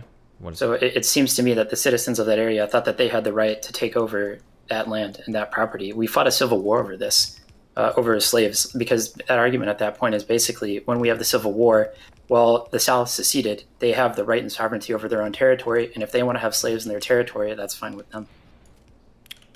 Sure, but I mean, like that. I don't understand what is the contradiction between anything I've stated. Oh, so the contradiction is we fought an entire civil war over people's human rights, right? We I don't know. No, we didn't. That's not true. What do you think? The Civil War is absolutely over this. Was it not over slavery? What was it over then? It was over slavery in the United States of America. We didn't fight a war against the against United States of America. Every state in the South seceded. Yeah, but they were part of the United States of America. We didn't fight a global war against slavery. We fought to end slavery within our borders, right? That's a huge difference because you're talking about fighting to end slavery or human rights abuses in other countries. We didn't fight to end slavery around the world. But they seceded. They had de facto control over the entire area. Well, they seceded, but they were still part of our country. You can't just say you seceded, you're gone. Like I seceded my apartment right now. Oh, now they seceded, it's a totally different country. No, obviously we're fighting over very specific territory that was once part of our country.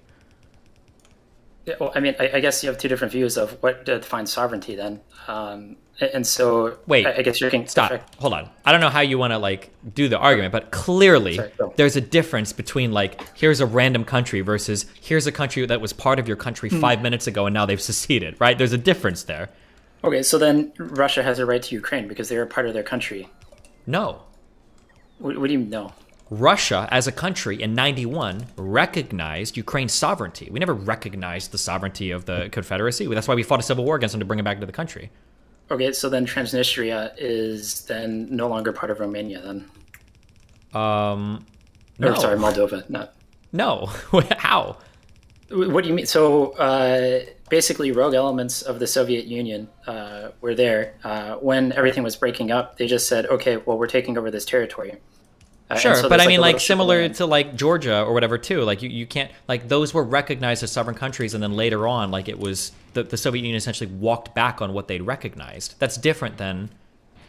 It's different than people within the borders of their own nation just taking away territory and having de jure and de facto control. Well, first of all, yes, because there's a huge difference between people within your territory Okay, taking well, that's over Transnistria. versus. That's No, Transnistria was supported externally by Russians, by Russia. Sure, but there was still Moldovan citizens in the area. Sure, there might have been some Moldovan citizens, and I'll admit that like those issues can start to get touchy, right? Right, and then what about Kosovo, right? What about Kosovo? So Kosovo seceded from what was it? I'm blanking on the name. Bosnia. Okay. Right. Bosnia still doesn't recognize that Kosovo is different, but we literally had a massive NATO intervention when there was a genocide going on there. Should we not have intervened then? Because it was within Bosnia's own border and it was their own citizens? I think that intervention that is done when we recognize some crimes on a global stage to ensure that like the world is playing by a certain set of rules, I think that as long as that framework exists, I think that's okay. Okay, so like Ukraine, where there's actually genocide going on, would be an okay place for the world to intervene. I don't know if where is there actually genocide going on in So Ukraine? So the UN definition of genocide is whenever you're transporting kids to another ethnic group. There's literally thousands of Ukrainian kids that have been moved over. There's been massacres all over. You can't say that there's not crimes against humanity ongoing. No, I don't know if I would consider that a genocide. I have to think about it, like, because it's the UN definition, and that's what we've agreed on. I don't know if that's the UN definition. Firstly, you're saying that has the UN actually declared a genocide in Ukraine? The UN has not. Okay, but that's so then mostly because China and Russia has more pull in the UN. Okay, sure. So we can say, but I'm just saying, like, because what you're describing could theoretically be almost every single war ever, right? Did the United States commit a genocide in Vietnam? Because that sounds like everywhere. We took a lot of we flew a lot of children out of Vietnam after the war. There was genocidal actions, but it wasn't intent and overt across the entire armed forces as a directive from the state. Sure, but I don't know if there's an intent and overall like desire to genocide Ukrainian people from Russia. It's probably more just in the territories that they're in. They're bombing the fuck out of them, taking children or whatever. Like, I would disagree on that, but we'll see what that is in a couple of years. So I guess here's another one then. So say you go to school, you're going to pick Nathan up from his elementary school, right? You see a third grader that's stealing lunch from a kindergartner. Do you have an obligation to protect? Yeah, I would say so. That kindergartner. Okay, so then why doesn't that translate to nation states?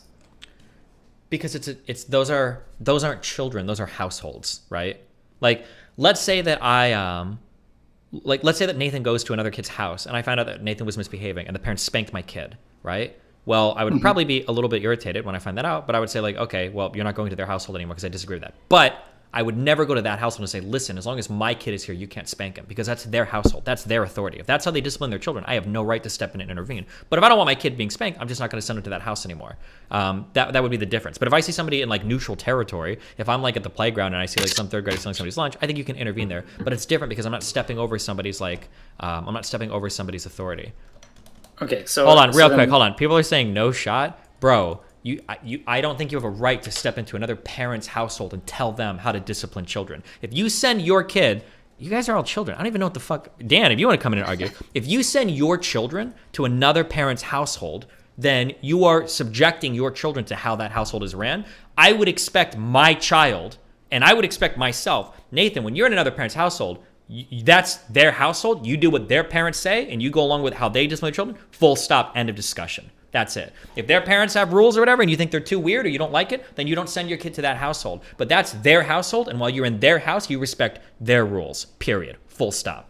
Like, but anyway, go ahead. Okay. Oh yeah, but anyway, I'm just saying like fundamentally, like I think other nations have sovereignty that has to be respected. I understand the emotional desire to like inflict like some pain or damage on a country that's not following like our kind of morality, but like how do you? It's not pain or damage; it's protection or prevention of harm. I think you have an obligation or a responsibility to protect the other citizens of any other nation. They don't just cease to be moral agents just because somebody else is doing the harm and it's half the world away. But then does. The problem is that this is going to be really unsatisfying, but like harm is subjective, no? Well, yeah, sure, harm is subjective, but there's some degree of harm where you absolutely have to step in. I agree with that, and I think that's kind of what bodies like the UN are for. No, but the bodies like the UN are basically bought off by dictatorships like authoritarian China, so they can pass whatever. The UN for the last 30 years Well, has more or less just been dictators saying whatever the Hold on. I don't think it's that the UN is bought off. It can feel that way, but I'm pretty sure the structure of the UN is intentional to ensure that there's not conflict between massive nations, right? That's why China has a seat on the Security and so Council, that's right? why the UN General Council can just pass whatever they want condemning the United States when you have Saudi Arabia as the head of the Human Rights Commission, because no one gives a shit. It's just whoever has the most votes, and China goes out to the rest of the world and plays games with them to get them to vote however they want in the UN. And we ignore it because we know it means nothing and it has nothing to do with our rights and obligations Sure, but I mean, like as that, citizens of the world. Yeah, but that speaks to the incongruent moral values of countries across the planet. I just don't think that you have the authority as a country to step into another country and say, you're harming your citizens in a way that we define harm and you don't, and we're going to stop it. Because that gives us theoretically like moral authority over. I agree that there's some cases where like this needs to be stopped. So like UN and NATO and shit. Go ahead. Yeah, let's go back to the household example, right? Sure. So our neighbor or your neighbor beats their wife, and eventually the state's going to intervene with force to stop his neighbor from beating his wife. But he's using force within the household. She knew when he was getting when she was getting married that he was going to beat her whenever he didn't make her dinner or something, right? You very clearly are accepting that there's an intervention that needs to happen, even if both people, or even if the person in the household consented for it, or even if they don't. There's going to be some escalation to force when we find harms that are happening. There's going to be like a sliding thing, but like the issue is that when you talk about the husband beating the wife, the husband is violating laws that all of us are subject to, similar to like a world court. So in that case, yeah, you should intervene. But why are they subject? Why are we subject to that law? Because we think that it's harmful for people to... No, not because we think it's harmful. It's because your buy-in to being in any nation explicitly demands your compliance with that set of rules. It doesn't matter if you agree with them or don't agree with them. Like those are the rules. Okay, but everybody's living on the same planet. Don't we need a global buy-in for things like we don't global have. warming? There is no global government, and we do try to get global buy-ins, but that's why we do these like really complicated multilateral agreements between like huge bodies. But there is no global government to mandate one set of rules for the whole world. I just think in Saudi Arabia, we would argue that there's a lot of abuses between like gay people or even women being disenfranchised to some extent. Like, do we have like the moral authority to go into that country to save gay people? Like, what if an LGBT Well, I bloc... think you would have to balance. I think you have to balance what's happening with the deaths to LGBT people versus the other harm that we would do by causing an actual invasion, because you're going to be killing lots of people. There's going to be some threshold that you're going to have to overcome. For weaker nations, that bar is a lot lower. Right. And then if you're looking at invading a country like China, who's literally genociding the Uyghurs, who has already genocided everyone in Tibet, well, going to war with China is going to have significantly higher thresholds of harm needed to go to than, say, invading Lesotho or something like that. Sure, I guess we get into some weird kind of utilitarian math, though. But then we also get into a weird world where countries are like incentivized to just do enough harm to like not draw the ire of like the world. I don't know. That's... Yeah, I don't know. I think in general, I think you're gonna have to respect the sovereignty of other nations, even if they do things you don't like the Taliban, unfortunately. But I mean, I don't think you have to respect people's rights just because they're in another nation, and they can do whatever they want because that's... Well, do you recognize nations as being things that are worth like recognizing, like an independent nation? Because it feels like your whole perspective is you're talking about like a global society where we just have people everywhere, and some people need to be protected. But like I don't view them that way. I view them like you're citizens in a of these utopian countries. world, sure, but even in a realist perspective, yes, we should respect countries' rights and they should have differences between them. But at some point, we have to recognize that there is explicit harms that are unacceptable. Sure. So like chemical weapons, nuclear weapons, these are things on the world stage that we recognize sure. as like... I would say stopping 20 million people, 20 million women from going to school and subjecting them to not being able to go outside without a parental or a male guardian is something way beyond the line of anything that's acceptable. I think harsh condemnation in the form of sanctions or tariffs maybe could be okay, but invading them because they've got a whole different organizational structure, that's a hard one. I don't know. Yeah, then you just push all of them into the same thing that we had before, where we had the Soviet Union, but now it's going to be under China and the rest of the authoritarian dictatorships all under one. Sure, but again, like that authoritarianism isn't necessarily like a moral wrong. That's just we have a difference of opinion in well, not like you and me would agree. Obviously, that authoritarianism is bad, but like it's just a difference of opinion. I don't think authoritarian itself is necessarily bad. I think it's just the outcomes that you see. You can necessarily have a beneficial or a beneficent dictator. Isn't this essentially Russia's argument against the West that liberalism and democracy have led to the degradation of society or whatever? People like that Dugin guy or whatever are talking about how the moral decay of the West has happened off of the backs of basically liberal and democratic governments. Like, yeah, but there's a difference, I think, fundamentally between moral decay of, I'm going to go out and have sex with 20 women and do a lot of drugs, and I'm going to kill or enslave people.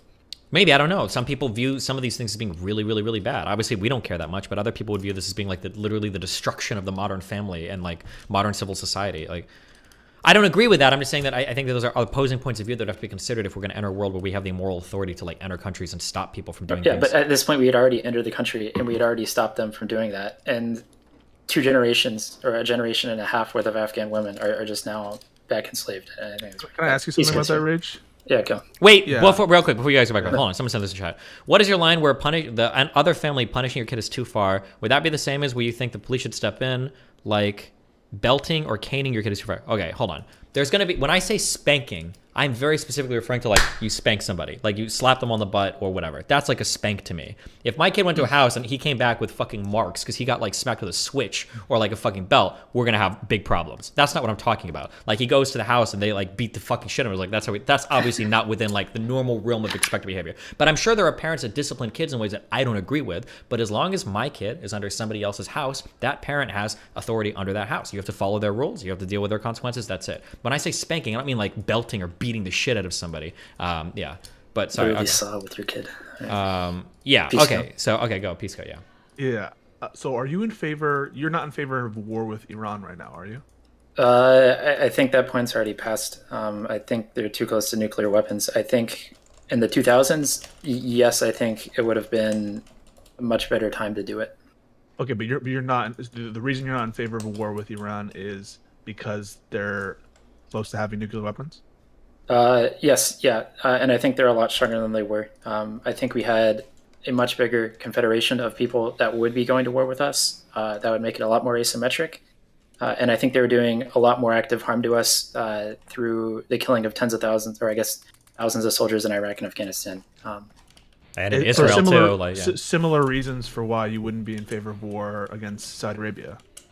Yes, yeah. Having to do with the cost of war itself. Yes. Are you in favor of going back into Afghanistan now? I would have to think about that. I would say, as time goes on, I would say more yes. I think the biggest problem now with Afghanistan, why I would say yes to going back, is because of the increased presence of ISK, not necessarily the Taliban being in charge, if that makes sense. If it's not enough for them being in charge, why would it be enough? Because the amount of lives, the amount of lives, the cost to go back is going to be significantly more than maintaining the status quo, right? So your barrier to entry is going to be much higher, and the country is going to be destabilized for much longer than it would have been if we stayed there in an alternate universe. But the amount of harm that they're doing to their citizens now wouldn't justify intervention, or at least in Iran, right? Or Saudi Arabia. No, I don't think so. I think there's more. Yeah, there'd be more harm in the rest of the world if we did that. Do you at all consider the potential ramifications to United States, whether that's its appearance to the international community or its soft power that might be mitigated or like made worse if we're in the game of just invading small countries who don't have a strong enough military for it to make it not worth it? I think that we've seen interventions where America has done a lot of very good for a lot of small nations. I think it's only very recently that we've had a couple of ones that have gone poorly. And I think America has been pretty highly respected and regarded around the world for that. I don't think necessarily that... Would you, wait, real quick, just in clarifying that, would you say that that would be true like pre-90s? Like up through 60s, 70s, 80s? You think most of like America's foreign policy was respected around the world? I think that's a fundamentally different reason for intervention. Okay, just making sure, because yeah. people are going to crucify you. 80s. I think one of the reasons why we had so much trouble leading up to the Ukraine intervention, where no one was like believing America. Well, some people were, right? Our own State Department, obviously America had its perspective, but you guys talk to people who are like, they're never going to invade. I think the many different countries, including Ukraine, were skeptical that Ukraine was going to be invaded. One of the reasons was because no one like trusts America based on the previous interventions. No one trusted America based on what happened in Iraq and previously in the Cold War. It's just a pattern of interventions that didn't make people better off, where they where they existed. You know, maybe the exception of Korea or something. But I would disagree with that. You don't think so? Wholeheartedly. No, I don't think so. The American interventions in countries in Latin America, you think were justified and good? In the context of what we were fighting against the Soviets, yes. In terms of the outcomes, they were pretty bad. They were pretty brutal.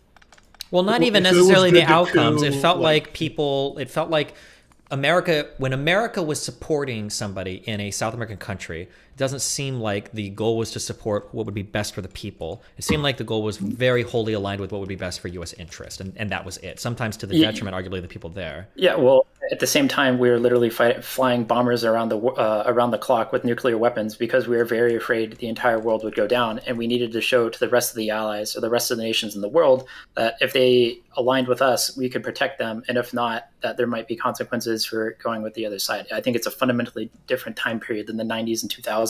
You're no longer in a multipolar world, and you're no longer under the shadow of nuclear Armageddon.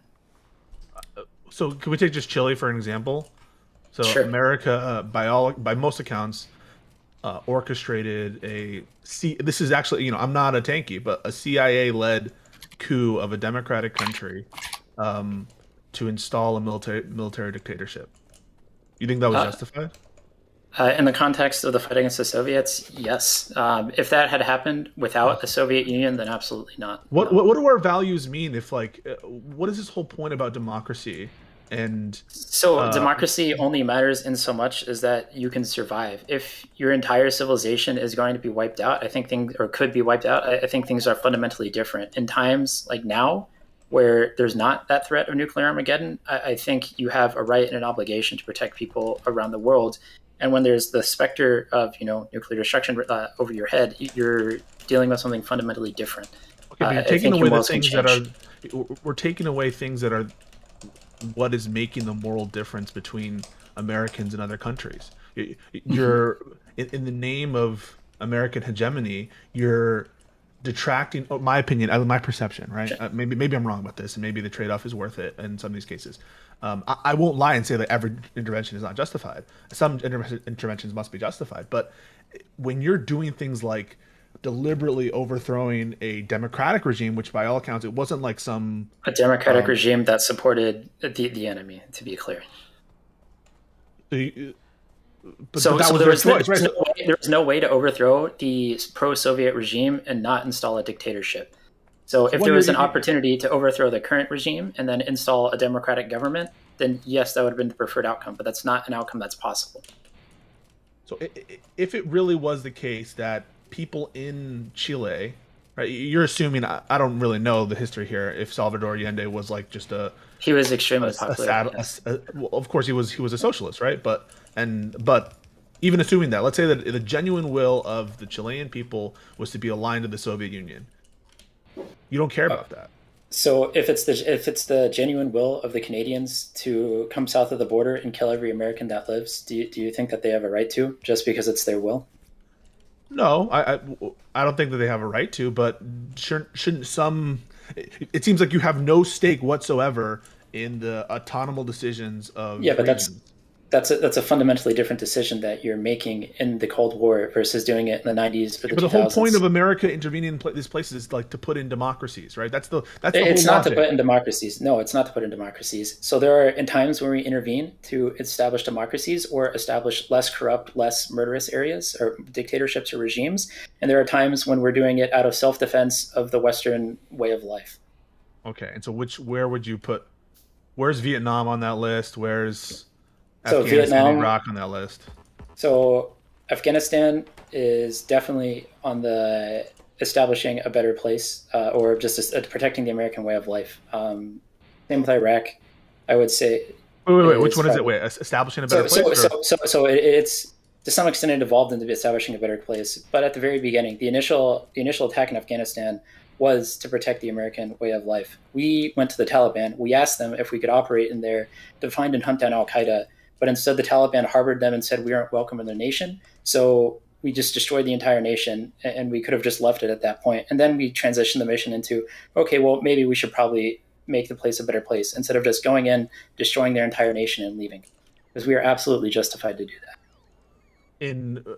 in So Afghanistan. the scope of the mission changed as the mission progressed, or Correct. or what the goals were, which I don't have a problem with that in principle, but it just seems like let's say the So you're Afghanistan saying people actually want like an Islamist regime, or so want. you think it's okay for them to harbor international terrorists that continue to operate attacks No, on I don't. America? Okay, so then it was justified then to go into Hang on a Afghanistan. second. Just because you think that they don't have that we can intervene and go in and stop terrorists doesn't mean necessarily think that full scale war for 20 years is the correct course of outcome. Okay, so we go in, we destroy the Taliban that were in charge, that were harboring international terrorists. We continue to hunt down other terrorist regimes in the country.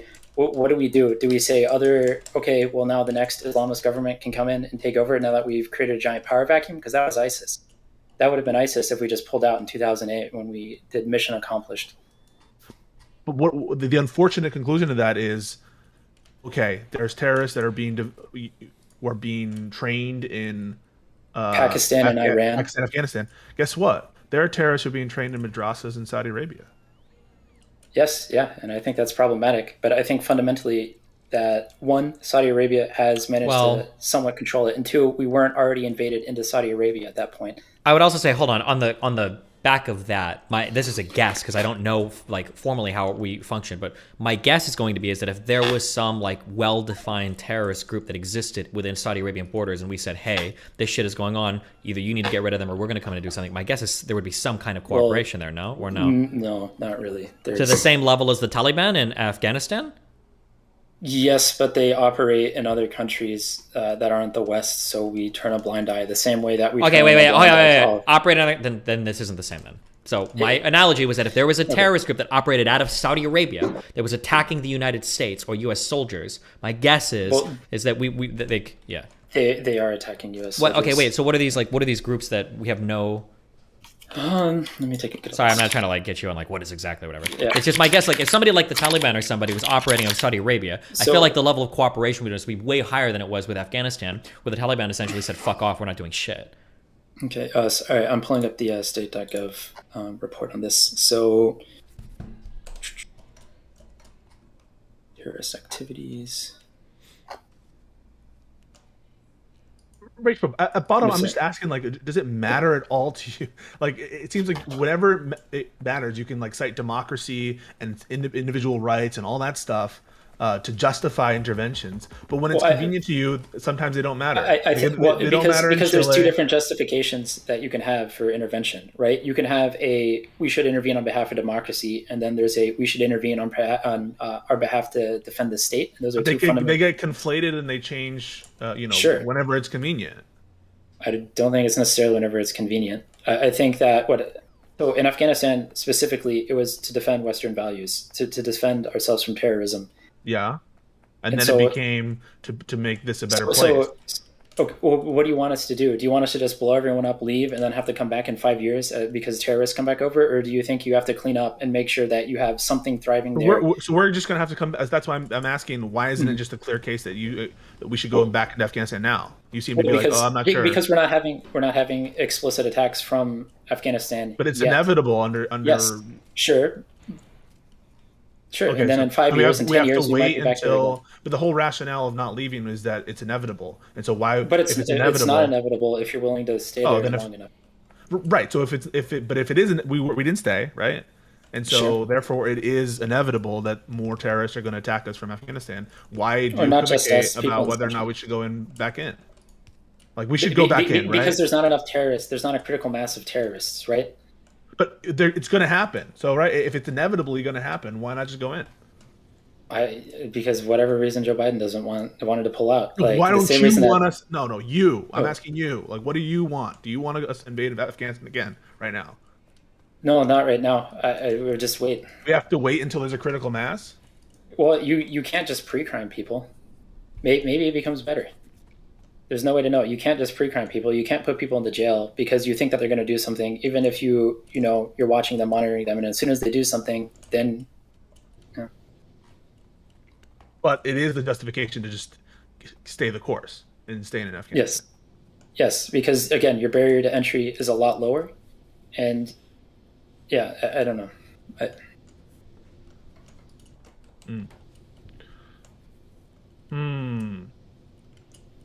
Don't you think there needs to be like a really good, like, universal, I don't know, multilateral effort to do these kinds of regime change efforts? Sure. Yeah. What do you think happened in Afghanistan? Yeah. That was, hang on, the initial justification there wasn't regime change, or wasn't nation building, was it? No, it wasn't. But that's basically, in order to promote the most stability, you should have a stable regime wherever you leave, be it an authoritarian dictatorship that is aligned with you, or be it a democratic government that's able to function on its own. So by definition, then wouldn't every intervention, almost by, at least the major ones, be regime building efforts? Sure, yeah. Or the question, I guess, for Pisco would be, like, do you think that how we left Libya, do you think that was an okay situation to leave? Because basically, it sounds like Pisco's making the argument that every time you walk out afterwards, you're creating a Libya or an ISIS, basically, right? Yeah, or Somalia. Well, I think Obama cites Libya as his biggest mistake. Yeah, but the mistake was that we didn't treat it like Afghanistan, almost, right? Is it arguably, right? That's a hard question. Yeah, of course. These are all hard questions. Yeah. But under Rage Popes, what do we do with... I mean, that's a great question. I honestly think that just letting the Libyan conflict continue without intervention... Remember, this intervention from France, from NATO, from the UN... it's not just American intervention in that case. And even then, right, it turned out in disaster, or at least the end result of it was a civil war, it seems. Well, because we went in with a highly limited intervention with no boots on the ground. It was just airstrikes as far as I was concerned. Would it have been better to invade with ground troops Libya? Yes. Maybe it would have been better to not bomb Libya and, like, accelerate the power vacuum, right? Because we can't pre-crime people, like you said, Rachel. Well, hold on. Libya wasn't invaded for pre-crimes, right? Libya was invaded for the actual crimes that Gaddafi was committing against his citizens. How many people did he kill in a chemical weapon attack after Obama drew his red line? How many thousands was it? Wasn't that Syria, the red line? Or sorry, Syria, yeah. Well, hold on. Syria is not a good example for you, Rachel, because we didn't actually go into Syria, right? We didn't treat Syria like Libya. No, Russia went into Syria to support Syria, right? We only arguably maybe funneled weapons and money through other countries, but we didn't actually do anything with Syria. But that's because Russia was already there, right? My question would be, would Obama consider it his biggest mistake not like occupying Libya to try to set up a liberal democracy or nation build, or was he considering just the bombing strikes to just accelerate the power vacuum? I think he said that just not having a strategy a strategy afterwards, not necessarily that he wanted to invade, but I don't think that he conceded that it would be a good idea to invade. I just think that the idea was just bomb and get Gaddafi out of power and then it'll be fine and just leave him to do whatever. Yeah, but this is like the question is, what ought the strategy be? Is what we kind of are wondering, I guess, right? Because we had the Afghanistan strategy, we did Iraq, we did Libya. Well, we had nothing for Libya. Like, what should the strategy be? Yeah, so Syria, from the Russian perspective, they did what America was trying to do in Afghanistan. They went in, they propped up a regime, and they made a stable ally in the nation. It's the same thing that we did throughout the entire Hold on. I don't think the comparison works. In Syria, that's different because there was an already stable regime in place that Russia went down to support. That's a little bit different than in Afghanistan. We were trying to set up a totally new government, right? Sure, but the Syrian government wasn't in conflict with Russia, and it was aligned with Russian interests. Yeah, but I'm just saying that Russia, from their perspective, Russia went down to Syria to support a stable government that was having to fight rebels within the country. We essentially went to support our kind of rebels. A dictatorial country that was... Doesn't matter if it's dictatorial. It was a stable country that was running. We should have intervened in Serbia. That was a stable nation. Or sorry, Bosnia, when they were genociding everyone in Kosovo. Hold on. Differences. First of all, yeah, Serbia was fine to intervene in, okay? Syria would have been fine to intervene in. The reason why we didn't intervene in Syria has nothing to do with what Assad did. It had to do with the fact that Russia was there. Right? That's why we didn't intervene in Syria. I believe the idea is that a direct intervention in Syria would have wrought the ire of, like, literally Russia, and we would have been in very fucked situations very quickly. But with Libya, it wasn't quite the case. I'm pretty sure that there's, like, a statement by Putin that after watching Gaddafi getting raped by bayonets, that he was never going to let another country fall that was aligned to him like that again. And Syria, because of the Mediterranean and the Port of Tartus and all that, like, they represented a really big strategic interest for Russia as well, right? It's like their only warm water port, I think, in the winter. Jesus, Rage Pope just hacked into the Matrix to Yeah, fucking get all this information. Jesus Christ. I'm just saying that, like, Syria, arguably, I think Assad, arguably, maybe, I don't know if he was worse than Gaddafi, but Assad was a bad dude, and we could have gone after him, but we couldn't because Putin was never going to let that happen. And arguably, the moral authority kind of rests on the already sovereign nation more so than the guy committing chemical weapons attacks, which sucks, but like, it's different than us going to Afghanistan to create a whole new government and a whole new society. I think that's fundamentally different, I would say. Even though it all kind of sucks. Not to say that any of these answers are easy, but I would say it's different. Sorry, go ahead. Sprim, what do you have to add? I'm also just curious. I just really, there's so much I have to learn about, the history of the war and the war on terror or whatever. But it seems like we moved very quickly from we need to go and hunt down Al-Qaeda to, hey, look at how bad the Taliban is. We need to go to Afghanistan and eliminate the Taliban and nation build. It does seem like there was some effort there. I remember oh, go ahead. Well, wait, I was going to say, but is that not just propaganda shift as to reasons why we're there? I mean, if we're in 2003, 2004, 2005, there's not a whole lot going on in Afghanistan when it comes to a terrorist hunting perspective. Is it not just fine to keep public interest in the war effort by saying we need to rebuild Afghanistan? We have a moral obligation. Well, if we eliminate Al-Qaeda and they were hiding out in Afghanistan, why does that raise the question of rebuilding Afghanistan if the Taliban was still in play? Like, how does that manifest? So the reason why we started engaging with the Taliban was because they explicitly were harboring Al-Qaeda and they wouldn't let us operate in the country. So they became our enemy by their own volition, not because we wanted to do regime change initially. So now that you have to do regime change, what do? Do you just kill them all and leave, or do you rebuild? Like that was forced upon us. But it was if it was forced upon us, it was forced in the first instance. If you're saying that they weren't letting us operate and the only choice was to invade and occupy, well, hang on. Then it was at the same time that you developed the intention to take out the terrorists, you developed the intention to occupy and have regime change. I have a better question. Wait, hang on. I have a better question. Where did we actually kill bin Laden?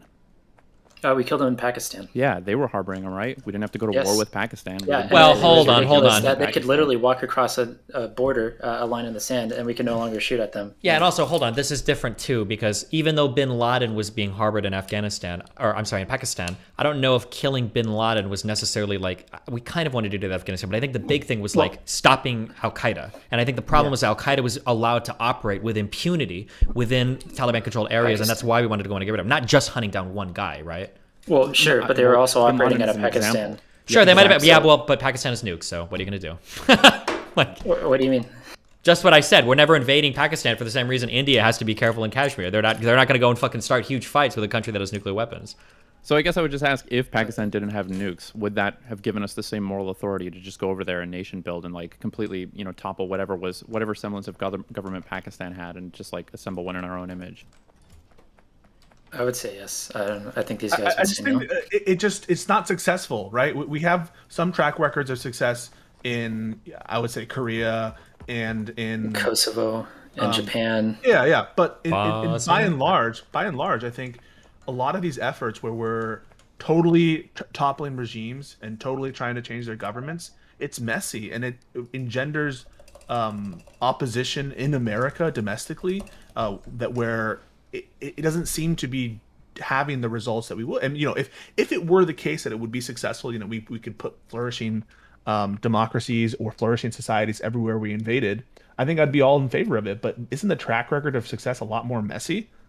Yeah, and it takes time, right? Korea and Taiwan, famously, it took decades for them to pull themselves out of military. I think it depends on how far back you want to go and how you want it to look, because arguably the strategy that Rage Pope is talking about, and it's a bit different, but I mean, you could argue that this is what we did with like Japan and Germany, who are two incredibly close U.S. allies now. Like, we fucked the countries up, but afterwards we were involved in like regime change and regime building and everything, no?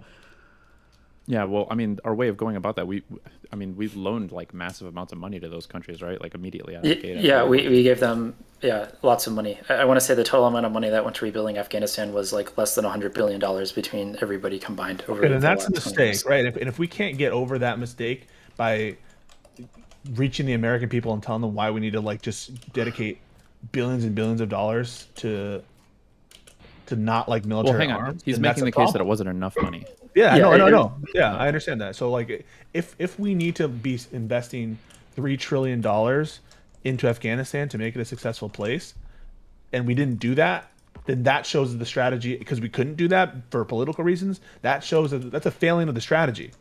Well, I don't even think it was political reasons. I think that no one had any idea what they were doing, and that's fundamentally the reason why Afghanistan ended up the way it is, because it was too little too late. I don't think we even gave them any aid money until 2004. And even then, it was just like a pittance.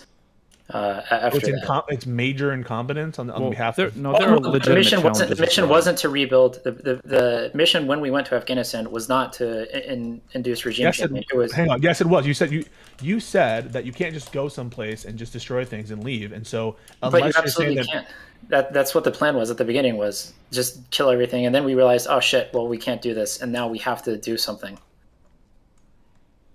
Huh. Like he's saying, he's saying that this is the logical outcome of things. Now we know this, obviously, but initially when we went to Afghanistan, yes, naive.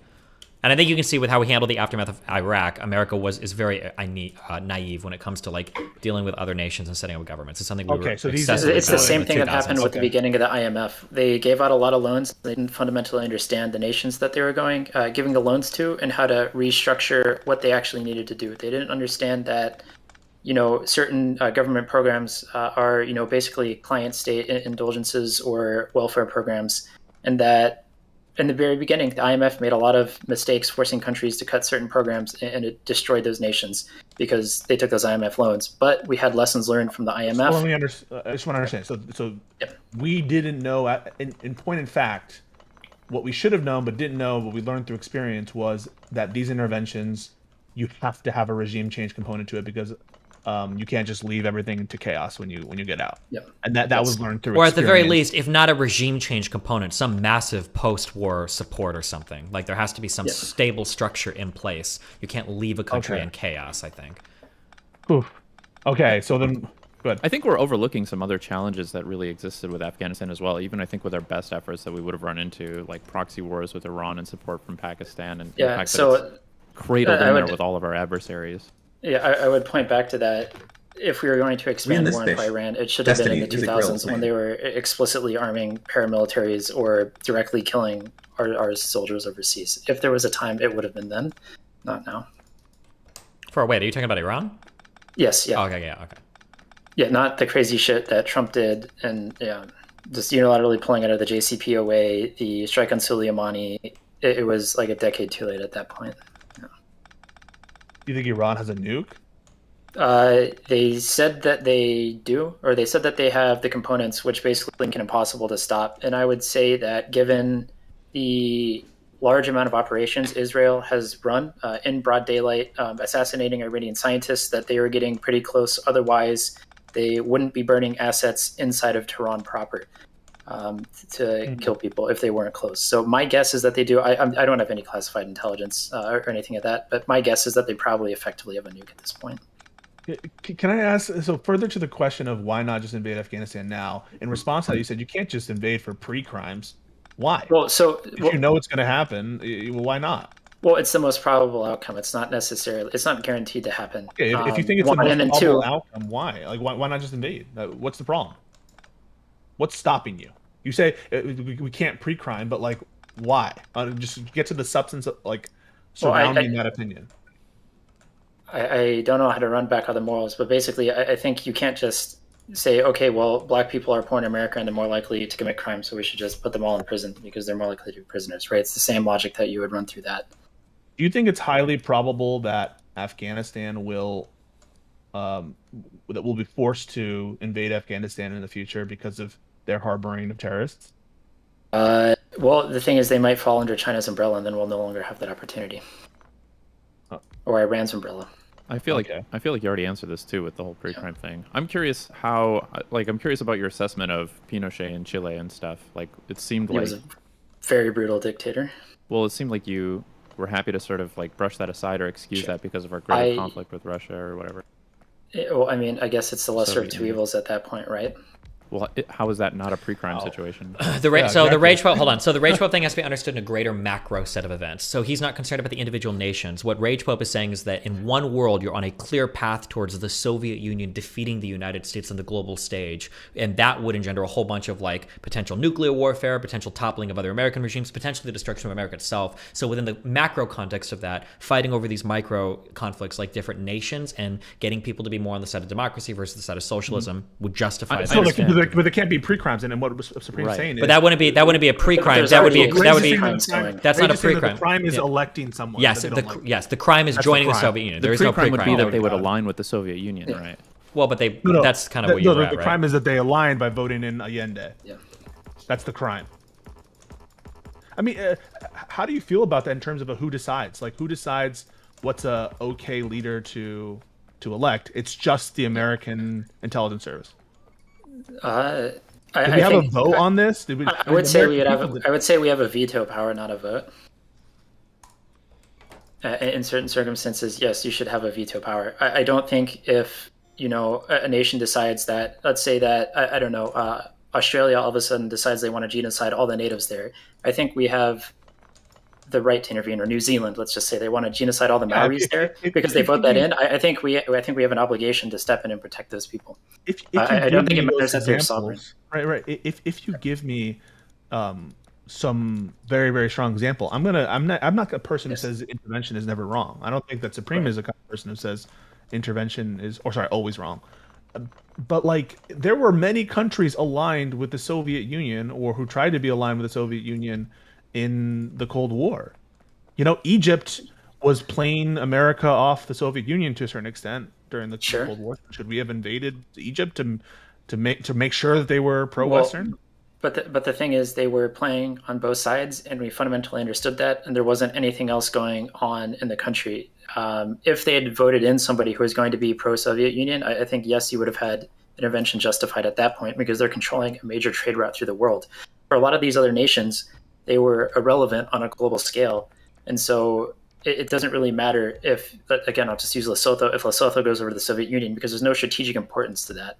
But if Chile, a country in South America, yes, very far away from America, a country like America's at peace with Chile, and Allende comes to power through democratic means, pure democratic means, and he's not some, just to put a bow on it, he's not some Kim Jong-un. He's not some genocider. He is instituting policies which America doesn't agree with, and he's socialist in the sense. I don't know. Do you think he's maybe like a Bernie Sanders type? You think that's too far? It's hard to know, especially in the context of the time, and that's not a risk worth taking before all of a sudden you now have Soviet nukes in the southern hemisphere. We had already gone through almost setting the world on fire for Cuba. I think the red line was already drawn around the entire American hemisphere, the same way that we did with the Monroe Doctrine after that embargo. I think there's a very clear red line that was drawn, and the Soviets attempted to cross it, or you can argue that it's what gives us the sovereignty to draw that red line over other nations, I think, is Pisco's question. Why do we get to say there's no nukes in the southern hemisphere? Why do we get to say that and make that decision on their behalf? And no Soviet Well, I would say that the Western liberal democracies have a moral right over the authoritarian communist regimes that were in charge, that were gulagging, purging tens of millions of people, that were committing all sorts of crimes against humanity. I would say we absolutely had a moral high ground in that situation. I'm not going to disagree that I think that the American Western societies were better societies than the communist bloc, but they're better for the reasons why you say that the Chileans committed a crime. They're better because we allow democracy and we allow elections and we care about free speech and all these things that that put things at risk. This isn't even something that's open, right? This isn't something even the Americans have a vote on, or some intervention the Americans can see. This is literally a covert CIA orchestrated coup in So South would it have been America. better if we deployed the military, or should we use the least amount of force necessary to No, overcome a I problem? think the idea is that no force was, the case had not been made that force was necessary at all. It wasn't made to the American people. It was made to the CIA and the intelligence Who are service. appointed by American people, or are you going to argue that the SEC isn't viable? The FDA, these are the ones because we appoint them the ability to do certain things. Well, here's the question. Wait. Let's center this. The question is do we believe that the American people broadly supported Cold War era foreign policy of the United States, or do we think the American people would have said otherwise? Like, given the opportunity to intervene in a lot of these South American countries, do you think America would have said, no, we need to let the Soviet Union expand, or would they say like, yeah, we need to intervene and risk, whatever? Like, what would the American people have said? It seems to me, without having a great understanding of Cold War history, it seems like the American public would have broadly supported those measures because we saw ourselves being at war there. But I could be wrong on that. But I think that's the question. That's important. Well, it was kind of the ship of Vietnam. That can't be the accent that we operate from, right? Because what would the German people have said about the people with German blood and lineage in Austria? What do you mean? Okay, they thought that they had a moral right to roll into Austria, right, and fucking reclaim lands that were their ancestral homeland. Wait, but hold on. Like, maybe they had public will for that. Wait. How does that override the sovereignty of a foreign nation? Wait.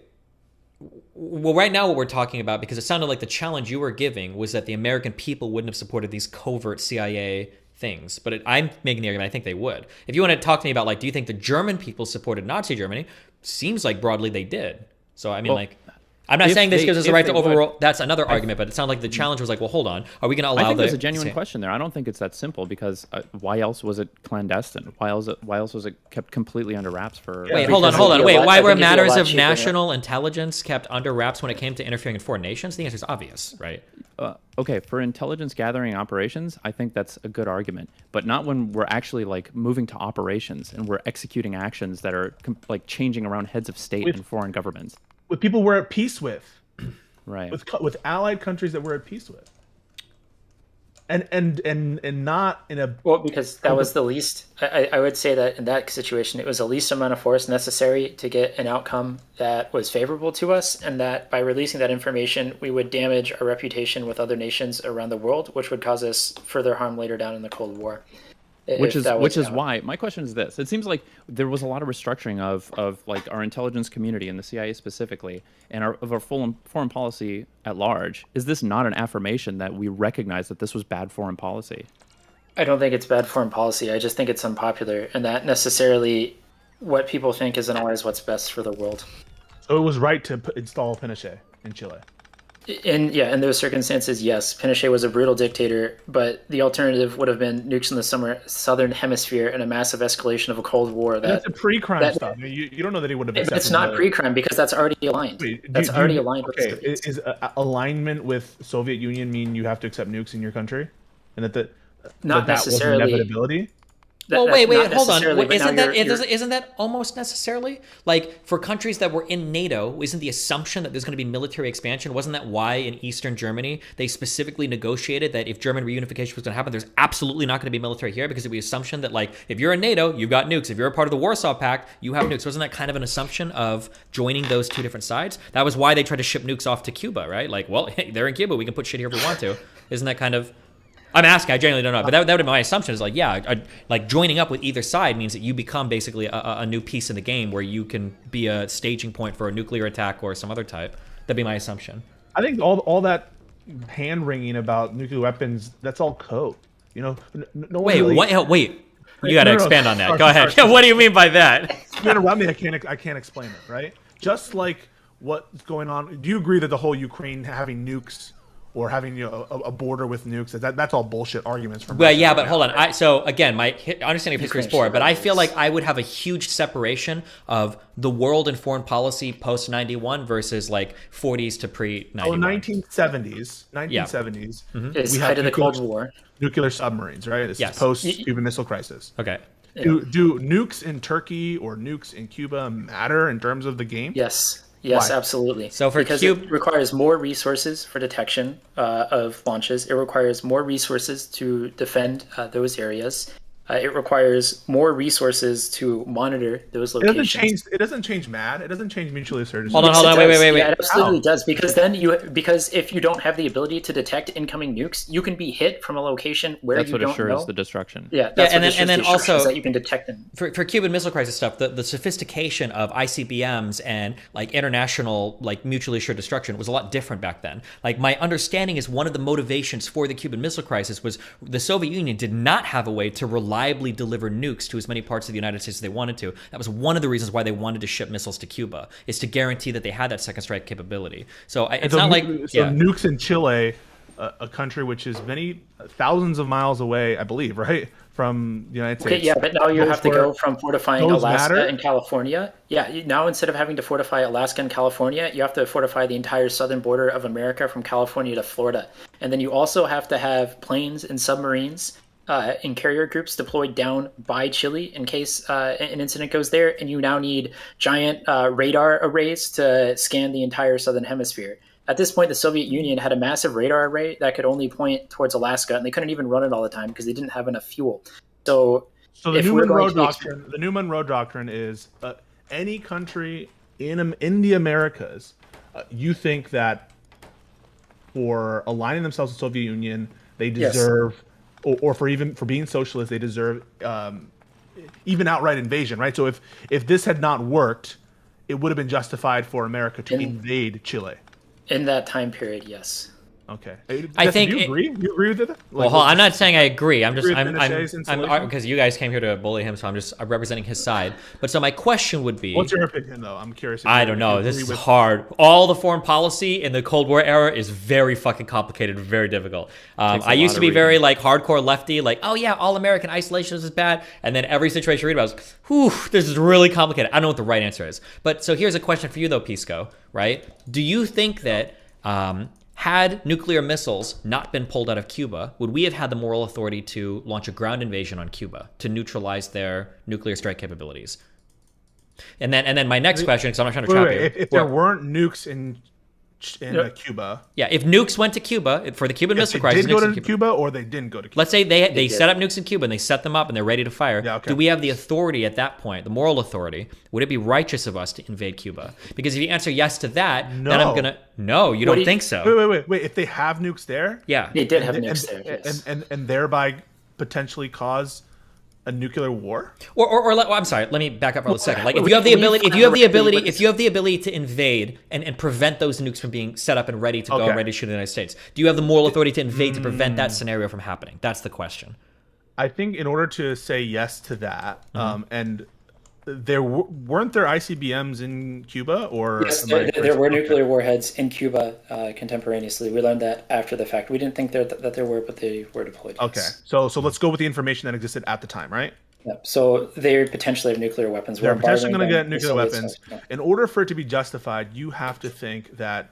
Don't you agree, right, that if these ICBMs don't change the calculus at all in terms of the security, that it Rage Pope. When I say if, right? I'm trying to also, real quick, when we define ICBMs, an ICBM is just a missile, right? The nuclear warhead is a separate thing. ICBM is just a delivery system, right? But go ahead. When I say if, Rage Pope, I'm trying to define the scope of like our principles to see where you agree. And so I'm not making a statement of. I'm not a security expert, so I'm going to tell you right now. I don't know. Nuclear. I won't be able to. I'm not an expert on it, so I'm not going to claim to know. Don't worry, Supreme is. Thing is. So I'm just going to use these statements to see what we think. Yeah, okay. If it was the case that it didn't change the security structure of and nuclear deterrence or any of that, you would agree that the Cuban Missile, the blockade, and any invasion would be unjustified. Sorry, can you repeat that? If it was the case that these nuclear missiles weren't changing the security state of the world in any significant sense, no, I don't think so. You would still be in favor of invading them. Yes. We had other reasons that I think gave us the authority to invade Cuba. Which was... Wait, what were the other reasons? Go Supreme. It makes a great vacation spot. Good one. Bro. Okay, nice fucking. This name. is why. Nice I fucking. mean, they stole all our capital, right? actively Like at they war fucking with the we invested a bunch of money in them and they just fucking took it, right? Yeah, well, so but did- isn't so that the did- history of like that was why we deposed the Shah in fucking Iran, right? Is because they were Yeah. they were trying to expropriate the British oil companies and the UK begged us to go and bail them out or whatever, right? That sucks. Is that a reason to invade a country? I mean, Hell yeah, you got to get your shit Well, back. They're if you gonna can steal everything. escalate from stealing a blade of grass to What do you mean, shooting a person- Jesus? Oh Jesus, you guys are hardcore, you guys man. Don't, you guys don't care. So I don't want to hear a single thing about like sovereignty or sovereign country this and that. Like that matters nothing at all for you guys. Whoa. No, it doesn't matter context nothing of at the- all. If they this steal, isn't- if you invest a bunch of money and they steal it, like they're not entitled to do that. I think their You're sovereignty entitled is to invade. Well, so For it's the same stealing- thing Yeah, as the for Destiny stealing stealing a blade money. of grass and you killed a guy. It's the It's not- exact same thing on a nation Well, state. I think the issue is the principle of like how does foreign investment in any part of the world work if countries have set rules that they can just steal your investment when you go there. I think right. That's a complicated one. I don't know if war is the right answer, but Okay. No one's saying that it's good and that they should be violating rules. It's we kept war. asking them and they War- wouldn't give it back. So, So what do we do you do? wait, hold on, it's Supreme. Are Supreme. you being serious right now? He's I'm just memeing. curious. No, Is he's he? memeing. No, he has- Hell yeah, no.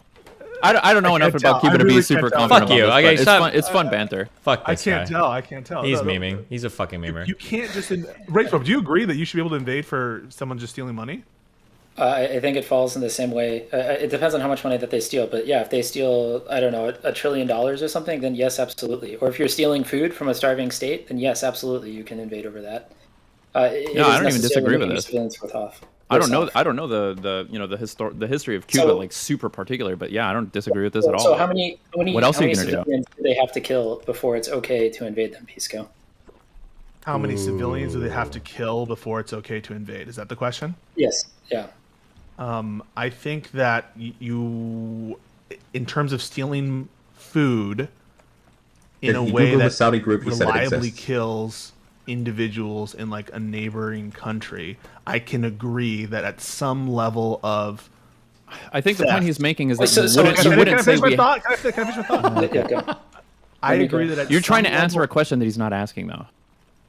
No. Let him go, and then I got. I don't know you would have to know, wouldn't you, like the percentage Okay. of people who are dying as a result. Okay, so then of it's totally fine for us to continue our embargo of Cuba from the 1960s and just totally fuck their entire nation because we're not directly killing any Cubans.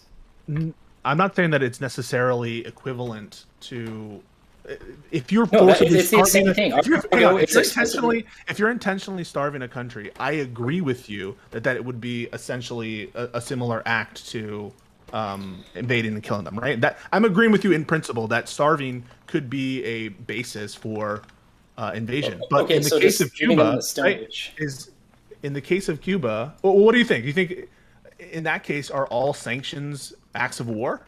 Just as yes, a clear they are. thing, so Osama bin Laden gave, as part of his fatwa, as part of the sanctions that the United States did against Iraq, was one of his rationales for it. And I believe Iran harbors a ton of hatred against the United States because people So will sanction blame. is an act of war. So yeah, sanctions are acts of war. Yes, they're just escalatory acts. It's the same way that when we shot down Russian MiGs in Korea and Russian MiG shot down our pilots in Vietnam, that it didn't escalate beyond that. It doesn't necessarily have to escalate into something more than that. But yes, I would say that cyber attacks and economic sanctions are acts of war and are acts of aggression and are degrading quality of life for citizens of other nations.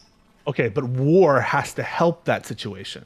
War needs to be effective for it to be justified. Just because someone does something bad, let's say someone is punching you, right? Punching you. And everyone agrees, okay, you can self-defend yourself in some ways, but not in all ways. If someone's punching What do you you, mean? I don't... This is I'm about to in explain what I Florida. mean, Rage. All right. I'm trying to explain myself. If someone's... In most places, Okay, if you someone can punches talk. you can shoot them and kill them. That's all I don't. No, hold I guess on, that's not true. Bro, I'm Hold about on. I'm about to show you some incredibly You think I'm just gonna like say that one-on-one violence isn't justified when someone's punching you? Wait for the hypothetical to finish, then you can attack it. All right. Someone's punching you, right? You're in a nursery. You agree? You can punch him back, right? Do you think that you should be able to throw a pin in a grenade and try to make the grenade blow up in such a way that it doesn't hit you, but you know all those that's why. Okay, that's stupid, right? So just because someone is doing a wrong to you or other people, the war needs to be a way to help matters. If it's just hurting people or it's not making anyone better off, it's not justified. Okay, Right? so then. So If you're gonna, but you have to look at the entire context of everything that's happening, which is the same reason why I said I wouldn't go into Afghanistan but I would stay in. And you're saying that now in this scenario, it's the same. It's the same comparison. That's fine, but I just don't understand why you're equivocating. Like, if you think where am I equivocating? I guess. Why does it matter? Why does it matter that like the pre-crime stuff doesn't matter to you? That it shouldn't matter. It only matters insofar as you think people's perceptions are of the country invading. But if you know that this country is going to devolve into a starved, terrorist harboring, aggressive state, why wait? And that's what I'm curious about. Like, why have this principle? Like, no, they have to do a pre-crime so they have to do a crime before you invade. That just seems silly. Why would you wait?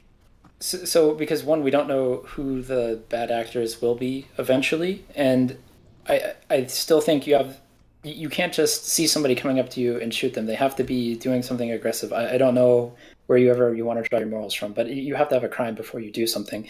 And I think the lines for what that crime has to be before you invade is going to be proportional to the damage, the collateral damage. So it's going to be representative to that collateral damage. So if we go to that nursery example, right? So let's say that we have a nursery full of kids, and there is one bad guy with a gun holding them hostage. Well, very clearly, it wouldn't be right to just level that entire block with B-52s. We would agree that that's totally unacceptable collateral damage. But let's say that Russia was shelling the Zaporizhia nuclear power plant out of that same nursery and was going to destroy the entire or half the continent of Europe with that radioactive release. Yeah. So because of the impact that you're going to have, well, yes, you should not be shelling children. At some point, there is some moral calculus where it becomes okay to have the collateral damage of hitting that unit there. Two things I know, Rage Pope. One is you define the crime, whatever that is, that would justify the invasion. So in the context of Chile, the crime is voting in for a guy you don't like. Yeah. That's the crime. It's aligning with somebody who's actively trying to kill you all around the world and trying to end civilization as you know it. In the context of Afghanistan, why couldn't the crime be aligning yourself with Islamism in an inexorable path towards terrorism and despotism? I mean, that could be the crime. And so if the crime could be voting in for someone who supports the tyrannical hegemon of the Soviet Union, why couldn't the crime for Afghanistan be, aligning yourself with militant Islamism? Because militant Islamism isn't going to destroy or it's not a threat, but it's not a world-ending threat. It's not like tomorrow, if we wake up, Iran and the Ayatollah may be ruling the world over the ashes of civilization. I think there's fundamentally a difference in the consequences. Okay, so a peaceful, orderly, democratic transition according to all rules, aligning yourself with the Soviet Union, that's a crime. But a war by an Islamic fascist organization, but it's not just aligning yourself with the country. Harboring terrorists. Shouldn't talk about politics.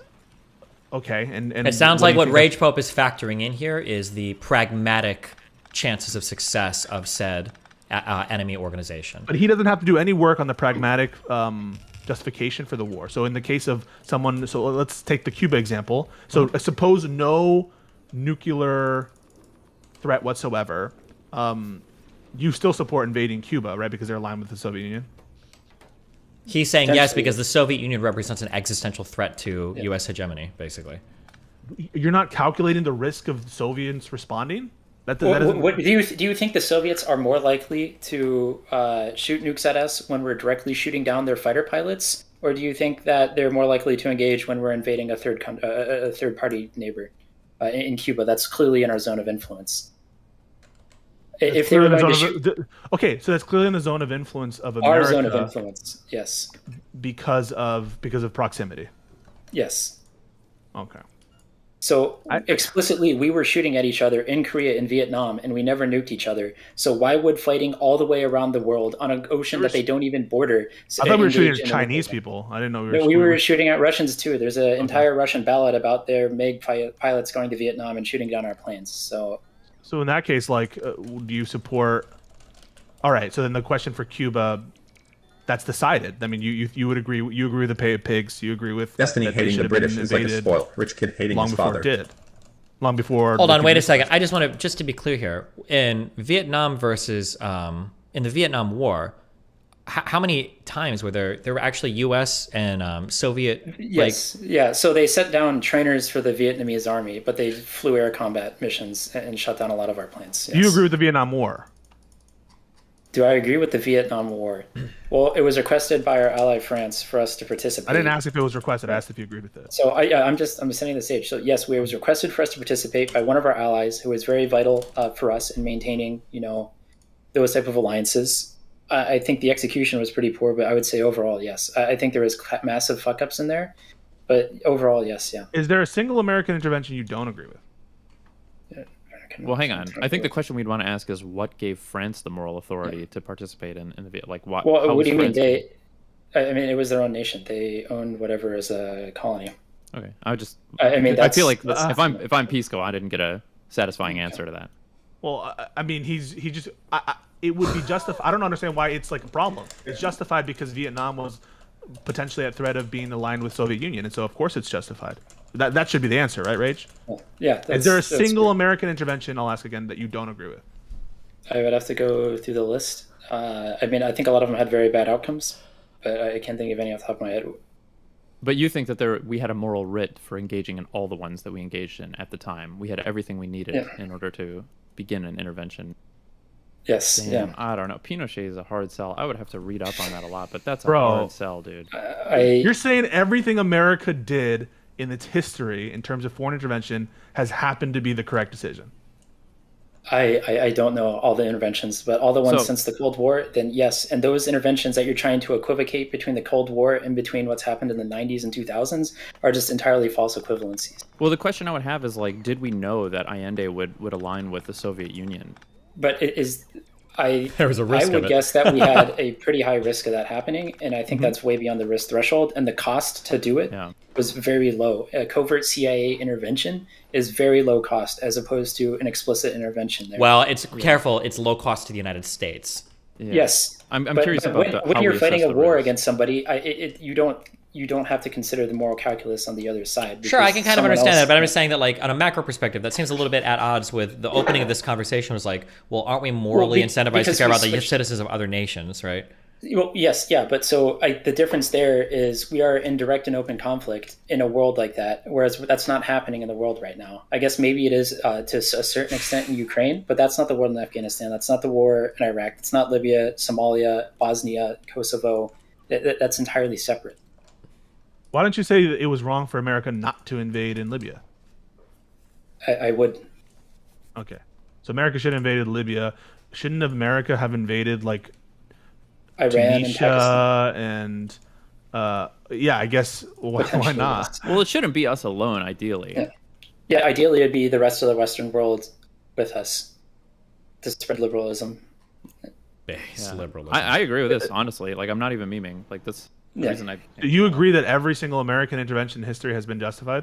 Me? No. I don't know enough to be able to say that confidently. Or at least the ones again, are you aware of Cold War interventions that are justified in the greater context of the Cold War and saying, oh, well, Pinochet was a fucking terrible person who did all sorts of brutal crimes.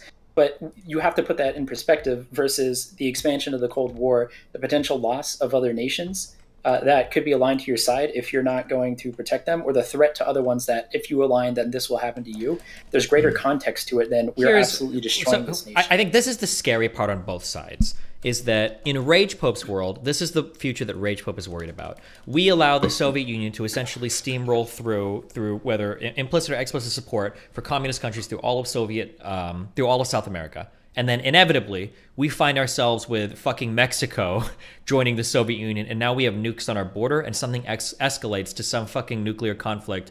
And as we're sitting in our final moments, we're just thinking, damn, we should have never let the Soviet Union penetrate South America in that way. We fucked up. We should have the losses that we would have stopped there would have prevented this entire escalatory thing to where the Soviet Union and the United States are two strong poles in a multipolar war that ends in nuclear warfare. That's, I think, the final thing that Rage Pope is worried about.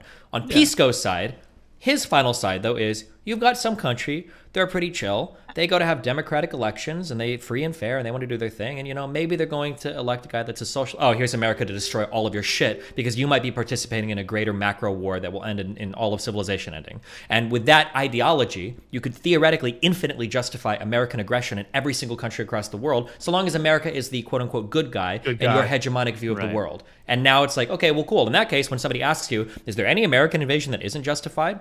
Well, if America is the hegemonic good guy, and if I look at like China or Russia, they're bad. Well, no, basically every single invasion by America is good because we're preventing some non-0% chance that other countries will eventually, you know, domino effect into nuking the United States. I think that's the issue on both sides. And then if we just continue that, if we continue our interventions and our willingness to protect people who want to be democracies around the world, it sends stronger signals to authoritarian governments like China and Russia. Hold on. What do you mean? Do you think that if we... Do I think that the people wanted Pinochet as like... Well, not everybody that we supported was for democratic values around the world. It was for U.S. interests, right? So the question that I'm going to ask is, do you think that Obama just resetting relations with Russia after Georgia emboldened them for the rest of their campaign in the I guess, Central Asian arena? Possibly. Why does it matter? Why does it matter? Because explicitly by not supporting Georgia in that situation, we condemned Ukraine to this war. We condemned greater intervention and more deaths of these people by not attacking Iran, by not attacking Pakistan, and by not taking a stand for their human rights, that we've emboldened them and we've enabled them to attack in other places, potentially because maybe we won't defend Taiwan now. Well, maybe we're condemning them to be subjugated and under the regime of China. The brutal authoritarian regime. And if not Taiwan, then suddenly the Philippines, fucking, the Vietnam, Philippines, Vietnam, Laos, Thailand, that entire Japan, arena. possibly, we're just saying, South Korea, Do we think it's okay just because we don't want to stand up for the smallest one that we should just allow them to infinitely take territories from people because they are, you know? No, but you're failing to address Destiny's point is that your argument proves too much. I mean, if we're fearful of emboldening, why stop at all in any capacity for any American foreign policy interest whatsoever? We should never stop it. There's always cost associated with these things. These interventions aren't free. Wait. No, hold on. But you've kind of eliminated the cost argument, Rage Pope, because the ultimate cost of non-intervention is nuclear war. So you can almost infinitely justify human life costs at the areas that we're in. Because right now, with China, fighting with Russia, we're not at the threat of nuclear war if we were to intervene. We're not at that stage. Here's a question. Using this logic, right? Threatened nuclear war. Using this logic, how can we do anything? He didn't move any of his nukes out. It was just posturing. It was words. They still have a nuclear non-for. Why can't I say it was Soviet Union? It's just posturing. Soviet Union posturing. They're not posturing. Couldn't I? If they're giving threats, I mean, you and I understand. So when North Korea says they're going to destroy all of South Korea and Japan, that they're not posturing. No, I agree that there's probably some difference in terms of the nature of the threat during the Cold War and now with respect to North Korea and with the modern Russian Federation. But it just seems like, why even take that risk? Why even isn't nuclear war a thing to be worried about? Yes, and that's why we should be enforcing the Non-Proliferation Treaty. And you know what's happening? Belarus is rearming their bombers. Iran's developing a nuclear weapon. Other people throughout the Middle East are gaining nuclear weapons because we explicitly won't intervene. Why embolden them? We should just. I know, that's why I'm asking. Why did we pull out of Afghanistan? It's emboldening all of our enemies in the region. Let's go back in. There's no nuclear threat there's no proximate nuclear threat from Afghanistan. Let's go back in. Let's not embolden them. Why do you just say it? Jesus. And I think the better point is that Rage Pope using your worldview and your justification for Pinochet, for example, is like a perfect justification for Russia to invade Afghanistan because of Operation Cyclone, right? Because they would have the same concerns. So now suddenly the Russian invasion of Afghanistan is perfectly justified. Well, this is almost like a hyper ultra realist perspective because now almost every world power has justification to invade everybody ever for ever worrying about their sphere of influence. I think explicitly the reason why we have the justification and they don't is the form of government and the rights and privileges we afford to their people versus the opposing system that we're in context. Well, but now you're in ultra subjective territory, right? Because I mean, we have to be at some point, right? Because at the end of the day, the choice is either you can have an authoritarian world power or you can have a democratic world power run by the West. And so when you're in that choice, well, it's very clearly that the West is democratic. You say that in that same polarization there. Hang on. You're not in the same polarization. You said that pulling out of Afghanistan emboldened our enemies, correct? Yes. But there's a difference between emboldening.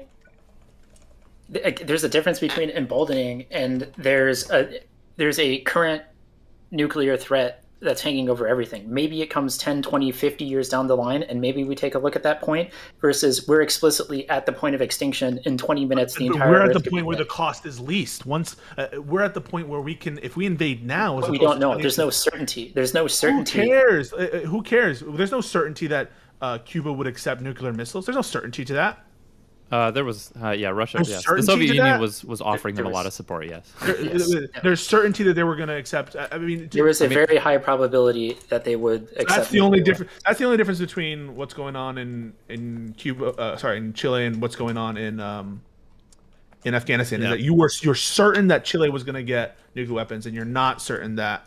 I don't think there's a question. Well, also, hold on, wait a second. Was it true that it was certain that Cuba would accept nuclear weapons? Or Chile. Sure. No, because earlier you guys said you was like, oh yeah, obviously Cuba was going to accept nuclear weapons. I don't know if that was a certainty at the time. I meant Chile. I meant to say Chile. Oh, sure. Okay, gotcha. Well, because everyone else agreed that it was okay. Well, no, I think it was a certainty. I think we knew that Castro was in direct contact. I meant Chile. He's talking about Chile. He's talking about Chile Allende. So is it certain that Chile is going to accept Soviet nukes? It's not. That was my question about Allende. It's did we know? Yeah, so but if not Chile, how sure could we be? Yeah, that they but were then the gonna line with question the is, how Soviet much Union on influence nukes can Soviets start running in South America? And now we're going to have to start diverting all sorts of resources to other South American countries. Same thing with Afghanistan, right? Where it's uncertain if Chile is going to accept. I mean, Chile is different. No, the difference between Afghanistan is there's no global threat coming from Afghanistan. There's going to be random attacks and whatever, but it's not going to be an Afghan army. You're the one who's saying that the Afghanistan war. Let me provide a better argument for you, Pisco. We're overlooking how difficult it would be to hold Afghanistan because it's cradled in with all of our adversaries right then and there. We would have to worry about being able to hold that from Iran, China, and Russia at once. I don't know if I mean, aside from Pakistan and maybe Iran, I don't know how much support in Afghanistan they're getting. I mean, look at Israel. Listen, they won the 6-day war. They're getting a lot of support from Pakistan, but I don't know. From China too. What do you compared to Pakistan? Not as much, but China is trying to expand their influence so they can basically drive a road to Tehran through there. Hold on. The United States holding Afghanistan is I believe is somewhat trivial, right? Our losses were we weren't losing very many people in the last 10 years. If it's trivial now, if it's trivial now, okay, but you can't play this game, Rage Pope. You say leaving embolden our enemies, and so therefore it's not trivial in your mind, right? It wouldn't be trivial. The point is that you don't think Afghanistan is trivial, but the decision's already made. No, I'm not asking the decision made. You don't think Afghanistan? So the cost for us in 2021, was it trivial if we wanted to continue holding Afghanistan? Is the control of Afghanistan trivial in your mind? Compared to everything else, yes. Yeah, it was about, again, 500 American lives per year and $50 billion was our cost to remain. Wait. Was it 500 a year? That's not true. It was lower than that. It was 1 to 200. I think in the last. Wait, in Afghanistan, I thought it was a dozen or something. No. Was it? Oh yeah, it was. I mean, if you want to include the suicides and everything else and the contractors, I'm just ballparking it at 500, but it's lower than that. Yes. Okay, I don't know what those numbers were, but I thought it was in the scale of over 10 years. I thought it was fucking less than 100 soldiers died. No, but no, it was a couple hundred per year. Doesn't it matter who controlled Afghanistan? Isn't that of huge significance? No, it doesn't. If it doesn't matter, why would you invade in the first place? If you're saying it doesn't matter who invades, so in terms of great power conflict, it doesn't really matter who controls Afghanistan. In terms of what's going to happen and where terrorists are going to be harbored, then yes, it matters who controls Afghanistan.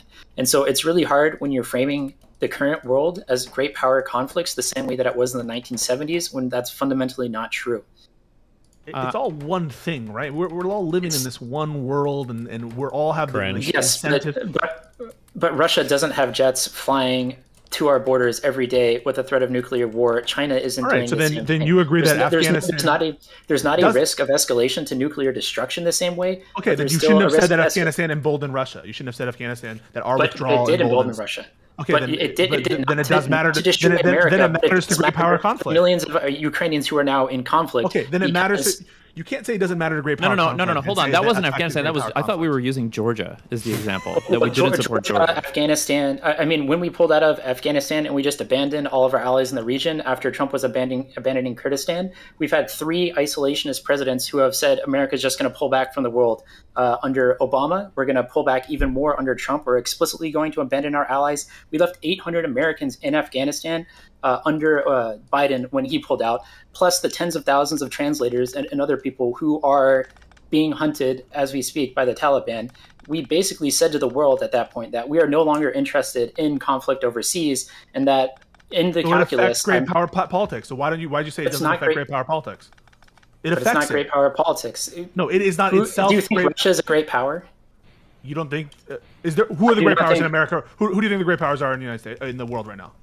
Only America. No, come on.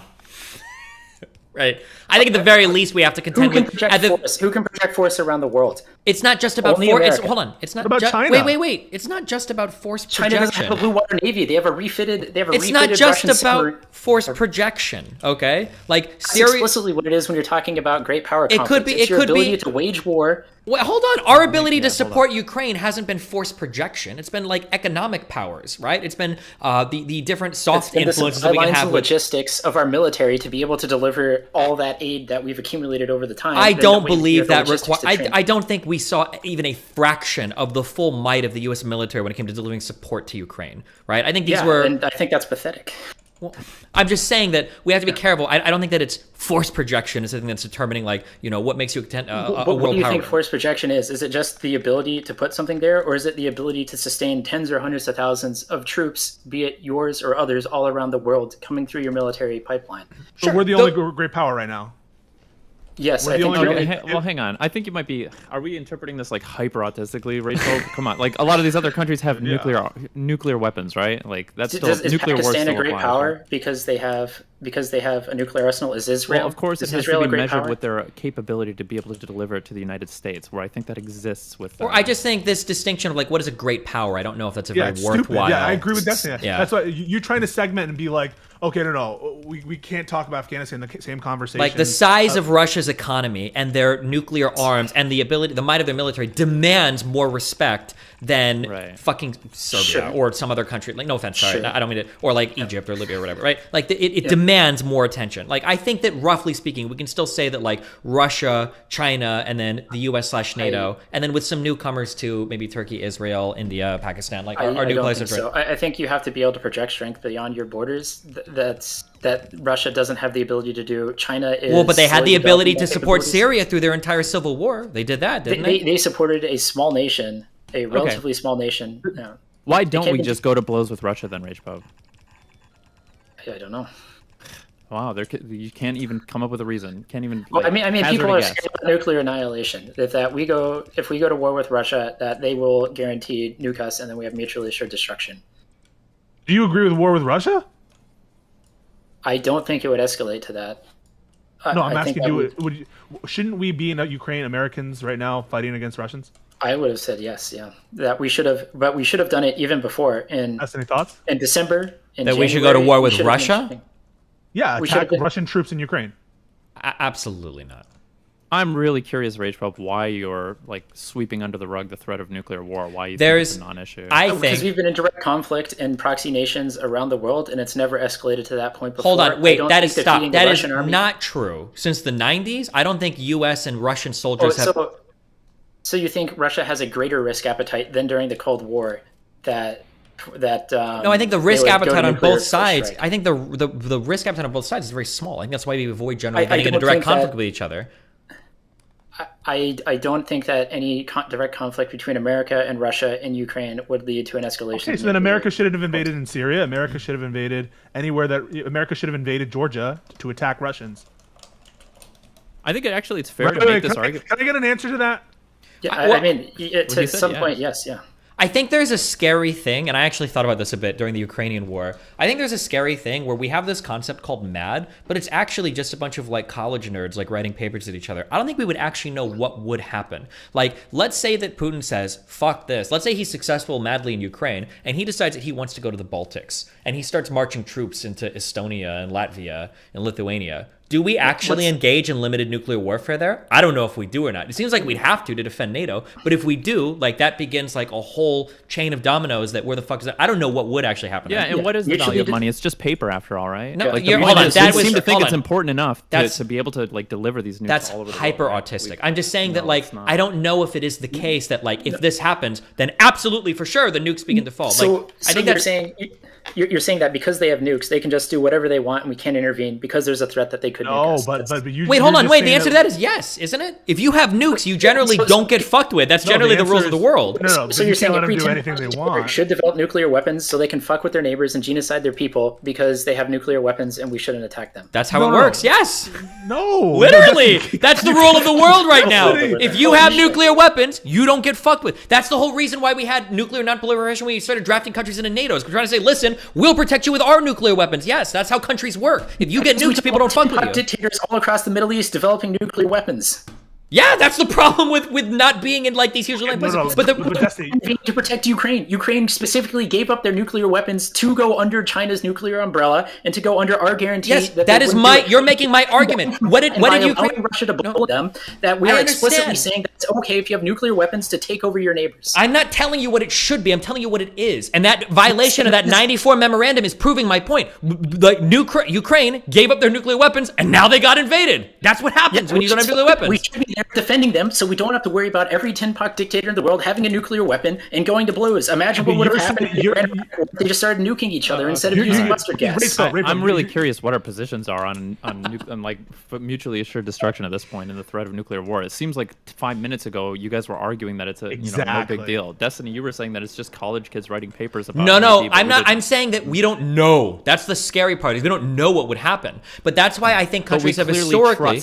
That's why I think countries historically, my understanding is there is like a literal fucking red phone that goes from Washington to the Kremlin where they can make phone calls and they ask, yo, you have anybody in this fucking area? Because if so, we're going to stay the fuck out. And if not, we're about to nuke shit. There was that, what was it? Was it in Syria? Where there's that huge conflict? Yeah, there was in Syria where I'm pretty sure Washington called the Kremlin. They're like, hey, you have people there? And they were like, nope, we don't have shit there. And it was like fucking 2 Navy SEALs killed like 7,000 Russian. I'm exaggerating, but like that only happened because Russia denied having formal presence there. But I'm pretty sure that since 91, our goal is explicitly to avoid as much as we ever fucking can having 2 nuclear powers crossing through each other. It's why everybody gets so fucking scared when India and Pakistan start fighting with each other because we don't know what the fuck is going to happen there. Everybody gets really worried. So what you're saying, you're basically saying any dictator that develops a nuclear weapon and can deploy it has the capability to be autonomous in whatever region that they want. That's why North Korea is so desperate to go after.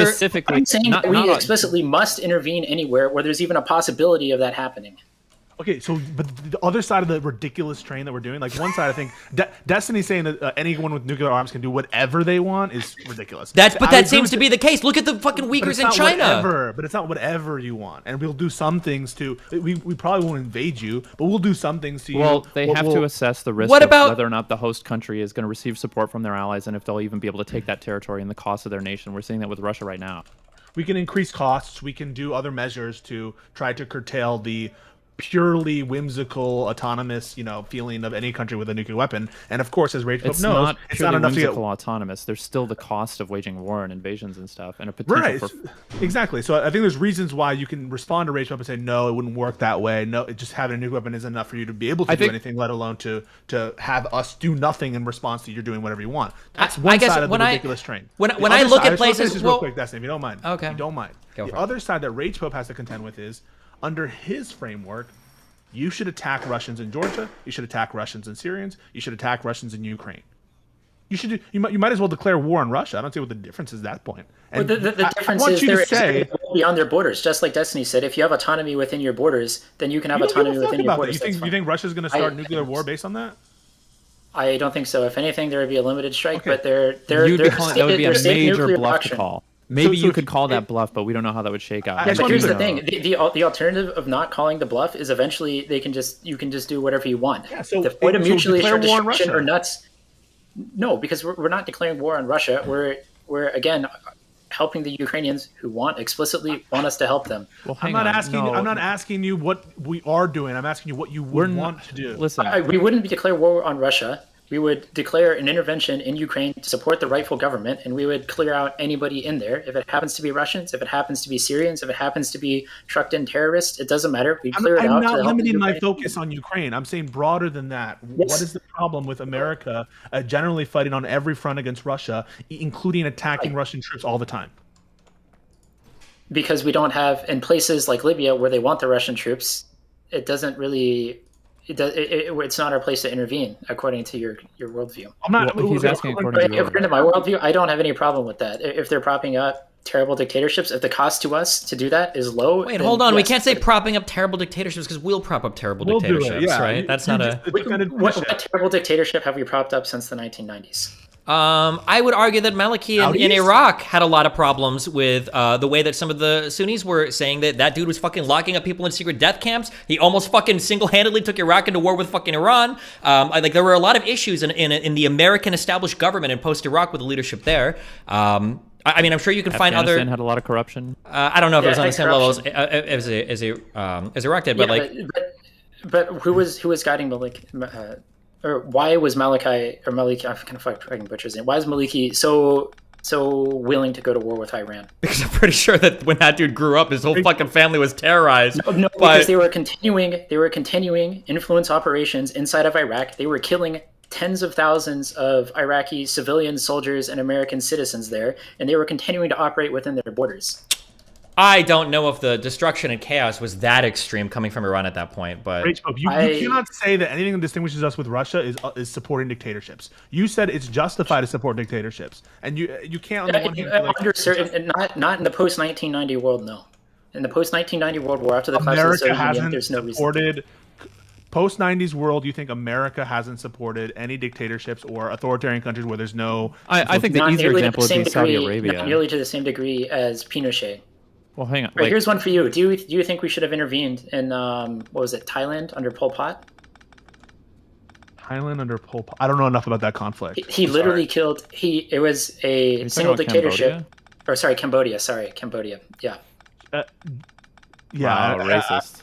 I thought that was Cambodia. That's why I got really scared in that moment that I was totally wrong where Pol Pot was. That's the Khmer Rouge, right? Yes. Yeah. Okay. I'm generally I think that the intervention, for instance, I'm get to your question. I think the intervention in the Balkans was okay by America. I'm generally okay if it's okay, but we're talking about great power conflicts. Hang on, I'm about to answer your question. When it comes to like pure on ethnic genocide, where you're massacring hundreds of thousands of people, and there's no direct nuclear power involved in that, I think that I would tend to be okay with that. That's like for instance, I think Rwanda is an example where there was a massive genocide and nothing was done by the West in response to that. I think that's like Destiny. What about you?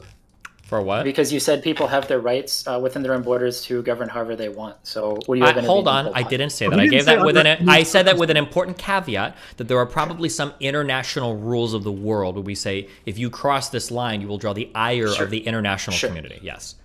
Well, but the international community, it sounds like, just has to be Russia. If Russia was to say we're going to defend Cambodia under Pol Pot, should we not have had the right to intervene there? I think that even Russia and China will realize to some extent, as long as it's outside of their borders. Don't fight the hypo. What? Suppose that Russia and China station troops to oversee the genocide of people in Cambodia. Oh, I think it just happens. You're just fucked, my friend.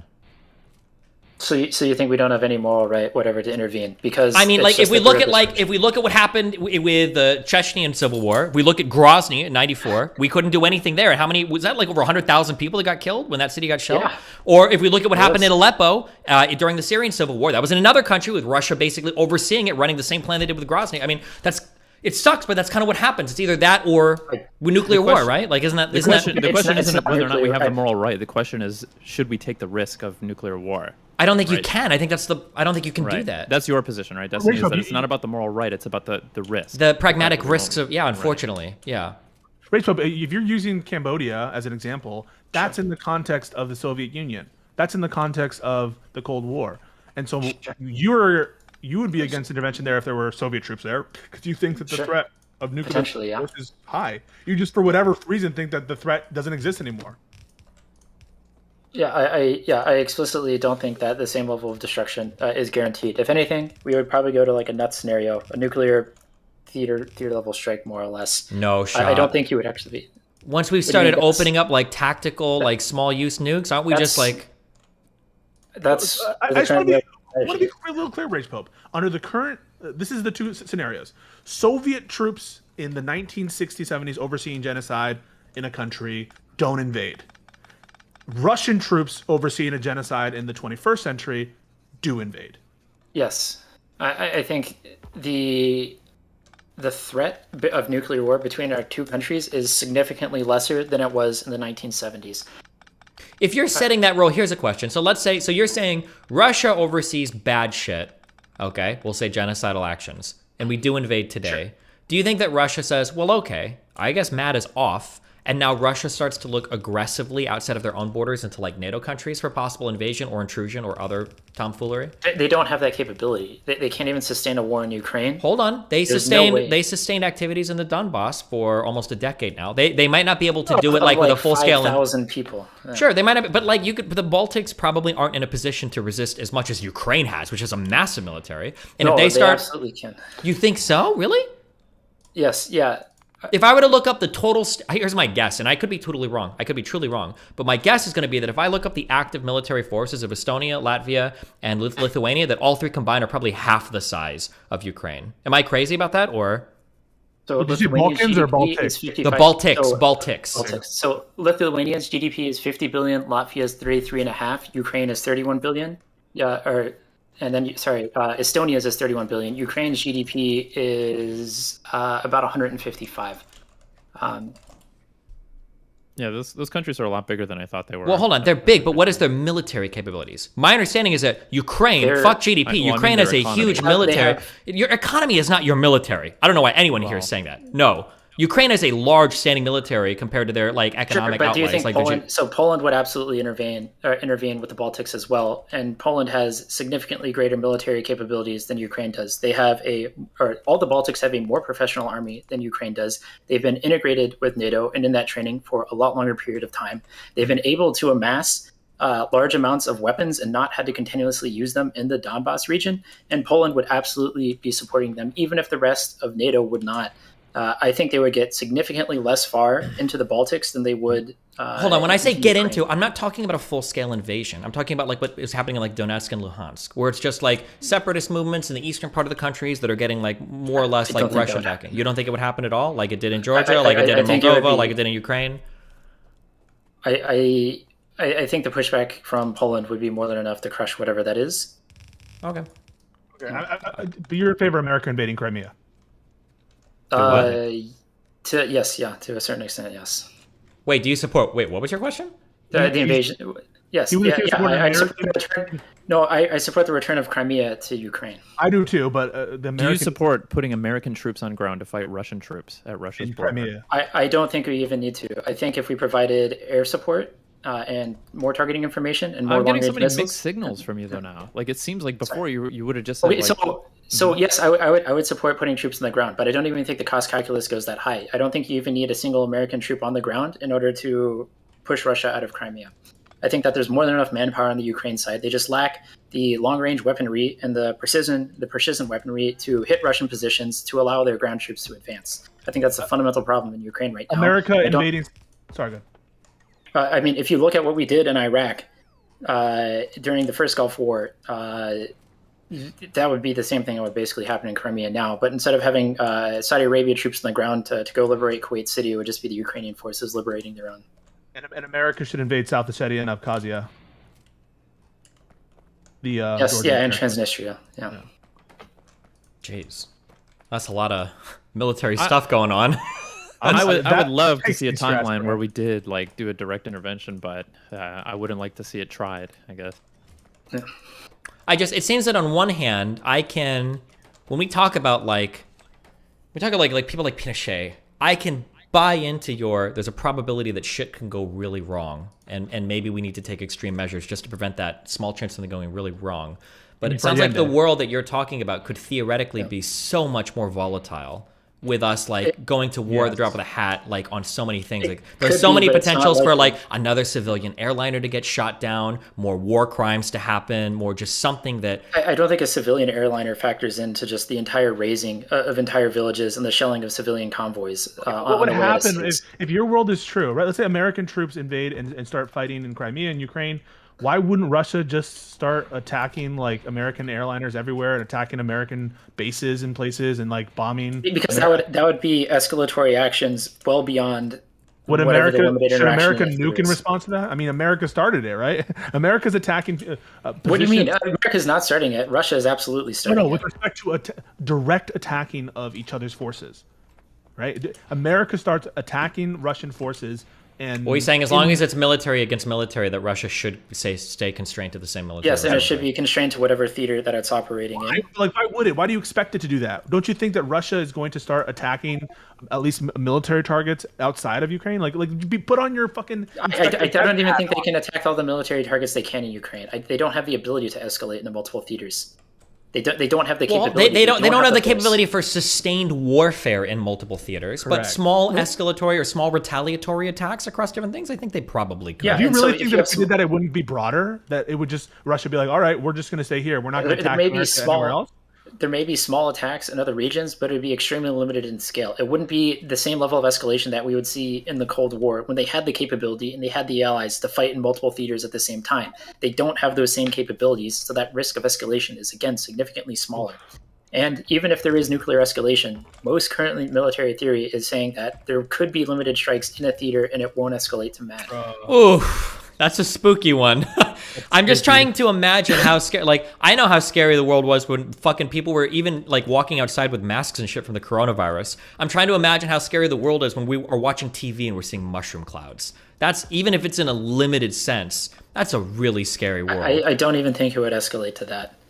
I think the second that we but I agree that that's true. But the more of this Possibility. volatility you introduce, the more theaters of war that are open, the more active combat operations that are going on, the higher the chance that maybe. But if we were happens. willing to stand up earlier, there'd be less of these scenarios, and the war would generally be safer.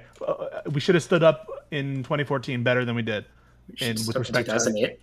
But at some point, you have to stand up. Because again, you can't just allow infinite annexation. But we're back to the nursery. We're back to the nursery. Yes, you stand up in some ways, but you don't stand up by, like, you wouldn't agree with a nuke in Russia to stand up to them. So let's be real, right? You wouldn't agree with thermonuclear bomb in Moscow.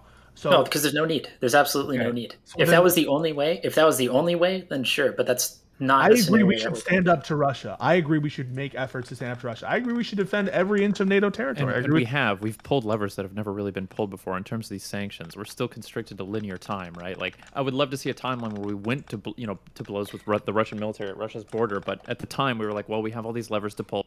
All our allies are going to follow suit. But we could barely even get our allies to fall in. Like, it's not infinite annexation because there's a cost to Russia. Who knows how much longer they can sustain this, and could they sustain another campaign like this, right? Like, it may be demonstrated now that this is not worth the effort for Russia. This is not worth the lives and the money for Russia. Bro, I just think that this is. I can agree with you that maybe American foreign policy should be a little bit more defensive, should be a little bit more proactive. I think is what you would think. But the wholesale firing of weapons and ammunition and having essentially small-scale wars with another nuclear power, that's a big yikes. And I don't know but I mean, we could have even done it before if in December and January we started delivering and training them on HIMARS and the other high caliber artillery. Like, we could have delivered hundreds of battle tanks to them ahead of time to send the message that we are going to stand up, instead of saying like, oh, Russia, don't worry, things are going to be bad if you invade, just like it was in 2014 when we forgave all that. And like 2008 when we forgave all that. Don't worry, there's going to be big sanctions this time. The sad part about this is your purported justification for doing this is you don't want to let these people fall into authoritarian dictatorship, right? That's the justification, ultimately. Yes. But that's exactly what you supported in Chile. Because it was Chile or the rest of the world in your calculus. Okay, but in the Chile example, you were really, really, really worried about the end of the world. Yes. But now we're not. But now you're not worried about the end when of the there's world. more nuclear proliferation and warheads in every country, like everything is like more. There's no. I don't. You're so scared of nuclear warhead war. count is lower. You're so scared of nuclear war in the Soviet context. You're willing to overthrow democracies, but you're not so. You're so unscared of war, nuclear war in the 21st century that you're willing to have fucking war with Russia in a limited scale. Yes, but I think we could have done it. Makes this is nonsense in my opinion. I mean, like, we really, how can you change on a drop of a dime like that? What do you mean? The entire Soviet Union collapsed. Their entire military is so corrupt that they're running on like flat tires and selling off their fuel because they don't even trust their own military to let them know that there's going to be an invasion in 2 weeks. What do you mean? There's a vastly different. There's a huge difference between the Russian army and the Soviet army of the 70s, 80s, and 90s.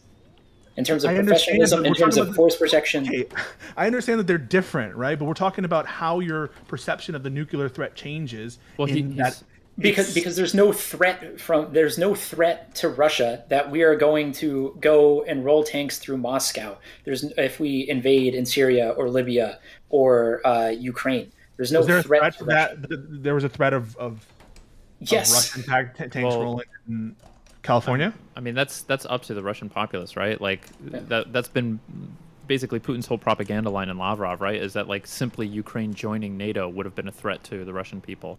And I don't know how many of them actually bought it or what those numbers are. It's so hard to get those figures. But, like, the U.S. going to war with Russia at Russia's border, I think we can pretty reasonably predict that there would be some Russians that would be like, holy shit. Why did we stop the Polish from sending tanks, I guess? Why did we or why didn't we?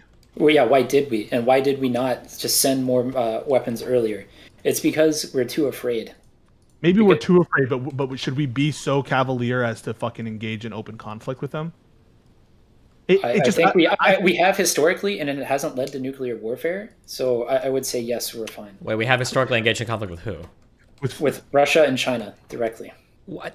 At their borders? In way different times. In Korea and Vietnam? Wait, you're trying to draw a line and say, no, you can't compare between eras. Like, you can't compare the nuclear threat in 19... Well, because you're directly comparing the nuclear threat between eras. No, when you are comparing the nuclear threat between the Soviet Union and Russia, I can say we directly fought with Russians during those time periods, and it didn't escalate to nuclear war. So why now, when they are historically weaker, and we have no reason to actually go into Russia? There was a time in the 1990s where we could have just wiped Russia off the map, and we didn't. Why now would they escalate to nuclear warfare in a limited theater sense when we're fighting the same campaigns? Why the hell are you scared? Well, do you think? Why are you scared? Hang on. If that's your position, why are you scared of Chile getting nukes? Because the Russia of the 1970s was entirely different than the Russia of today. Okay, but you're saying, I know the argument. So the argument goes, right? They were able to engage in war, outright war in the Cold War, and it didn't lead to nuclear blows. What reason do you have to think that Chile getting weapons would lead to nuclear war as opposed to engaging in direct conflict? Because there was a chance at that point that they could have had nuclear supremacy over us if they deployed there and we didn't have the capabilities to fight down there. And then they could have launched a first strike and wiped us out without us even ensuring MAD, because we didn't have the capabilities to detect the launches from those areas. We didn't have the resources. Okay. But now MAD is all assured, and so there's practically no threat of nuclear war. Yes, and there's also the fact that we had nuclear supremacy during the 1990s. When the Soviet Union dissolved, if we really wanted to affect regime change in Russia, we could have, one, invaded, or two, we could have just done a decapitating strike and just wiped Russia off the map and before they even knew, and they wouldn't have a chance to respond. And we didn't do that, and I think the Soviets would respect that and not escalate to a nuclear war, because they understand that we're not going to fight that type of war. Pisco, there's also the difference of, he was talking about conflicts in Vietnam and Korea, and those things escalating to nuclear war would have been China nuking the grounds of its allies versus having the threat of having nukes stationed near America's borders. To destroy America. Right. When did China get the nuke, in the 60s or 50s, I think? Okay. I don't know, bro. It seems too dangerous. I think you're playing with fire. I think like the big fire is firing on Russian troops. You're a loose cannon, Rage Pope! The big fires are the hundreds of thousands of civilians that have been dislocated or killed in Ukraine. Like, you have. We keep pointing out like hundreds of thousands, but sure, but like the world was way worse when everybody was in like active fucking open conflict with each other. Yeah, there's definitely like a shitty scenario for some people now, for sure. but like it's way better than it was historically, which I think is worth paying attention to. Like the world functions in a different way where open combat between places is relatively discouraged. There are still atrocities that occur, but it's way better than it used to be, I would say. I'm scared of this, like, even, let's say it's just, there's no nuclear threat, Rage Probe. I'm scared of a broader conventional war between Russia and America. That seems like an ultimate disaster. Why? I'm scared for American civilians, American troops. I'm scared for... Do you think Russia has the ability to hit any targets in America without nuclear weapons or without ICBMs? I'm not sure. Do they? All right, so if Russia couldn't even take Ukraine. Okay, but Russia has... Now they have to do it. But they could attack our bases. They could attack, you know, it would be insecurity in terms of trade relations and what's up. So there's already problems with trade relations, but our conventional capability is so asymmetric to anything that Russia can put out that it wouldn't be a conflict in the same sense. I think the problem too is, hold on, when we think about these affairs, it's very tempting to run these as very like unilateral, like one country versus one country. But it feels like there are worlds where this type of stuff could start to change the balance of the conflict very quickly. So we're talking about like Russia's very limited ability to do anything or to deploy forces to the United States. Russia wouldn't have to do that. Some sort of like military conflict that would pressure countries in Europe could quickly change the balance of how willing the United States is to sustain any type of military action, or even theoretically our ability to project force or project military actions, depending on how other countries around the world feel. No? Like look at how in 2013 when Syrians started to mass exodus from Syria across Europe, that changed Europe's appetite for American conflict in the Middle East. It changed, arguably, you could argue that Brexit happened because of stuff like the Syrian refugee crisis. I feel like whenever wars happen, this is kind of why I push back on some people like, oh, well, if they would have just did this military action, they would have totally won the war. Well, hold on, there's like 50 million branching possible paths once you start talking about big wars that could change the balance of a lot of different things. I think the thing for me is that by not standing up, you're breeding more conflict. By allowing these atrocities or other things to go on. Ways, right, that aren't direct conflict. Yeah, I just think you have to have like a good way to stand up. Like it's got to be a limited, which is why I think the Ukraine stuff has been so positive. It's because like we're not going past this, but you better believe we're going to go up to this line as hard as we fucking can. Yeah, but we're drawing the line so low in the sand. So low, really? The line is don't attack Russians directly until they invade NATO. I don't think that's we're doing it. No, we said we weren't going to give them ATACMS. We weren't going to give them high-powered weapons until there was a larger invasion. I think that's a very weak line in the sand. That's like, I think there's a lot of weapons that we could have delivered to Ukraine a lot earlier, a lot faster. We could have done a lot more trading, a lot more aid, and I still don't think we would have crossed any red lines to come into direct conflict. I agree. Yeah, no, I know. I'm talking with Destiny. We also have to reserve some of our capabilities in case things pop off, you know, in the Strait, which are happening right now. Sure. Yeah. But like, if you're willing to do all this, you're willing to have an American invasion of Ukraine and Crimea, why aren't you willing to fucking go in Afghanistan? Why won't you just say that you want to do it right now? I think there's a difference between having the justification and saying that we absolutely should. I think that if we go into Afghanistan, the cost of the Afghanistan civilians is going to be very great, and it's going to cause a lot more instability in that region, whereas the Ukrainian region is already destabilized, and there is already what about South Ossetia and Abkhazia and Transnistria? We should have gone in way earlier in the 90s. Okay, no, but now, like, let's say Biden. Now, okay, I'm going to give you a bunch of policies, Rage, and you tell me if you agree. Wait, can I ask one question and you can do your thing? So I'm curious. This was kind of my argument in that, like, if we wanted to depose Saddam Hussein after the first Gulf War, I think we are totally within our rights to do so. But after that, I think you have to leave him. Weren't you arguing for Iraq that we could have gone in afterwards and deposed him during the Iraq War because of bad things he did? We gave him 7 conditions, and he met none of them. So yes, that gives us the right and the conditions. Ability. Who cares about the? Okay. Okay, sorry. Okay, all right. Wait, so okay, a bunch of policies. We already went over if Biden announces tomorrow we're invading Crimea and we're sending ground troops to Ukraine and we're making attacks on Russian positions there, you support that? If we were to engage in limited attacks on the Crimean Peninsula, American forces. Oh no, whatever whatever was necessary in terms of American firepower and American military assets. The way that the general saw it was the best way to do it in both Ukraine and both in Donbass and in Crimea. Yes, I don't. I think the reason why Russia went in was because we weren't willing to do anything to defend. Same thing in South Ossetia and Abkhazia, even though those regions, there isn't like the same active war that's going on with Ukraine. You would if Biden tomorrow announces at the time there was no way to know whether things were going to devolve or not. The Russians banked. With historical hindsight, then no, I don't think we should have done South Caucasia and Abkhazia. But at the time, we had no idea how it was going to devolve. If anything, I'm talking about the policies I'm proposing right now are in 2022. Joe Biden announces an invasion of South Ossetia and Abkhazia to liberate them. I think at that point, that's Russia basically saying you're now invading on our territory. Versus if we were to invade in Ukraine, we're pushing them out of territory that isn't theirs. I think once they hold their sham referendums, then Russia is now creating a new red line that we're unable to cross. And I think we should push that line before they're able to draw that. But you don't think they've drawn that line with Crimea yet? I don't know.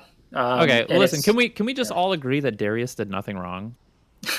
Yeah, he got pretty shit out of this. Wait. So why you think that there's actual red lines that Russia has, and that's obviously any mainland Russia? Yes, and I don't know if Crimea would fall under that. Yes, Crimea doesn't fall. So I don't know if Crimea falls under that. I think Russia would. I don't know if Russia would think that it does or not.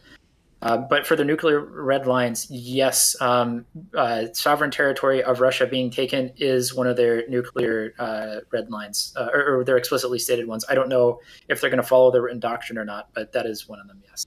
Okay, so South Ossetia, Abkhazia, those are red lines that you would not support an invasion of those places because of the threat of nuclear war. Yes, and I don't think the cost is worth it. I don't think Russia is really doing anything bad enough to their citizens that would justify that, if that makes sense. And if tomorrow, last one, I promise, and you guys can move on to whatever. If Joe Biden announced, this is a mistake, pulling out of Afghanistan was a mistake, tomorrow we're sending back in 100,000 troops to defeat the Taliban, would you be in support of that or would you be against that? I think I would be against it. Again, I think the destabilization and damage you're doing to the region is a lot more than the uncertainty of what's most likely going to happen in the future. I think the likely scenario is that you end up with a failed state like you see now, but I don't know, and it's very unclear. I think the Afghani people have to forge their own path. But as soon as we start seeing certain signs, the wrong path. What? Unless it's the path that we don't agree with, like Chile. Well, again, I think Rachel's whole argument is that we could afford letting Afghanistan go the wrong way right now because we're not under the threat of Soviet supremacy. In the worst case scenario under Afghanistan, we might get another 9/11. And as bad as 9/11 is, that's entirely different than nuclear bombs going across all across America and West Europe, or just Europe in general. That they're incomparable, the harms that come out of that.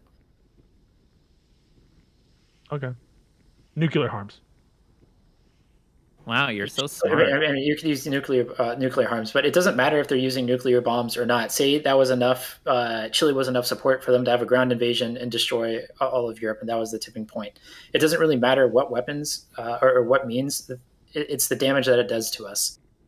And I think the damage that could be done through Chile and through South America is significantly different than the harms that a failed state of Afghanistan with radical Islamic terrorists would ever be able to do to America. Destiny, thoughts on all this? He's been gone for like minutes. You guys have just been running the stream. How do you guys feel? You're the hosts now. Yeah, you're the fucking substitute teacher. Ugh. You want to be the cool substitute, right?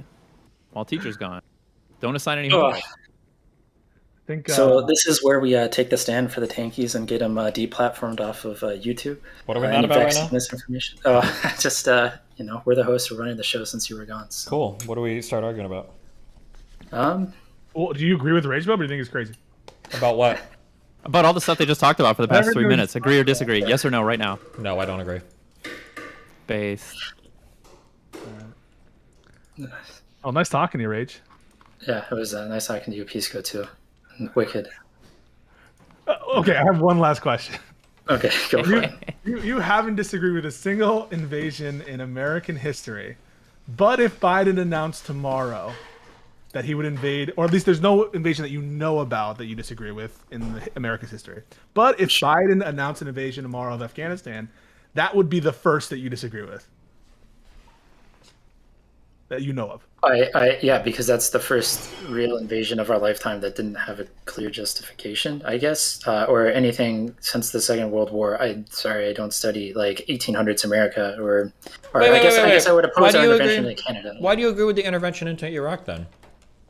What do you mean? He was all right. He weaponized rape against all like. That wasn't all, the justification. That wasn't the justification. Yeah, that was one of the that was one of the 7 terms we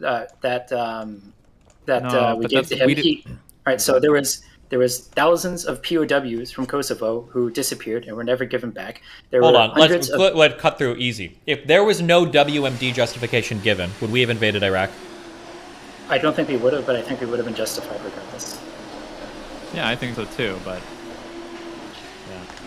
unfortunately, it's one of those things where it's like the will of the American people being upheld. If that's predicated on a lie or something that's never shown to be true, then, you know, like if we had a better moral justification, we should have presented it. And then what happens if the American people decide, well, that's not good enough for us, we still shouldn't go to war?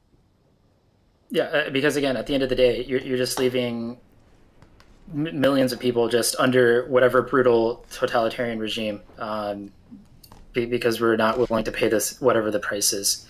And I don't think the price was that high versus the amount of people we lifted out of poverty, even gave education the first time, and freed from essentially serfdom.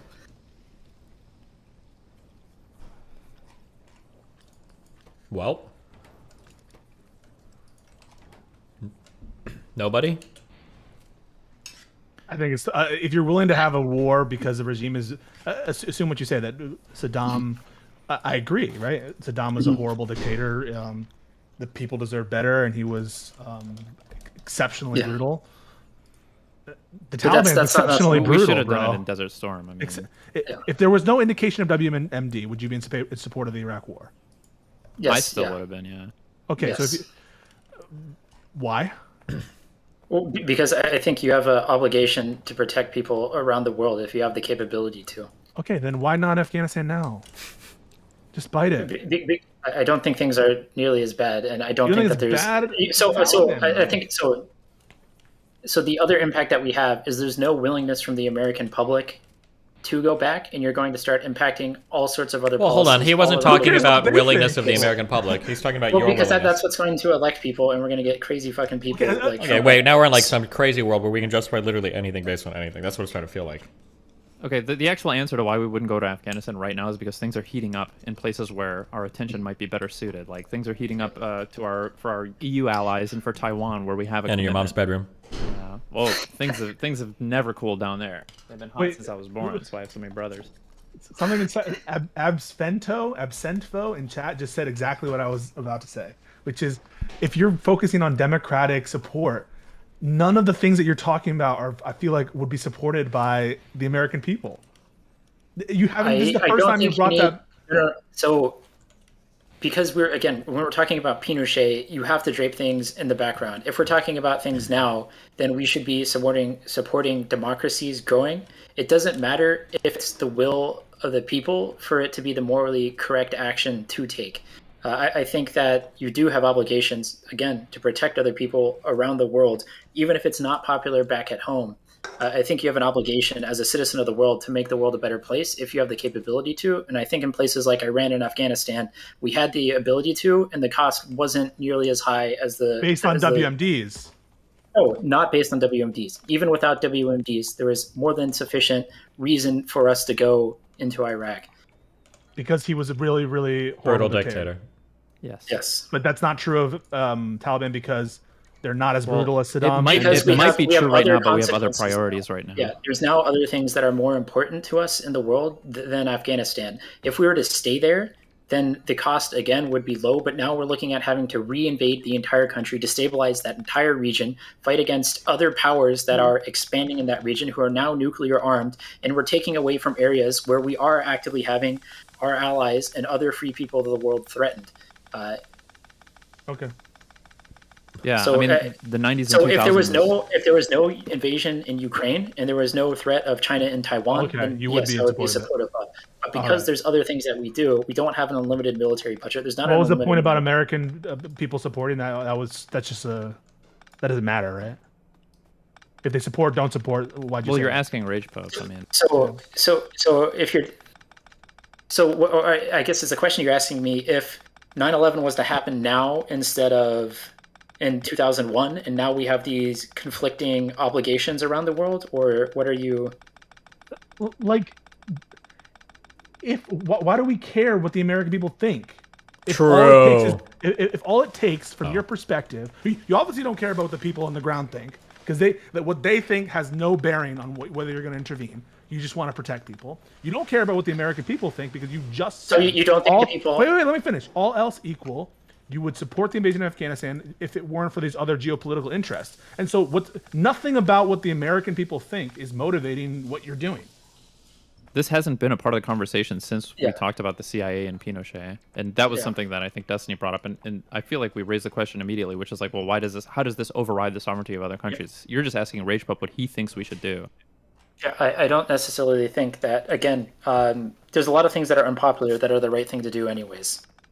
And I think as a country, Why did you say like we care what the American people think? Well, I think it was a Because difference to some between like, extent should we we do. do something versus like, would it be good for us to do something or whatever. It was like a difference between pragmatic. Yeah, thing what's the cost calculus of everything that we have to do? Yeah. Yeah, so I think like, And so if it's tremendously really unpopular. if it's extremely popular to go back to Afghanistan and it's not going to degrade our ability to recruit for the army and to fund the other arenas that we have to engage in, then yes, it would be. All else equal, then yes. Okay, we wait. should. If you believe that, then for the second thing you wanted to talk about, why are you opposed to student debt forgiveness? True. So there's so many things. So even just on a macro level, it's just fucking terrible for us. So when Donald Trump cut taxes, we had the hottest economy of all time. We started running an extra $1 trillion of deficit. That's basically what Biden is doing with this student loan thing. We're just saying, hey, you know what? Things are really bad in the economy right now. Maybe we should just give out basically as much as we give in TARP bailout money. I think he's also tremendously underestimated what the further impact of that is going to be by changing the minimum threshold or the minimum loan threshold before income-driven repayment, and by decreasing the amount of your disposable income you have to pay on those loans, you've now created a massive range of incomes where students have no care about how much debt that they take. I want to say that if Sure, you're I making understand. about I saw the $60,000 a year, math on that like you could basically theoretically at some point like you could borrow $15,000 or $20,000, but if you're not going to make much money, you might as well borrow literally like $100,000 to pay bills and shit. Yeah, and so I think that all the money that's come through the federal government has just basically gone to increasing the price of colleges.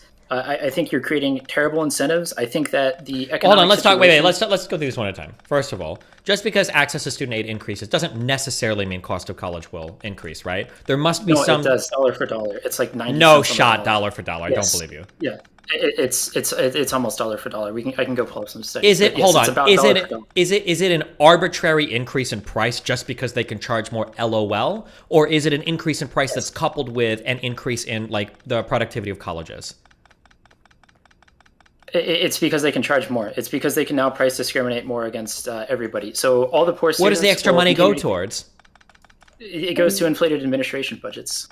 So when they do this, now an administrator that was making, because you said dollar per dollar, an administrator that was Yes. previously making 70, 80,000 a year is going to be making 500,000 a year. Yes. Yeah. Okay, I'll be shocked if that is the Right, case. and There's then- no expectation that any of that money can go towards facilities. Yeah, there's a lot of money that goes to hyper expanded facilities. It's pretty. Well, extreme. then it's not dollar for dollar, then, right?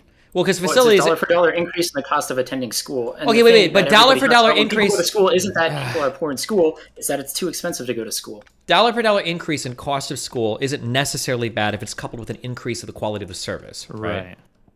Well, but is the quality of the service that we need, a $10 million stadium for our football players, or is the Well, cost that of football service- players is a really bad example because I'm pretty sure all of those things are Yes, but massive every revenue other sport- generating things for colleges, right? Yeah, not really. Only a handful of schools are revenue generating on football. That's only D1, and I want to say it's like the top half of D1. is revenue positive, and then all the rest of their sports are net drains. But they keep most of them up for Title IX. That's other. But yeah, no. So if there's a direct cost in the cost of college, then for every dollar that you're spending, and it's not going to improving people's educations, then why are you subsidizing that nearly to the extent that you are? It just doesn't make sense. If you're getting a better education, if you're getting more productive workers out of it, I can get it. And to some degree, yes, students should have, maybe a better experience than having, no air conditioning in Florida in the middle of the summer. But that's not driving affordability issues. If you're having a degree that is relevant, it is going to be a positive expected value for you to take loans to go to college and for you to pay those back. The problem right now is that there's so much government intervention in terms of free dollars given to anybody who goes to school. You're not allowed to discriminate based on degree, and you're not allowed to discriminate on schools or on groups of schools. And that's where the issue with loans is, and that's where you're going to see cost reductions in colleges. Would you be in favor of Pell Grants being restricted or government loans? I don't know if this would be controversial or not, but making it basically so you can't take out any federally backed loans or get any Pell Grants for out-of-state schools? Yes, I would be for that. Gotcha. One of the craziest things that I don't like about colleges, not to sound like an asshole or whatever, but I do think it's really wild that in the United States, okay, so Europeans don't know this, but US colleges are really, really fucking nice. They're unbelievably huge compared to US shit universities, or compared to European shit colleges. It's unbelievable.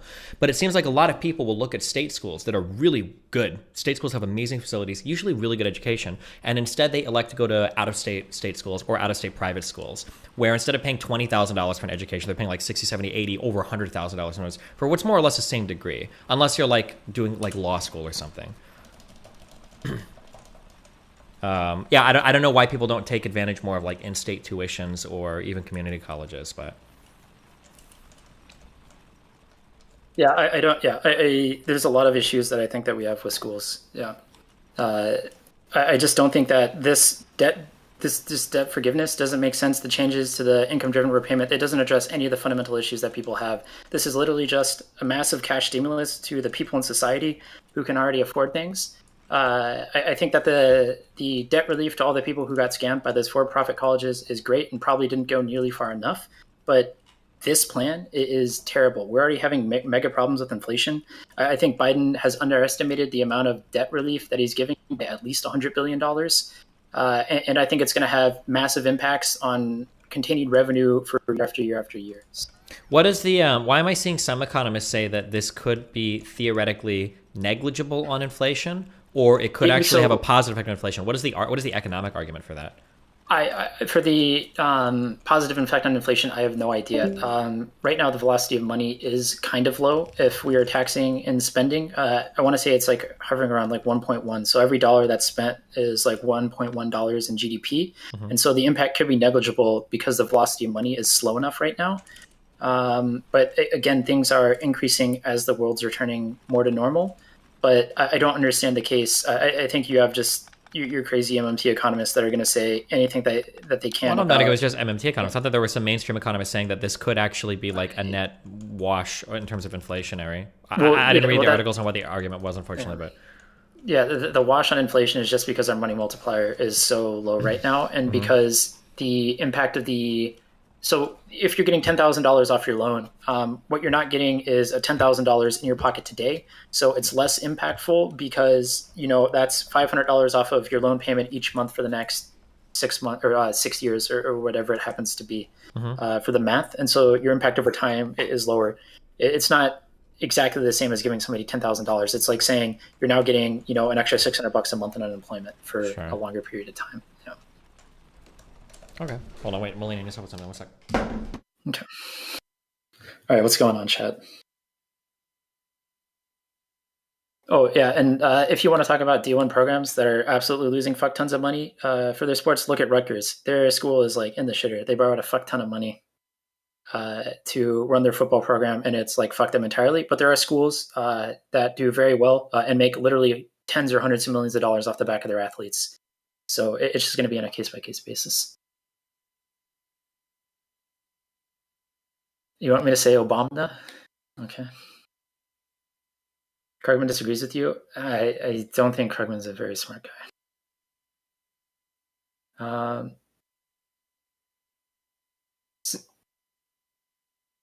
Yes, yeah, that's literally how it works. If the government taxes people, there's less money to spend, and it slows down inflation. Yes. Do I think college athletes should get paid? Yes, but I don't think the name, image, and likeness right now is a very good situation. I think it would have been much better to say to each school, you can pay your athletes this many dollars as a salary max each, or here's your pot of money that you can spend across.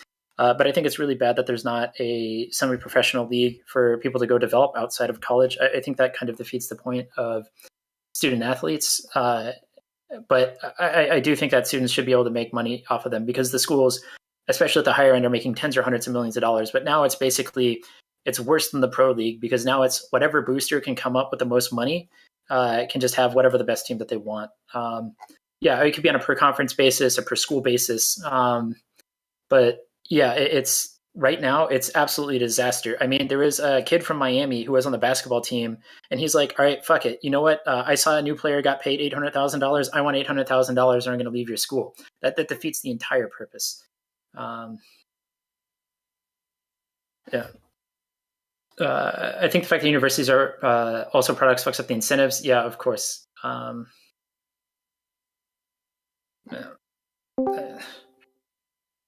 am I so based? It was a 1v3, I think, not a 1v4.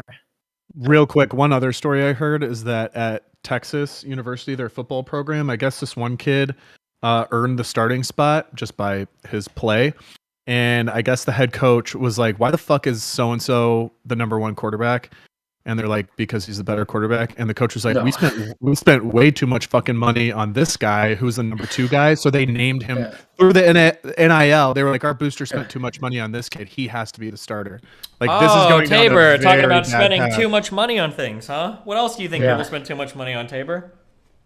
Cars, clothes, pets, Anything everything. else? Any luxury whatsoever. Nobody should have any luxuries if they're not making $1 billion a year. Okay. Based. So he's being a Giga Chad. He's doing the irony thing to try to escape the real responsibilities of the statements he's made. Okay. What did you do? What'd I do for what? How did you deal with the responsibility of what you said earlier yesterday? I'm fine. I was just observing about the whole event. Murdering that dog. I'm good. I think that poor people shouldn't get pets. It's irresponsible. Boom.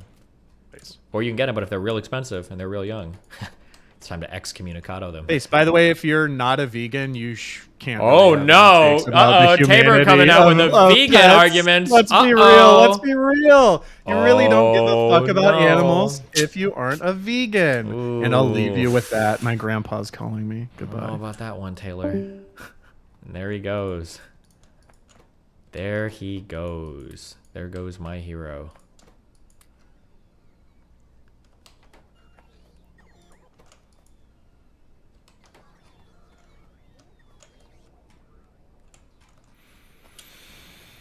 Well,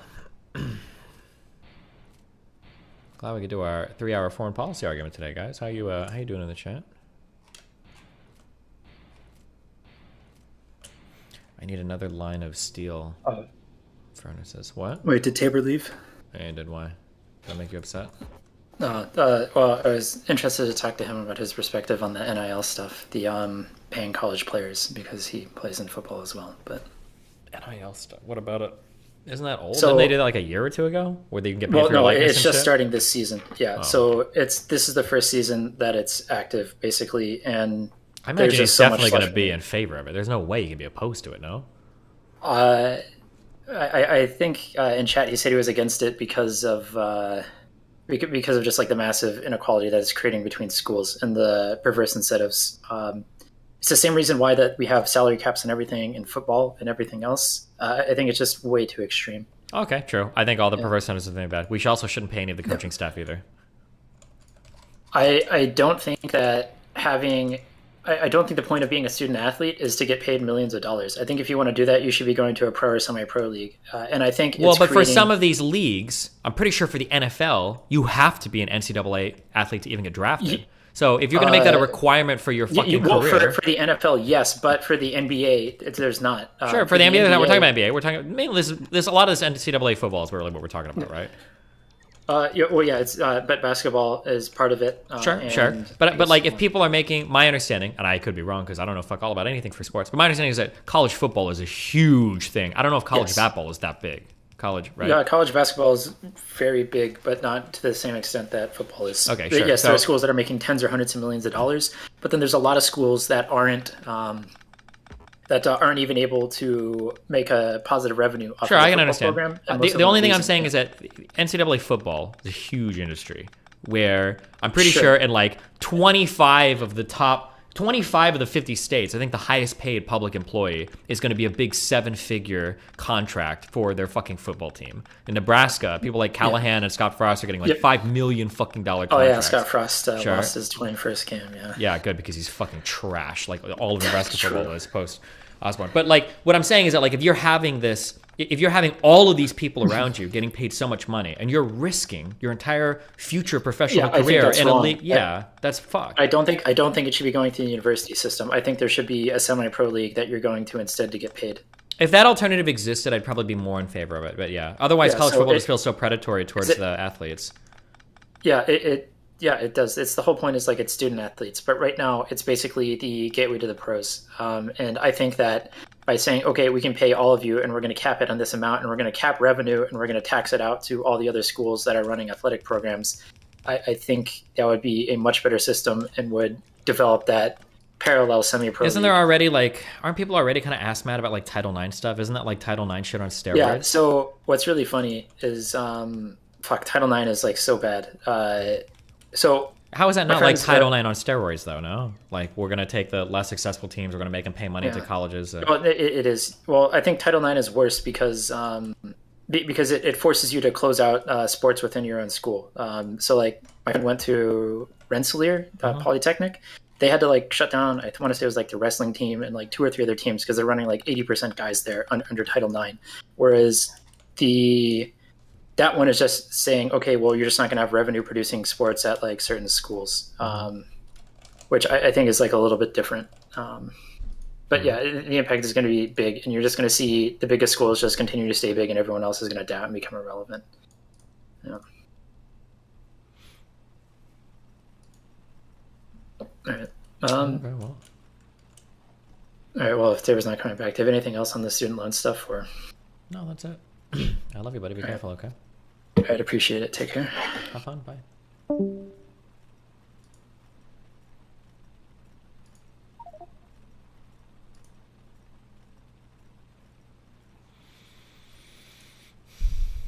Wow, guys.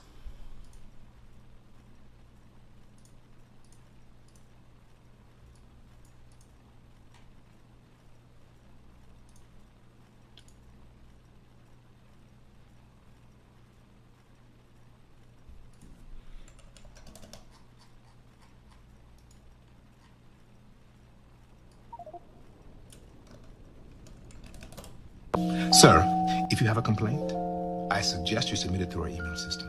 I would be happy to refer you to our website. You are done. Fired. Do not show your face at the laundry again. Okay, is that really that good? Good ass meme.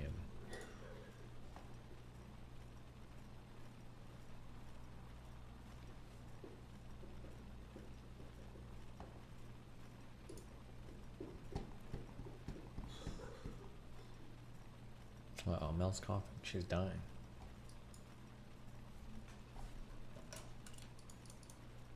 When the Pebble Rebels.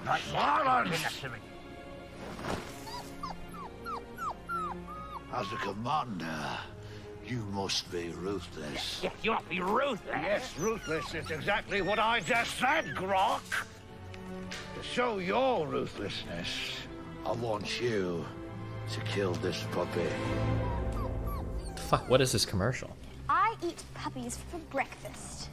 Or movie or TV show or? Before we begin, I must ask you, why all this? Why go through all this trouble? What drives you? For what they did, they must drown in blood. Well said. Do you know what my favorite? It's the Lord of the Rings show? Shut up. No, it's not.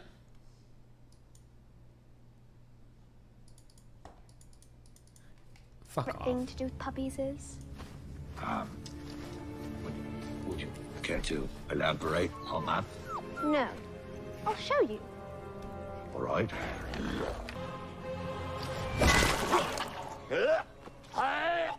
Can't believe she actually did it.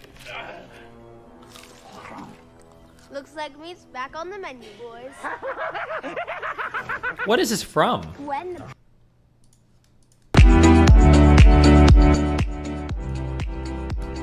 Good one. Wow, numero 81 blah blah blah. Thank you for the 20 gifted YouTube memberships. You are amazing. On God. On God, my friend. On God. 1 million Iraqi children died after Kuwait war because of sanctions, followed by complete destruction of a nation was justified. But Ukraine, crying cat face.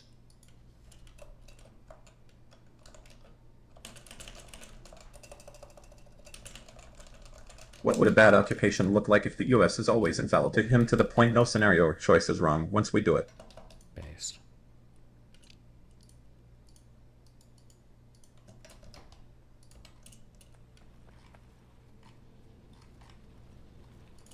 How's this Pope guy feels about Israeli human rights violations and it's taking territory from its neighbors while being a super apartheid government.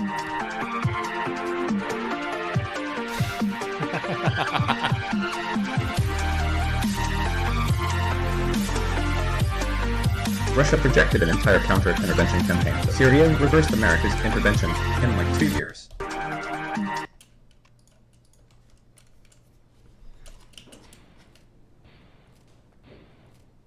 Please call Lav? Why? What is wrong with you guys? Hell, grant money. Okay. Enjoy. Everything is good right now except... Oh, steel. I need to increase that. That's next.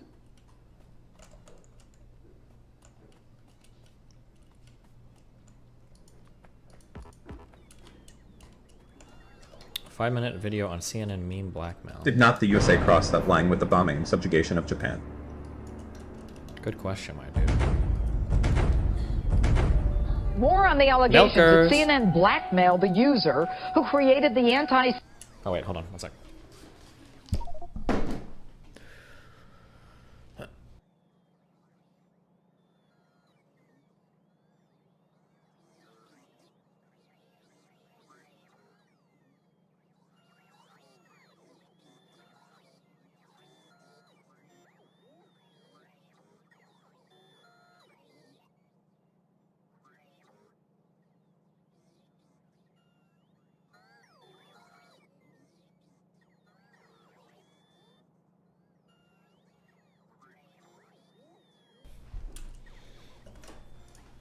CNN Trump wrestling video. So the Reddit user behind the Trump CNN body slam video is apologizing. I've watched with sadness how the Cox News Network has tried to trample over our freedom of expression. And they decided that they could get their pound of flesh from this individual.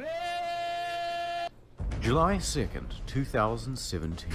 Trump is browsing Twitter for some memes. He sees this one and hits retweet.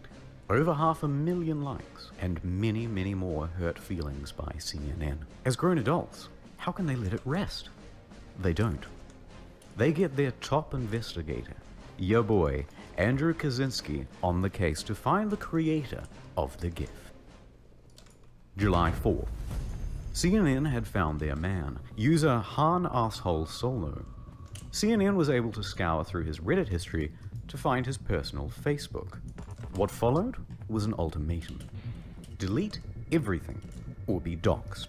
In exchange for his anonymity, Han Asshole Solo purged his Reddit history and issued an apology to CNN. From here on out, he was a hostage. In light of this, CNN issued a statement. CNN is not publishing Han Asshole Solo's name because he is a private citizen who has issued an extensive apology. CNN reserves the right to publish his identity should any of that change. Now, CNN had squashed the one who had stung them, but in doing so, they had stirred up the hive. 4chan was not about to let Han Asshole Solo be silenced in vain. Their plan? To create so many CNN memes that tracking down any single target would be pointless. July 5th. Their operation was a multi-stage assault. First, There was an alliance, an agreement between former frenemies. The second was a constant barrage of meme artillery. The third stage was to target the money that funds CNN by contacting their advertisers directly. The early strikes launched at CNN were through Twitter, the first making the hashtag CNN blackmail trending for many to see. And the second, getting prominent figures to tell everyone that CNN's hostage was a 15-year-old boy. Even Donald Trump's own son tweeted out that the person threatened by CNN was only 15. The only way CNN can then counter this accusation was by releasing the information they had on him, which would then result in possible legal ramifications and them being attacked further from all sides. Meanwhile, every forum, every feed, every platform was being flooded with CNN memes. As the situation escalated, Kyrgyzstani forces went about attacking the only thing that CNN really cares about: its ratings. The strategy was simple. First, download the CNN app, then rate it 1 star, then delete. Wanting to keep up the pressure, Alex Jones and Paul Joseph Watson created the first meme contest, $20,000 to whoever made the meme they liked the most about CNN. In the past, internet polls and contests were destroyed by 4chan shitposting. But now, an actual contest was born specifically for that purpose. July 6th. Reports started coming in by reputable media sources that were covering and condemning the meme war. This attention only emboldened the forces of 4chan and Reddit, but while some were celebrating, others were scheming. Already there were rumors suggesting that CNN had got the wrong guy. Could it be possible that this whole thing was started from a mistake? No, this was just more clever disinformation. In this manufactured fog of confusion, one final long-term plan was hatched. Thousands of undercover anons would begin using universal remotes to change public televisions off of CNN to further hurt their ratings. July 12th.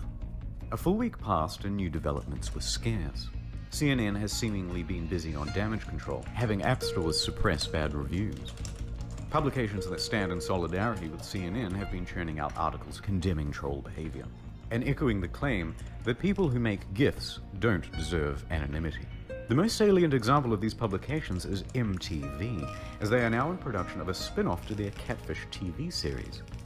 Except it will focus 100% on doxing people who like to have fun on the internet. Soon, on primetime television, you will see someone have their post history, real name, location, and face doxed on camera. So how this story ends could be up to you, as any one of us might be next.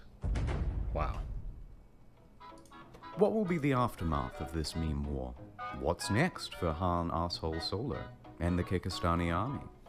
All of this and more on the next issue of Meme Insider. There's your great Kyrgyzstani war.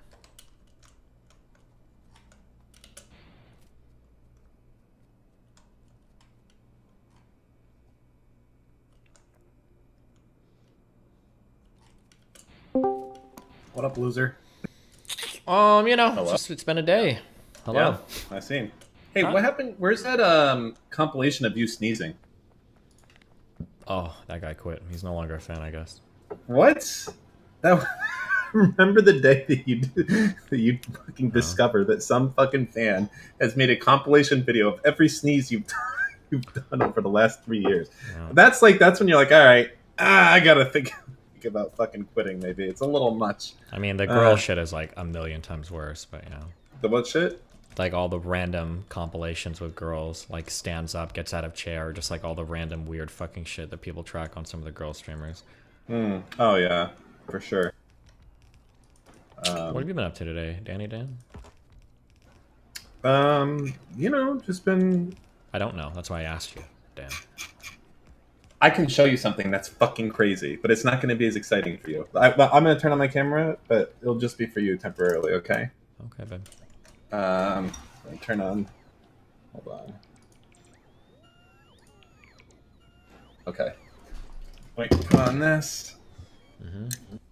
Alright, so I got my new gun for iguanas. Okay. Oh boy. Can I show the stream, or do you just want me to see it? No, I don't. Is it okay to show on stream? Oh shit, no, I don't want to risk it. Sorry, fuck, because it's YouTube. You can't show guns, and if they think it's real, it's some dumb shit. Yeah. Let me see. Where can I put this so you'll see it? All right, I'll put it here. Oh shit. All right, so this is the thing. Right now it's by CO2, but I have a high pressure air tank that's coming with it. Okay. Oh, hold on. We got to give it power. Okay. All right, we're ready. You ready, Steve? Yeah, I'm This watching. Wow, that's definitely something you definitely need to hunt iguanas. Dude, these iguanas are gonna be fucked.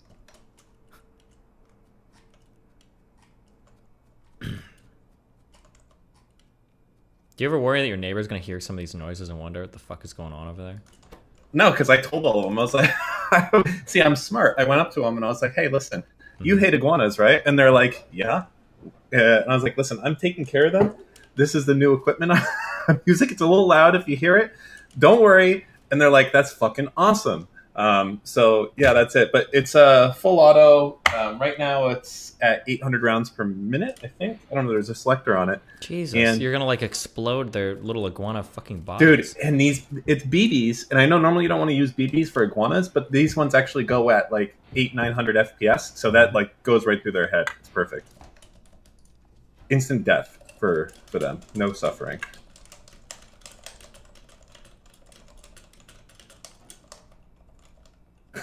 They said it's awesome because they're afraid of what would happen to the kids. All right. True. Do you like my guns? My crazy... Yeah, Dan. They look real cool, dude. You can call me if you have any critters on your property. True.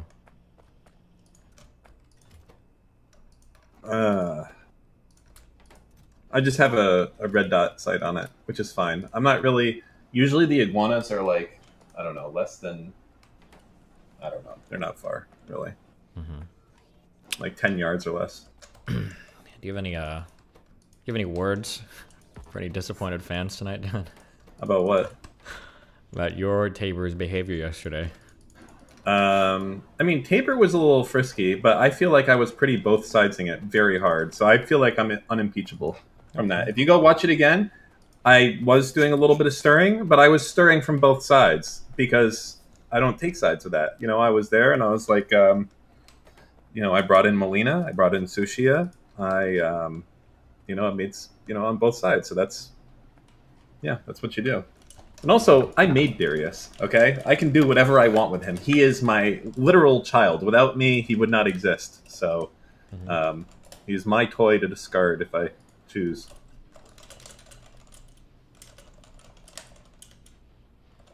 Jesus Christ, Dan.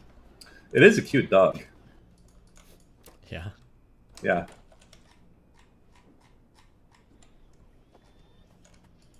Well, have you been up to anything fun today, or? Nah. Okay. Based. Yeah. What about you? Getting into trouble, I imagine, as usual? Nope, today's been pretty chill. Okay, well.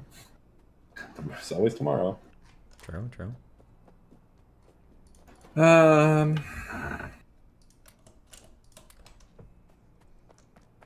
Link the gun.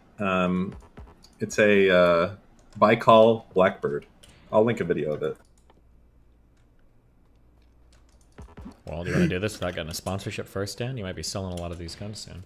No, they went out of production like 10 years ago. Ooh, you got a black market, World War II, Soviet era. Yeah, they're made in Russia, you know, and they don't do exporting anymore.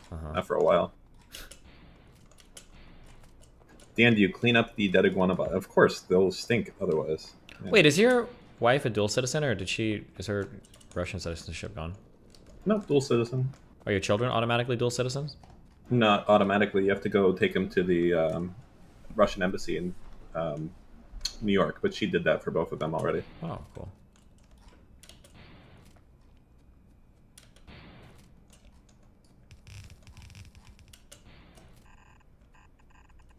Technically, I think I can get Israeli citizenship, I think, but I don't. I think you have to like go live there or something.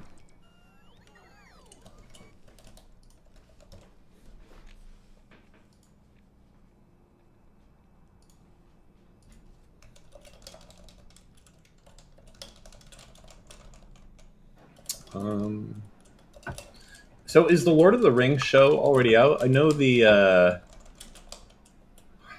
other one, the fucking Game of Thrones one, is out. I watched the first episode of the Game of Thrones one. The House of the Dragon shit? Yeah. Is it any good? I'm like so kind of traumatized. I feel... I don't know if I can watch it. I don't know if I can bring myself to do it. I don't know why they're not getting more known actors, I guess, is my main thing. Like, who do I know from this thing? I kind of like it when you're watching like a movie or a show and they're kind of being brave with their actor choices. I don't know. I appreciate that. I'm trying to think. So who do I know? Okay, I know Hattie Considine. Is there anyone else that I know? I actually think I only know one person that I've ever seen before. Here, look at the... is there more?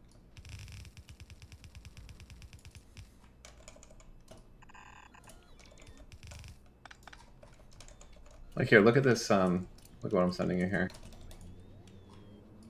Do you know any of those people?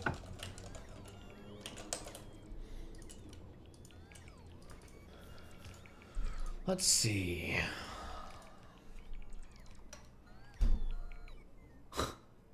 Hold on.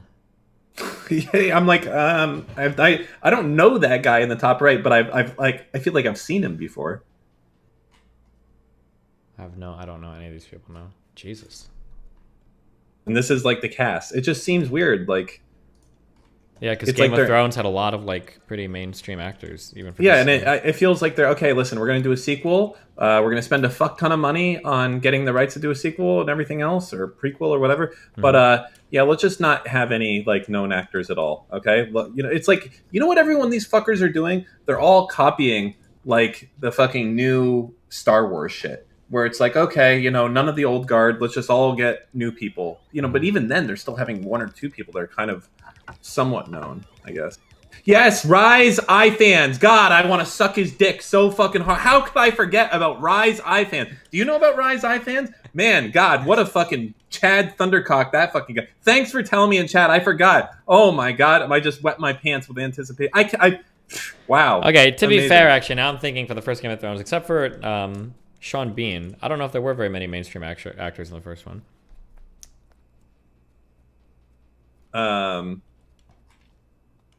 You know, to be honest with you, I don't even know if I know who the fuck this guy is. I'm looking at, I don't know who he is.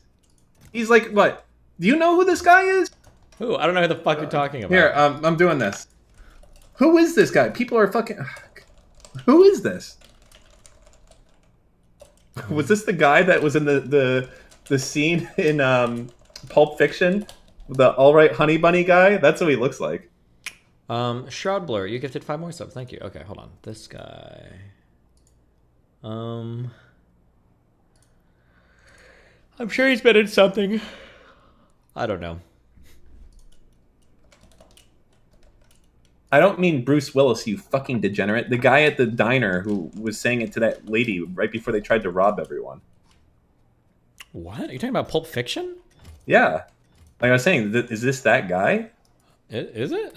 I don't know. That's like, people are like, you know who this is? No, not really.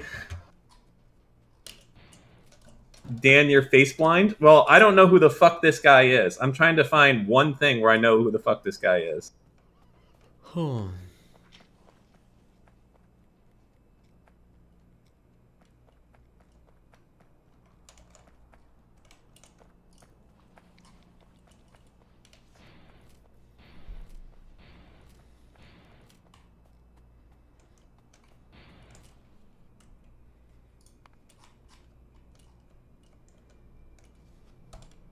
I didn't watch Morbius, so I don't know who the fuck that is. Nor do I care. Well, I watched like half of Morbius, and I was like, alright, I feel like I'm in on the memes. I can stop watching now. Morbius? Yeah. God, is that fucking what movies are available to be pirated? I feel like I was checking for so long if like Top Gun was out in HD and shit. Yeah. Okay, let's see. Okay, we got Nope. Okay. Oh wow, we got some movies that we can watch. Hold up. Okay, what do we got? Let me see.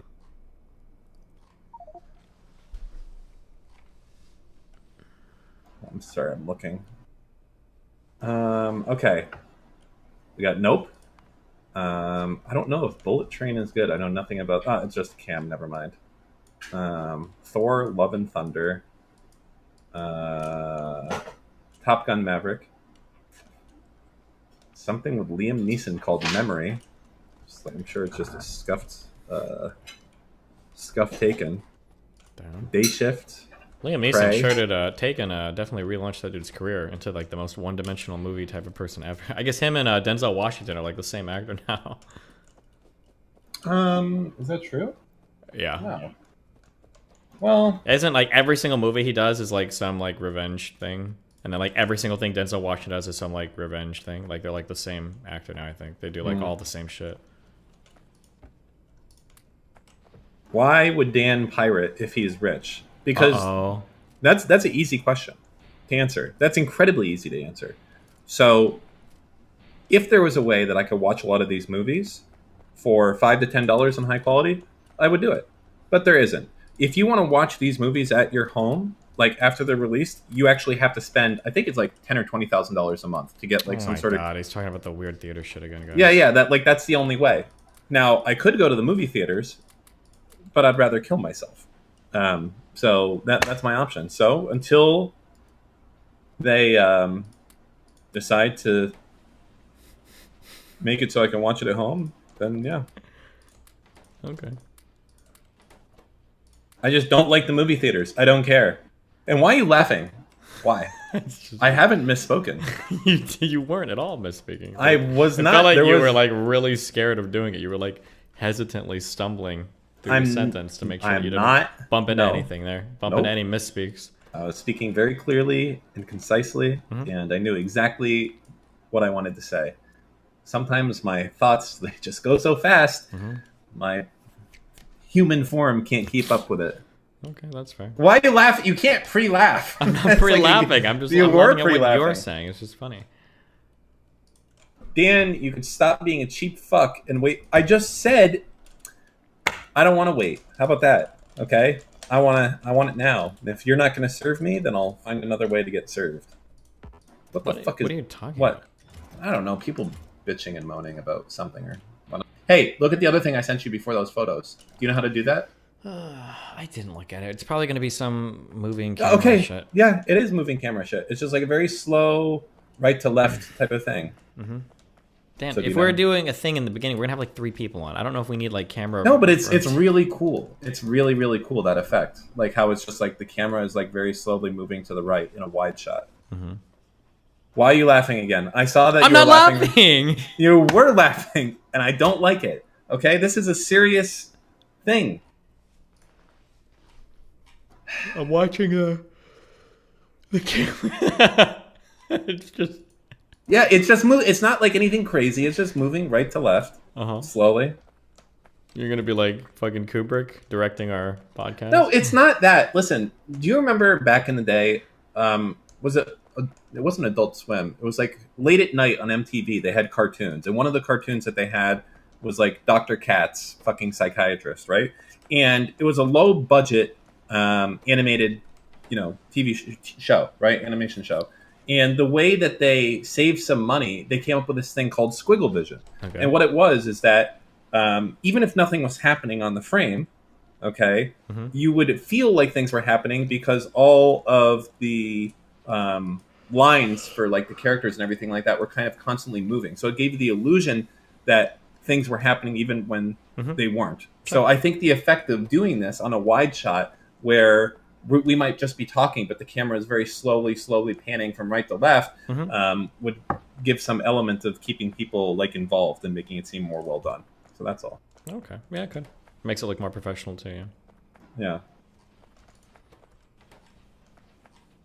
I did the one point I think that on your post-mortem of the dating show. I do agree. From the comments I read, it feels like people really liked the first 30 minutes more than anything else that we did. Yeah, that's a big one. You have to be really careful at reading comments, though, because the people that are writing are unfortunately not representative sometimes of the same people that are listening. So, like, for instance, like, there was a lot of comments for the first two that it was, like, really boring and, like, horrible shit, but I almost hit, like, 8,500 viewers on the second one, so clearly that's not representative of what's going on. So you have to be careful in balancing out, like, the comments with, like, what's actually going on. Where are these viewers coming from? Like, some are being picked up by YouTube algorithms, some are probably my YouTube viewers, but just be aware that, like, people posting in the subreddit aren't always representative of what people actually want to see or what's actually going on. Huh. I think we do need that. The segment where we chat in the beginning, though, is probably important. Yeah, but I have that. But the what were the other pieces of criticism I had? We could do something at the end too. Yeah, maybe. we could rate people or something. I don't know. Like, you know, a big part of why the shows like what was it, Kevin Samuels and shit like that, those shows go so well, is that everyone calls in thinking that they're going to be the one that like breaks the system. The one. Yeah, that was my number one. That was my number one point.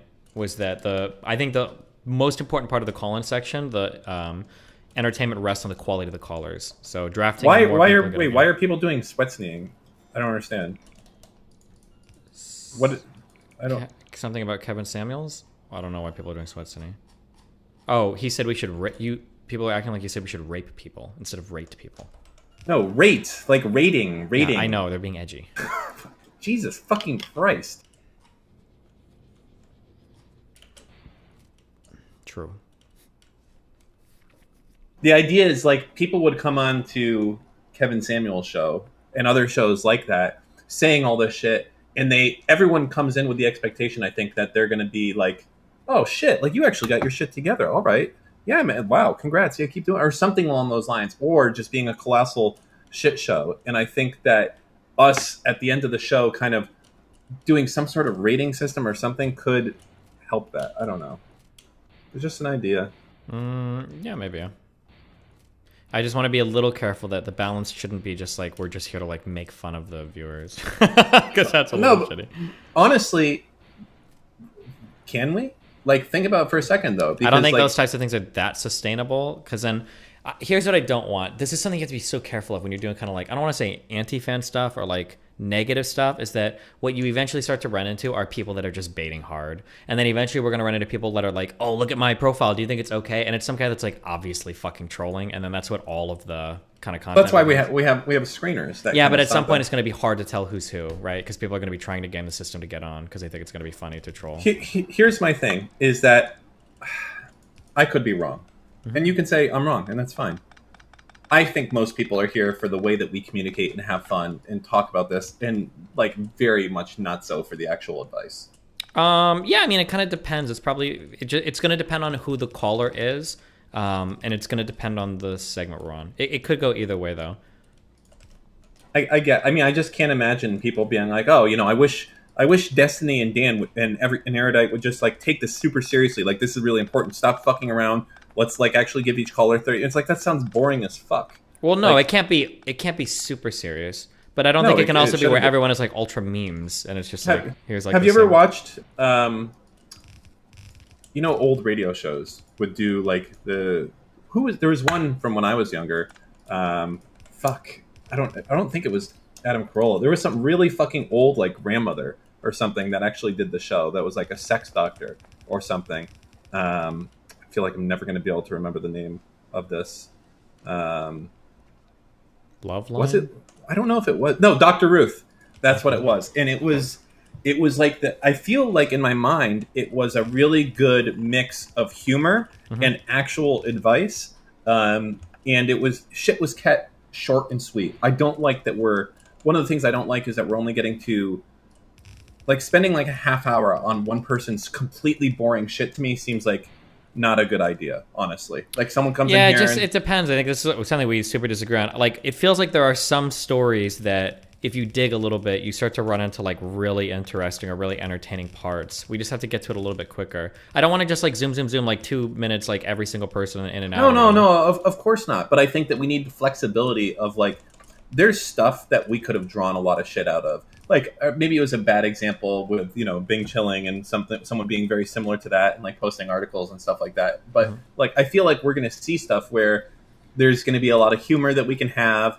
We can bring out a lot of fun on these things. I think that's what people actually care about. None of us are particularly experts in anything dating. None of us are fucking like sex. I have a lot of experience. And fucking up and fucking relations up. Yeah, I guess if they want. But you can give me a single piece of advice. You can meme if you want. I know that you've been with one woman for 72 years. Here we but you go. can give me a single piece of advice that I've given that you think is wrong. I'll fight you on any particular thing if you want. You can meme with Chad if you want. I understand you've been in one relationship for 17 decades, but if you want to challenge me on a piece of information, that's fine. The vast majority of information related to sex and relationships that are given online are given by crazy fucking MRAs that have no context in normal dating, or it's from literal fucking virgins who just say retarded shit. So if you think there's something I'm wrong about, you can feel free to tell me. But okay, I'll give you a hot take. Go. You ready for it? Yeah. It has the fucking jalapeno icon like I showed you on Twitter. Yeah, go ahead.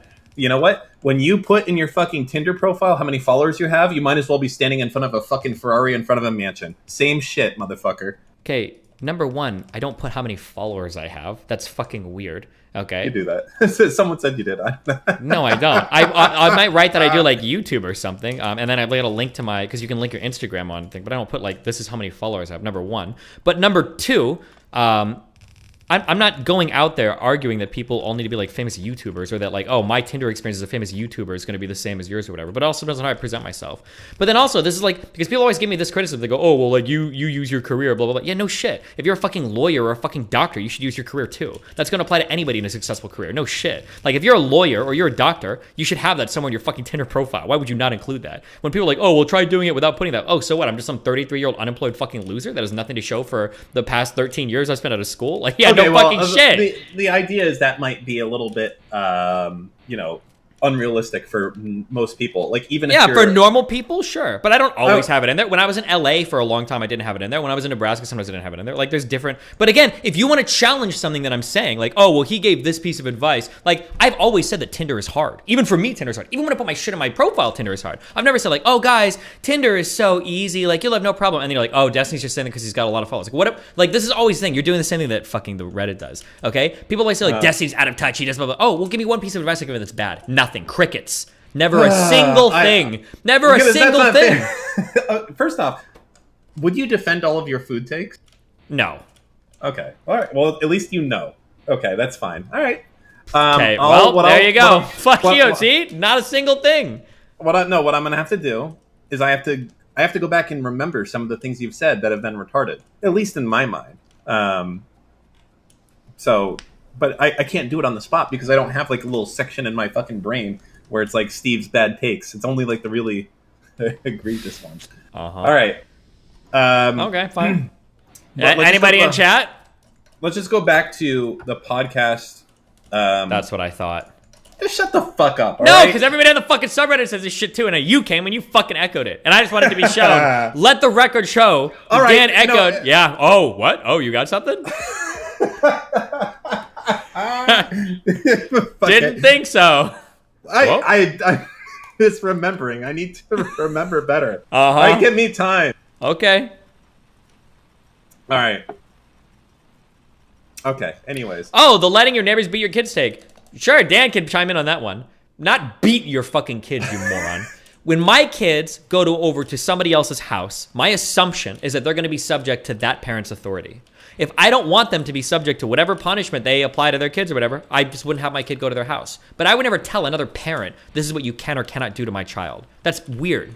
Like, it's their house, it's their rules. If my kid and the kid he's visiting fuck up, I'm not going to have one kid getting disciplined while my kid is standing there like, no, it's their house, their rules. You need to learn to function like that. That's a life lesson for Nathan. That when you're in other people's areas, when you're in other people's societies, cultures, whatever the fuck, you're a police officer, you have to respond and respect to their authority. That's part of growing up and being an adult.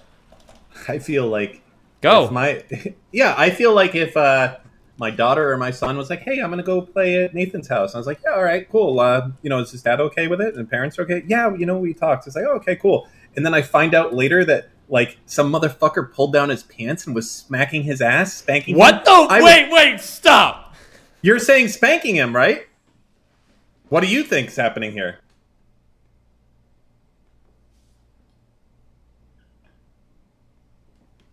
Yeah, go ahead.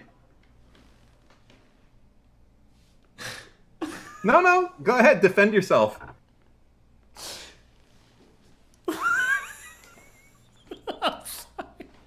What What is wrong with you? You can't laugh away from it. You can't laugh away from this. If my kid went to someone's fucking house and some fucking man was slapping my... What? What? You can't... This is your take, you fucking degenerate. You think it's like, oh, well, sorry, Nathan. You went over to High Nighter's house. You should have known. Hold on. What? I've spanked my kid before. Okay.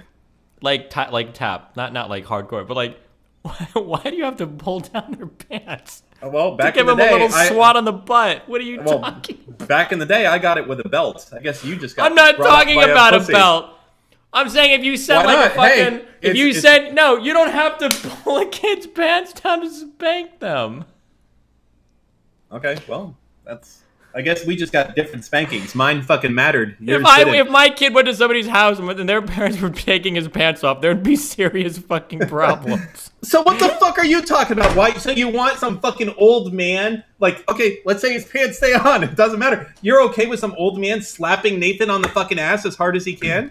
Okay, so Nathan's 11 now, so spanking's a lot. But let's say this is a thing, okay? Let's say that in this parent's household, let's say that they still smack their kids a little bit. Not like beat the shit out of them, but like if they cuss, they get a little smack on the face or something. We'll say that happens to an 11-year-old. A little weird, kind of extreme, I would say, for an 11-year-old, but let's say that happens.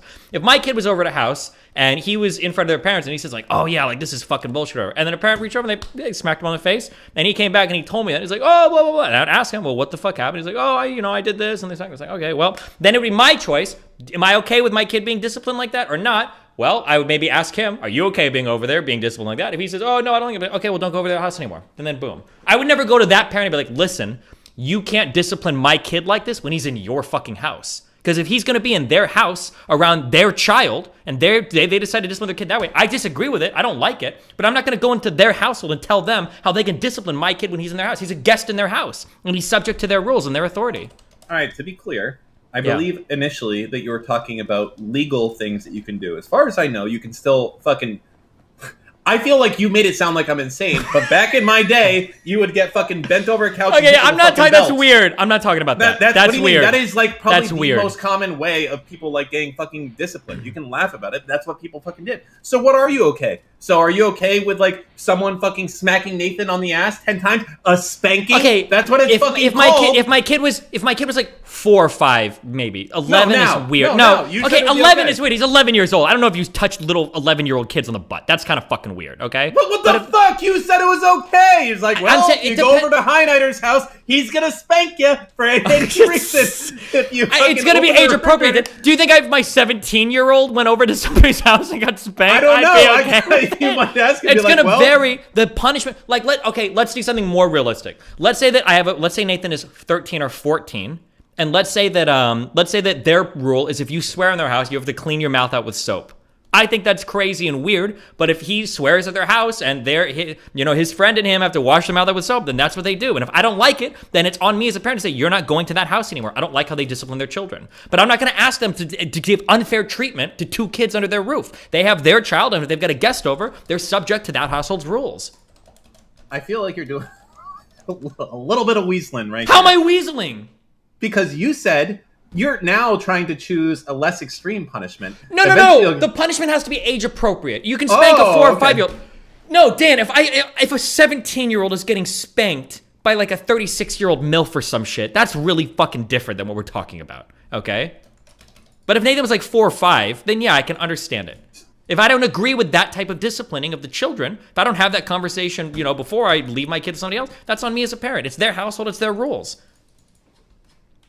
But it sounds like it's not their household, their rules. So what about if in the fucking... Well, not if they're going to rape my kid or something crazy like that. Obviously, that's not okay. Why is it okay to smack a 6-year-old? So let's say you're at High Nighter's house, and someone's there misbehaving, your kid's there, and he starts fucking slapping your 6-year-old on the ass for 20 minutes. Holy shit, 20 minutes long. It's his house. There's going to be like... Is that okay? There's like, probably societally speaking, there's going to be like a reasonable...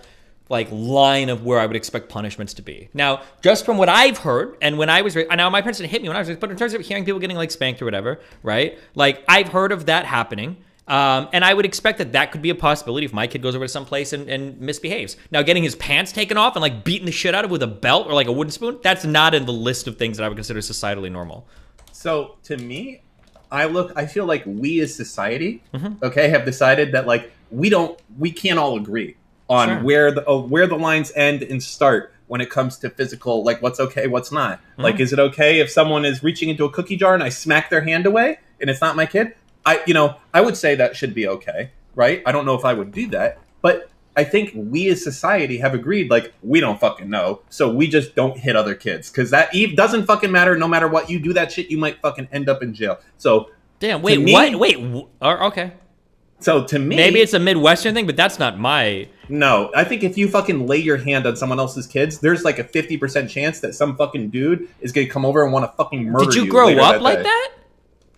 I grew up with my dad fucking beating the shit out of me. I didn't grow up with anyone else. If as funny as it is, like my dad would fucking spank me or hit me with a belt on the ass and shit like that if I was bad. But if he fucking even thought that someone else fucking like looked at me wrong, he would go beat the shit out of them. Okay, So- interesting. I feel if I grew up, I feel like in staying over at like other people's houses or family members' houses, that if I would fuck up over there, there's no way I could go crying to my parents or my family like, oh, well, I did. They'd be like, well, why'd you fuck around and find out? Not in those exact words, but I think you're wrong. I think if you came back, let's say that you're 8 years old and in someone's house, and you came back crying to your mom and your dad, and you're like, if I came back like Hold on, crying hold and on. I have like welts all over my no, body, hold on, yeah, hold but- on. Let's just say you were crying, and they say, what happens? And you said, I forgot to take my shoes off, and then they hit me a lot. Your mom would go fucking apeshit. You can't say, well, their house, you don't take off the shoes, you know, you don't want to go back there. If And it you're- was like insanely disproportionate, yes. What the fuck? You can't keep making all these rules. This is just... Hold you on, don't what do you get mean you other can't keep people's making all turn. these rules? It's just part of like disciplining children. It's a complicated process. Yeah, if they didn't take their shoes off, you're gonna fucking beat the shit out of them. It's probably not gonna do it. But if it was like for swearing at them, or for being disrespectful to them, or for breaking something, or for hurting or hitting somebody, So or what for about like you accidentally knock over a fucking vase? And Oh now come you on! get, like- Oh my god! Never mind. You're right. No, I Well, am right. What if you go I am- inside and you accidentally step on the dog's tail? In that case, like, and then the parents come out and then they have a 357 Magnum, but they just shoot you in the knee. Is that No, okay? but you're being ridiculous right now. You're completely out of pocket. Dude, Okay, back listen. in our day, there were still schools where the teachers spanked the kids. Yeah, I know. I understand that. But I feel like now, today, in 2022, if you anywhere in the United States, if your kid went over to someone's house and that kid came back saying that anyone there, aside from the other kids, that's if you're like, hey man, fucking Johnny punched me in the face because I called him a retard, you're like, well, you better kick the shit out of him tomorrow. That's different. But any fucking adult, okay, I'm even talking about older sibling does shit. It's fucking on. Okay, we're time to fucking spend like 6 months in the joint after that type of shit. Okay, that doesn't happen. Damn. You're just wild. You're a no, wild you man. are- You're I a mean, wild man. I can't wait if Nathan ever comes over here and looks the wrong. Fucking punch that. Now kid I over the understand. fence. I must have just grown up. My parents were nice, but I feel like I grew up with such more hardcore rules. This is it reminds me of the defensive property take. This is like one of those things where, and I can see why you think that my position is crazy, but in my world, it's so obvious. Like if I was over at a friend's house. And dude, especially my black friends growing up, holy shit, because their parents were scary. If I was at that house and I were to say some wild shit, I would actually probably expect to get my ass beat. Shot. Absolutely. That dude's dad was scary. Holy shit. Yeah, I would expect to be in huge trouble. And then when I would go back home, you better believe I wouldn't tell my parents fucking anything. I wouldn't say shit. I don't want them to know that I was up to some wild shit at somebody else's house. But I don't know. Maybe it's just totally different. I feel like you might be stuck in the 80s, and I'm sorry that that's the case. But we live in the 2020s. You can't do this anymore. Okay, you can't. This is and I'm gonna be honest. If my kids come over to your house at any fucking reason, I'm gonna have those motherfuckers wearing GoPros. You Shut gotta up. be on your best behavior. All right. I don't believe in spanking. I'm not a spanker. But I'm just saying, damn, if I fucked around in some other parent's house, I'd expect some shit to happen.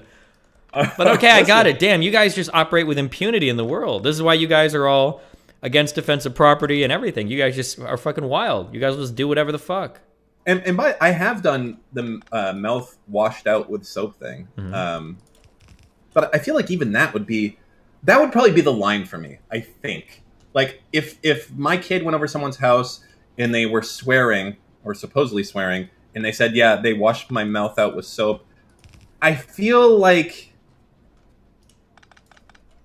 I wouldn't do anything about it, but I wouldn't let them go back. Yeah, that's what I feel like it would be on me as a parent. Like, oh, well, I found out, oh, well, they disciplined you this way. I don't support that at all. Like, you're not going to go to that dude's house anymore. Like, but that's like the line. That like I'm not going to say anything. I'm not going to do anything. And be like, those motherfuckers are crazy. Because I can't imagine like putting soap in another kid's mouth like that if they were talking back. Let's say your kid still wanted to go over. Would you go and tell their parents? Would you say, hey, listen, if my kid does this, you're not allowed to do this?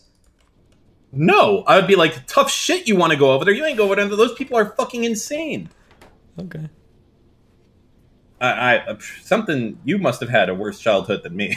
Every time Steve goes over to a friend's. I guess I just grew up with a fuck around and find out mentality. That's what I always say. If you fuck around, if you're through the wrong person's yard, they might come out with a shotgun and fucking kill you. Or if you fuck around near some cops and you're fucking around on the payphones, dial 911 and run away and shit like that, you could get arrested and thrown in jail. I don't know. That's the shit that I was always told. If you fuck around as a kid, that's why we always make sure not to get caught doing anything. Because if you got caught doing some dumb shit, your parents are going to bail you out. You're going to have to be subject to whatever fucking authority is near you. That's how I grew up. That's what people told me. But well, your shit's wild, I guess. Honestly, Okay. you're fucking. All You're out of pocket, crazy, wild. I don't even know what to say about it anymore. It's just. But anyways, I feel sad for the childhood you had. Hey, Mom, I'm going over to Joey's house. Don't misbehave, or you're gonna get your ass beat. You know that Mr. Peterson always has the fucking belt out ready. So just get it over with the start. Just oh man. Well, what are you gonna do? Wild. Huh. All right, back to the podcast. Listen, so I want to try and make it better, at least for the dating advice thing. Sure. I feel like a lot of it gets kind of sleepskinny, personally. Some of them do. It's okay. Personally. Some of them do. Some of them are really exciting. I put another thing in there. Another one of my suggestions will help a lot too. The DMs need to be cleaned up and edited in a nice way so that they can be put on screen. Because I think that would add a lot to it. Because some of the DMs, because requesting DMs or making a requirement was a good idea for callers. Because some of them are really entertaining and give a lot more story. But I think it'd be better if other people could read them. The audience needs to be able to see them, I think. Yeah, I think certainly. Like that one girl with the boyfriend and the D&D shit. Those were some wild DMs. I don't know if we could have done it. Like the guy who had the doctor wife, right? And he sent us the photo. That would have been really funny because she was fucking smoking hot. Sure. And I was over here, like, chat doesn't know what's going on. And I'm like, I'm ready to leave my wife. Where are you at? I want to talk to this girl. I'm better for her. This is the type of shit that could be really good to do that. As long as the stream can see them. Yeah, it has to be vetted so that the people know that like stream is going to look at your shit. Is that okay? Yeah. Yeah, exactly. So I think that's good. I do still have a problem with how long some of these really boring ones go on. Like, I feel like we can identify pretty quick when some of these things are kind of boring. And I don't think that we should dwell on it that long. Like, something really... Something with error that I said is that in a chat, I didn't mention this to you, but if two people type next, then we just kick them off as quickly as possible and move on to the next one. Yeah. That's why she was typing next sometimes and I was typing next. Because if two people type it, then you just get them off as soon as possible and they go to the next thing. Yeah. Oh, I thought you guys were typing next for the dude to like... Oh, no. Next means next, like get rid of... Like, we're done with this caller. Okay, well, it would have been good to be fucking filled in on that piece of information, because I just assumed you were telling the dude, like, okay, bring the next caller in. Well, you just got filled in, so... Oh, my God. Well, now great. You know. Fuck, what else could we do? So, I feel like... Humor is the big thing we have. Like, the reason I'm on this show at all... Mm-hmm. is obviously not because I've been married for 20 years, but because the three of us banter very well off of each other. Erudite can be like the serious psychiatrist type person. Mm-hmm. You can be, hilariously epic, the kind of crazy takes, and I can be like the fucking slapstick comedy Joker type of thing on this, where sometimes has good advice, and we bring that in together. But the problem is that when we get into shit, when it's like, yeah, so my mom just died of cancer, and I have to take care of 2 kids. And I was just wondering, like, the best way when I go out and I try to do dating, I just start crying. I'm just going to be silent for this entire fucking show. I can't really, like, there's no humor that can be in this entire segment. I don't think we should do that. Serious calls ever? Not to that level. Like, what type of thing I can do? Like, be like, oh, is your mom hot? Yeah. Like, what the fuck am I gonna say? Listen, yeah, make it funny. That can be part of the No, shtick. you They know what they can't. signed up for. Yeah. You can't. I can't do that. Yep. Trust me. Try harder. I get in a lot of trouble doing shit like that with your mom stuff lately. But like this is the type of, I think the call-in screening needs to. We need to have serious problems, but serious problems I can make fun of. Okay, not serious problems. Okay, well, write some of these things in there so that they know nothing's There- serious. It's all gotta be someone- light and Dan approved. Dan funny memes. Fuck. What else could we do? I feel like there's got to be better suggestions we have. I really like. So that guy who was kind of bantering with us, was that the doctor wife guy? It may have been. But the fact that like we had the summary, it's like, you know, he thinks his wife is fucking other dudes. I was like, oh, the summary here says your wife is fucking other dudes. Like, no, I didn't write that. That's not true. I have other things. I said, oh, that's what it says. So what's happening with your cuck wife? Like, that's fucking good shit to do. Yeah, but there. it's hard to figure out like charismatic callers. I don't know if the screener is going to be able to figure that out or not. Yeah, no, probably not. But I think at the very least we can. We need to get them down to a paragraph. What the? Too long, some of these people will just fucking. I shit you not. Maybe I'm not a good payer of attention, but I'm into this shit for like 10 minutes, and I have no idea what the fuck answer we're supposed to give or what the question is. Right? I need to know. You come in. What is the fucking test question? Okay, it's how do I stop being a bitch-made motherfucker, or is my wife cheating on me, or whatever it is. Say that, and then let's hear the story, and then we'll go from there. But no, very predefined. What do you want out of this needs to happen. Because then we can keep tying them to that. Too often, motherfuckers come on call-ins and everything else, and they just want to ramble, and they don't have an issue. I need a fucking problem that you need answered, okay? I can't get my dick up. Okay, why not? Are you hard in the morning? All right, well, then it's not a physical problem. It's emotional. You know, other shit, we can go and do this stuff here, but there needs to be a problem that we can answer. And I feel like that's a big issue that we haven't had moving forward, is that people just come in and ramble, and talking about crazy shit and just want general life advice. Like, I don't know, don't be bitch made. All right, there you go. So yeah, I think that would help a good amount.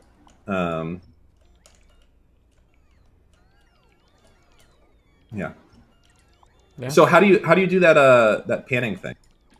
I don't. There's probably some fucking cart device or some shit. I don't know what. Okay. It is exactly. You wanna figure it out? Because I think we need that. No, let's keep working at the kinks of everything right now before we figure out the most advanced fucking. Why? camera We're equipment. we're obviously gonna take this to the next level.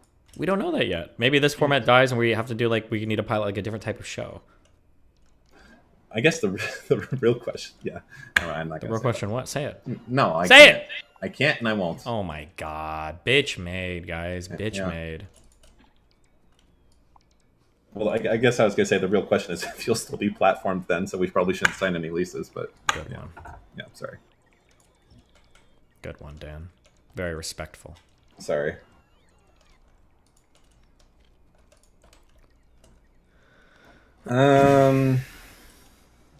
What else? What else? Well, I don't know what else. When are we gonna have a Dan Iguana Hunter segment? I'm worried that if I actually did that, people would get like upset, like PETA style. You know what I mean? Oh my god. No, I think like people actually like really would get. There's like animal rights people that are like actually really really upset about that type of shit. Even for fucking iguanas? Yeah, especially iguanas. Especially iguanas. Okay. Like people have iguanas as pets, I think. Okay. It wouldn't surprise me.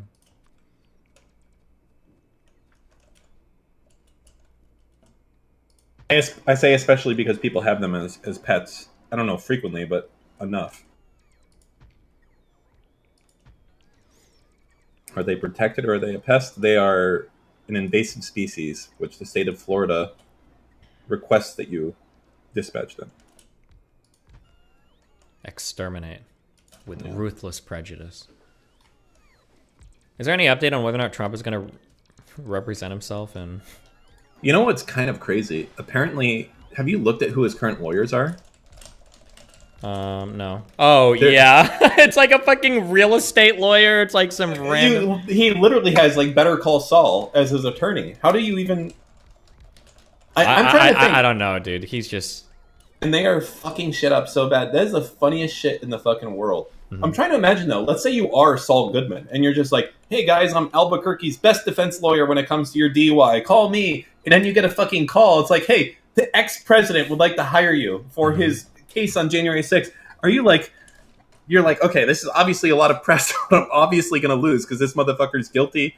Like, I don't know why would you accept that? I feel like there's nothing but just huge downside for doing it. You're probably not going to get paid. Your career is probably going to go to shit because you're not going to win. Like, it's like, do you want to take an L? You want to take a free L?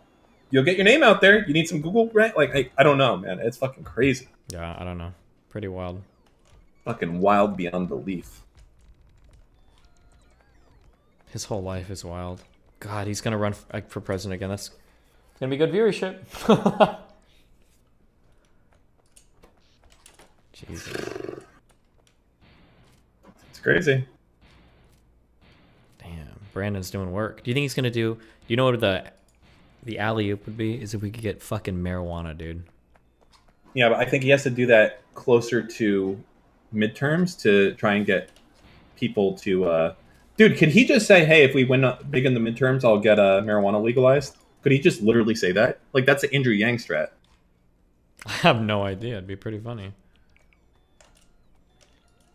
God, I feel like if Democrats weren't such fucking pussies, they could 100% fucking slay everyone out there doing those types of strats. Like, hey guys, I don't know how much they can do via executive order. That's always the hard part. Right? I think you can just literally, by executive order, pardon every single person that's in jail for marijuana only. It'd be a little unprecedented, I think. I don't know. You do that, and then you basically do an executive order saying that moving forward, that this is no longer illegal. I think that's an executive order they can sign. We want to do drug policy like that via executive order, or that'd be a little spooky, though. Who's going to be the one that makes it illegal again? Like, maybe you can do it via executive order and then say, I want Congress to follow up and approve this in a short period of time, like to do something that way. But, man, you would fucking kill. What's the approval for legalizing marijuana at this point? It's got to be pretty high. Like over 50% at least, right? For marijuana, you'd think so, right? I don't know what it is, actually. The problem would be getting people out of jail. No one likes that. In fact, maybe we got to keep them in jail, honestly. What if it's people who are only nonviolent drug offenses? Well, here's the thing. Why are they in jail? They're not in jail for smoking marijuana. Why are they in jail? Probably for selling it. No. Why or for doing another crime and they got caught with marijuana. Why are they in jail? Because they didn't have money for a lawyer? I don't know what. No, because they broke the law. That's why they're in jail. Okay, and they still broke that law at that time. Okay, just because we changed something now. Well, that's not normally how it works, though. I think when we make things legal, we retroactively forgive generally, don't we? I don't know if that's the case. It doesn't work that way with the IRS. You don't get to go back in time and change fucking shit with that, right? If like, what? So for instance, let's say the IRS comes out with regulations next year saying, hey, we're regulating cryptocurrency kind of more conveniently now. It should be treated as long-term capital gains, but for the last 10 years, you've been paying it as, regular income. You think you get to go back and be like, oh yeah, okay, well I've done it all this way? Fuck no, you don't. I think changing the tax code is different. Okay, why? It's a law that you follow. Just because there's a lot of things that are law. There's procedural laws. There's tons of different types of laws. Okay, so tell me why it's different. It's a law on the books that you can't break or you have a criminal fine. The only difference is that it changes sometimes fluidly with new presidents that come in. That's it. Just the fact that a law may change means that what? I think there's a difference between, like, you smoked weed and it used to be illegal, but now we've made it legal, so we've decided that that crime is okay, that it's not a crime anymore, versus, like, we used to make people pay to register their cars, but now we're going to collect tax in a different way. We're not going to register your car anymore. All those people are magically forgiven. I think it's probably treated a little bit differently. Okay, let me try and think of an example of something that was illegal and no longer is. Also, real quick, can anybody... Why the fuck are none of my drones bringing batteries, guys? Holmium accumulator? What the fuck is that? Is that a normal accumulator? Oh, it's like a different thing. Oh, God, why? My whole book upgraded. Oh, my God. Anyway, sorry, go ahead.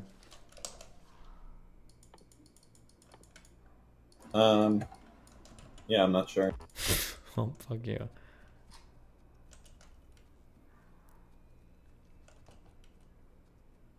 I guess we have certain things with states having different laws. With the prohibition, did they go back and free all the people that were doing smuggling of alcohol? And smuggling, probably not, but people drinking, I imagine so. Okay. Do you want to show me the pardon where they did that? When prohibition ended, were people released prison? So people that manufactured alcohol when it was illegal were still kept there. This is for bootleggers. I wonder about the people that just drank alcohol. Oh, drinking wasn't illegal. It was the manufacturing of alcohol. Well, to be clear, manufacturing was illegal and now is legal. Sure, but I think it's going to be a little bit different. Well, it seems like you're coming up with a lot of should be difference for no reason here. Wow, Dan. Good one, Dan. God, you're just such a good one, Dan. You're giving us a lot of good ones today. I'm just such a good debater. See, everyone gets down on me, you know? It's all right. Mm-hmm. Sorry, not to rub it in. You know my biggest W against you, right? I know you'll definitely never watch not this the one. stop thing, stop sign no, thing. No, the biggest W ever. It's not the mask thing. What is it? It is the mask thing. When coronavirus first came out, and you dumb motherfucker said, "Why would you wear a mask?" Not even close, Dan. Why would you wear a mask? Wrong. You still touch your face. You're that is so wrong. Imagine bringing this up God. this late away. How fucking cringe. Oh man, you with the seatbelt defense. It was funny. How cringe. It's all right. How do I change this thing?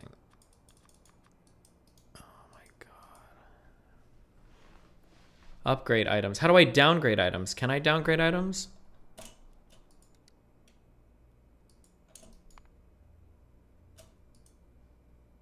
Oh, that did it. Now, what's the easiest way now to change all of that?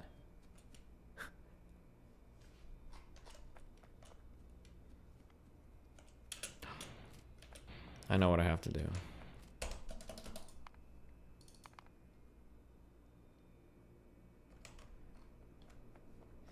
The W and L should has been a great contribution to this community. True.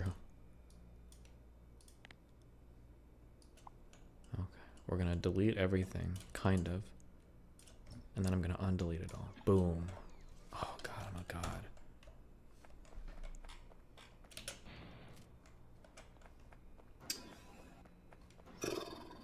True. What's the plan to get Hassan and Destiny to be friends again? Oh boy, that's a... He'll be a guest star on one of our podcast episodes when we're huge. That's going to take a little bit of finagling, as my people say. That's a long-term goal right there.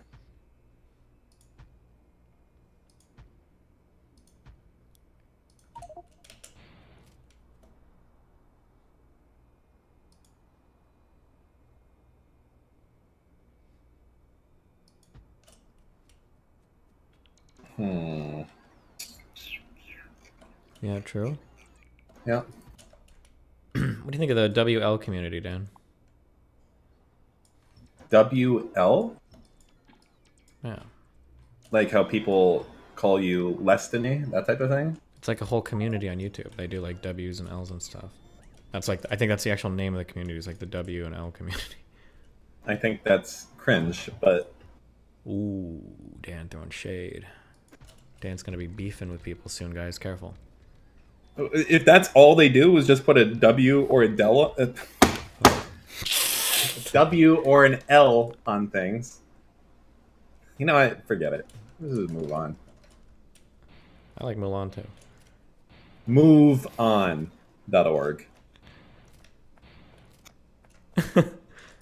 I wonder how much that Linktree site is worth. Why? It's just kind of funny that that whole site like lives on the existence of like girls on Twitch not liking directly their OnlyFans. You know, I built a site like this that was the biggest site. I did it before it was cool. What? Like the Linktree site. Or wait, you said you had a site. What was the site or whatever? Or did you say you had built it, or did you say you haven't? No, I built it and it was huge. It was called Cardly, card.ly. Way back in the day. It was like the first site where you just create it and you put a bunch of links up there. Mm-hmm. It's kind of like the newest version is now called Card, CARRD. Yeah, it was like, you know, you could have like a cool theme and shit like that. Cool. Yeah. Do you ever use virtual or like on your cell phone, like the fucking cards or whatever? Any of that feature shit? Do you know what I'm talking about? Business card shit on your... There's actually like a whole file format that I think Microsoft tried to use for like business cards or whatever. Oh, for business cards? No. I feel like business card shit's kind of mostly dead at this point. Like I have some nice metal business cards, and I don't. I mean, there's like digital business cards I think on your phone. Yeah, who the fuck does that? If you can't, like, you're still using a real. If you're going to a convention, which is the only time you're ever doing that type of shit, you're gonna drop a real card. Like I'm not tapping my fucking phone on your fucking who knows what infested NFC reader. Jesus.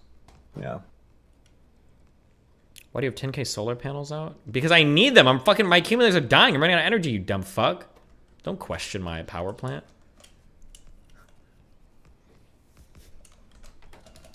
I'm dying here. Dying out here. Japan is big on business cards? Yes, I've seen that Vice segment as well. Damn. And they put it in a little tray and they go, arigotomasu, or something like that. What the fuck? See, I've been to Japan, personally. What about you? Not yet. No Japan? That's a big L. I've been a few times. You know.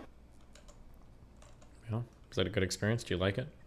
Yeah, it's fucking awesome. I've heard the same from everybody that's been there. It's just another world, man. I mean, everything is fucking different, and it's so cool. It's just... It's like you're in cyberpunk, bro. Yeah? Is that what Tokyo's like? You said you've been to Hong Kong too, and it's similar, right? Yeah. Hong Kong is like a grittier version of it, for sure. Way more gritty. Yeah, I guess Hong Kong is way more cyberpunk than Tokyo is, for sure, actually. Wait, did you ever actually play Cyberpunk or no? Yeah, I did. I beat it. Oh. Were you one of the people that never had any of the problems I had, or did you have a lot of problems too? What do you mean by problems? Like bugs and glitches and shit. I feel like I ran into quite a few. Nope, none. Huh. Did you beat the game? Kind of. What does that mean? I got to the part where it was like, should we keep going or should we just kill ourselves? And I just killed myself. What the fuck? So, I mean, it's one of the endings. It is a valid ending for the game. How early is that? I don't know, but it was an ending and I did it. I took the easy way out. You didn't like it. You know, in The Witcher, you never beat that spider either. Yeah, true. I didn't build or beat a spider. I'm gonna leave. Okay, and then you're gonna be here by yourself playing this fucking boring ass game. Maybe fucking Rage Pope and one of those other fuckers can come in here and talk about Ukraine invading Zimbabwe or some shit. Oh yeah? Yeah. So what other podcasts do you want to do once you have a physical podcasting space? Man, probably should do something current events or politics related. Oh, he's a spoke. Yeah, see? It's stupid and off topic. Okay, that's why I don't do it. So I have a story. All right, so news. Okay, what else? Something news and politics related, I guess, right? Something where I could bring on guests would probably be fun too, right? Why would about you? What's your ideal thing that you'd want to be talking on? Well, stuff that wouldn't get us in trouble would be my preference, honestly. Jesus. When you go on these benders, you don't think about poor Dan and Tabor. Stop. And... You're going to trigger me. And then I'm going to trigger you. Let's not do that to each other. Sorry. Just, I don't know, like, we could, if we just did a movie review once a week, people would fucking love that shit. That's supposed to be what we were going to do with Mooten. And then he left. Well, why did he move? God, I hate that simp fuck going to another country. Move! Get back here. You're going to trigger him. Be careful.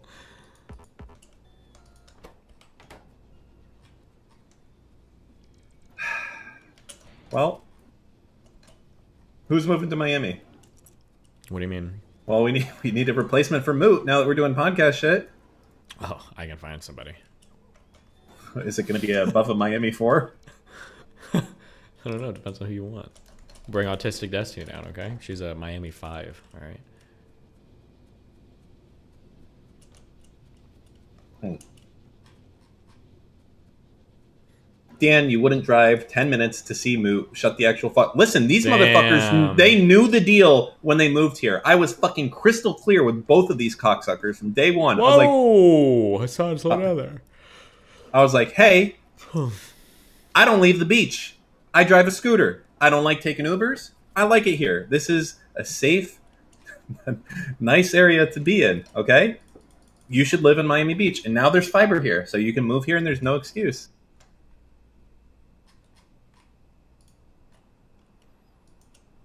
Brittany Venti has a podcast called Paranormality? What is this show like? Huh.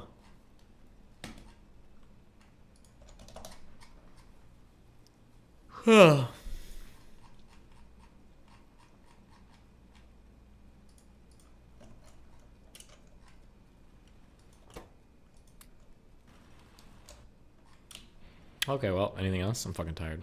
Nope, bye. I love you, Hi, babe. Netter. Time for Hearthstone. Let's go. Hearthstone? What?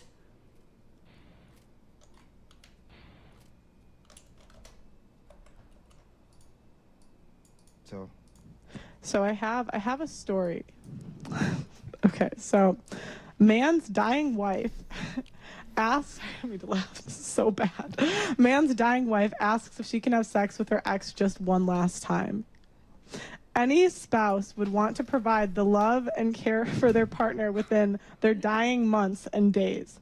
But one man has shared how his dying wife has expressed a specific wish to sleep with an ex.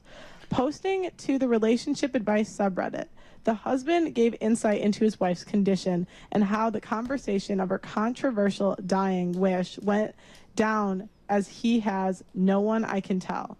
To begin with, he explained how he was destroyed, that his wife of 10 years had a terminal disease and expected to live at least 9 months.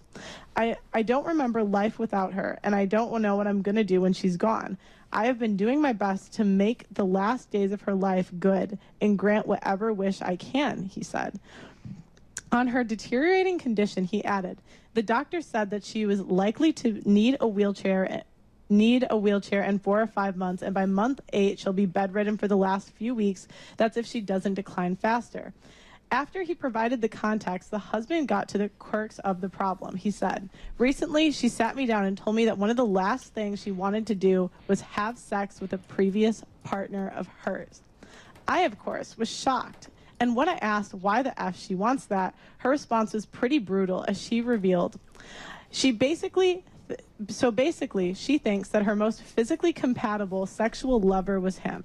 She gave him a whole monologue about how sex sometimes is just physical and how emotionally fulfilling sex is with me, but it was bullshit to get to the point. So now I'm left with, deny my dying wife a wish for my own ego, or let her go fuck another man that she feels was better. Honestly, I'm so pissed off and betrayed that she asked this of me. I feel like I'm put in a position where I have to say yes because she's dying. I don't know what to say, but I don't know if that's right. I'm so hurt by that sex with an ex was apparently so good that she needed to do it once before she dies. I hate everything about this. I'm not sure what to do, he concluded. After explaining the situation, the husband's post was met with a lot of responses. Some took the story to Twitter, where people began to share their thoughts and where people were divided. There's no division. She divorced her on her deathbed. Just left her there. Exactly. Agreed. How long she got to live? Like 9 months? Fuck you spending 9 months alone. Alone? The last 9 months you're by yourself. Alone. So I have... RTBA, what was the point of watching this? Yeah, obviously that's a fucked up thing to request.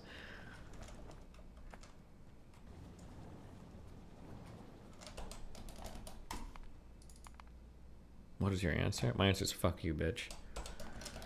I need a hot chocolate, and then I'll come back and stream more. What if there's a Starbucks that's open?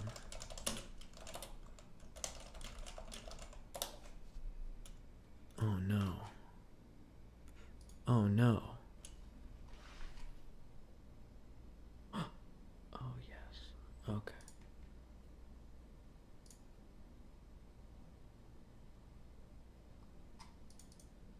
You won't make it? I will make it.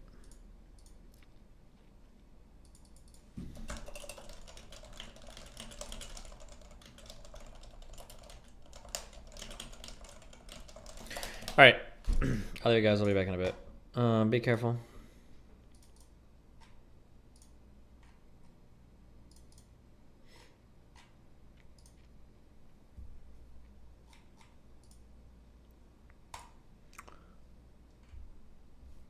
Well, almost host Erudite. You can go harass her. Let me throw a quick 900. 1 sec.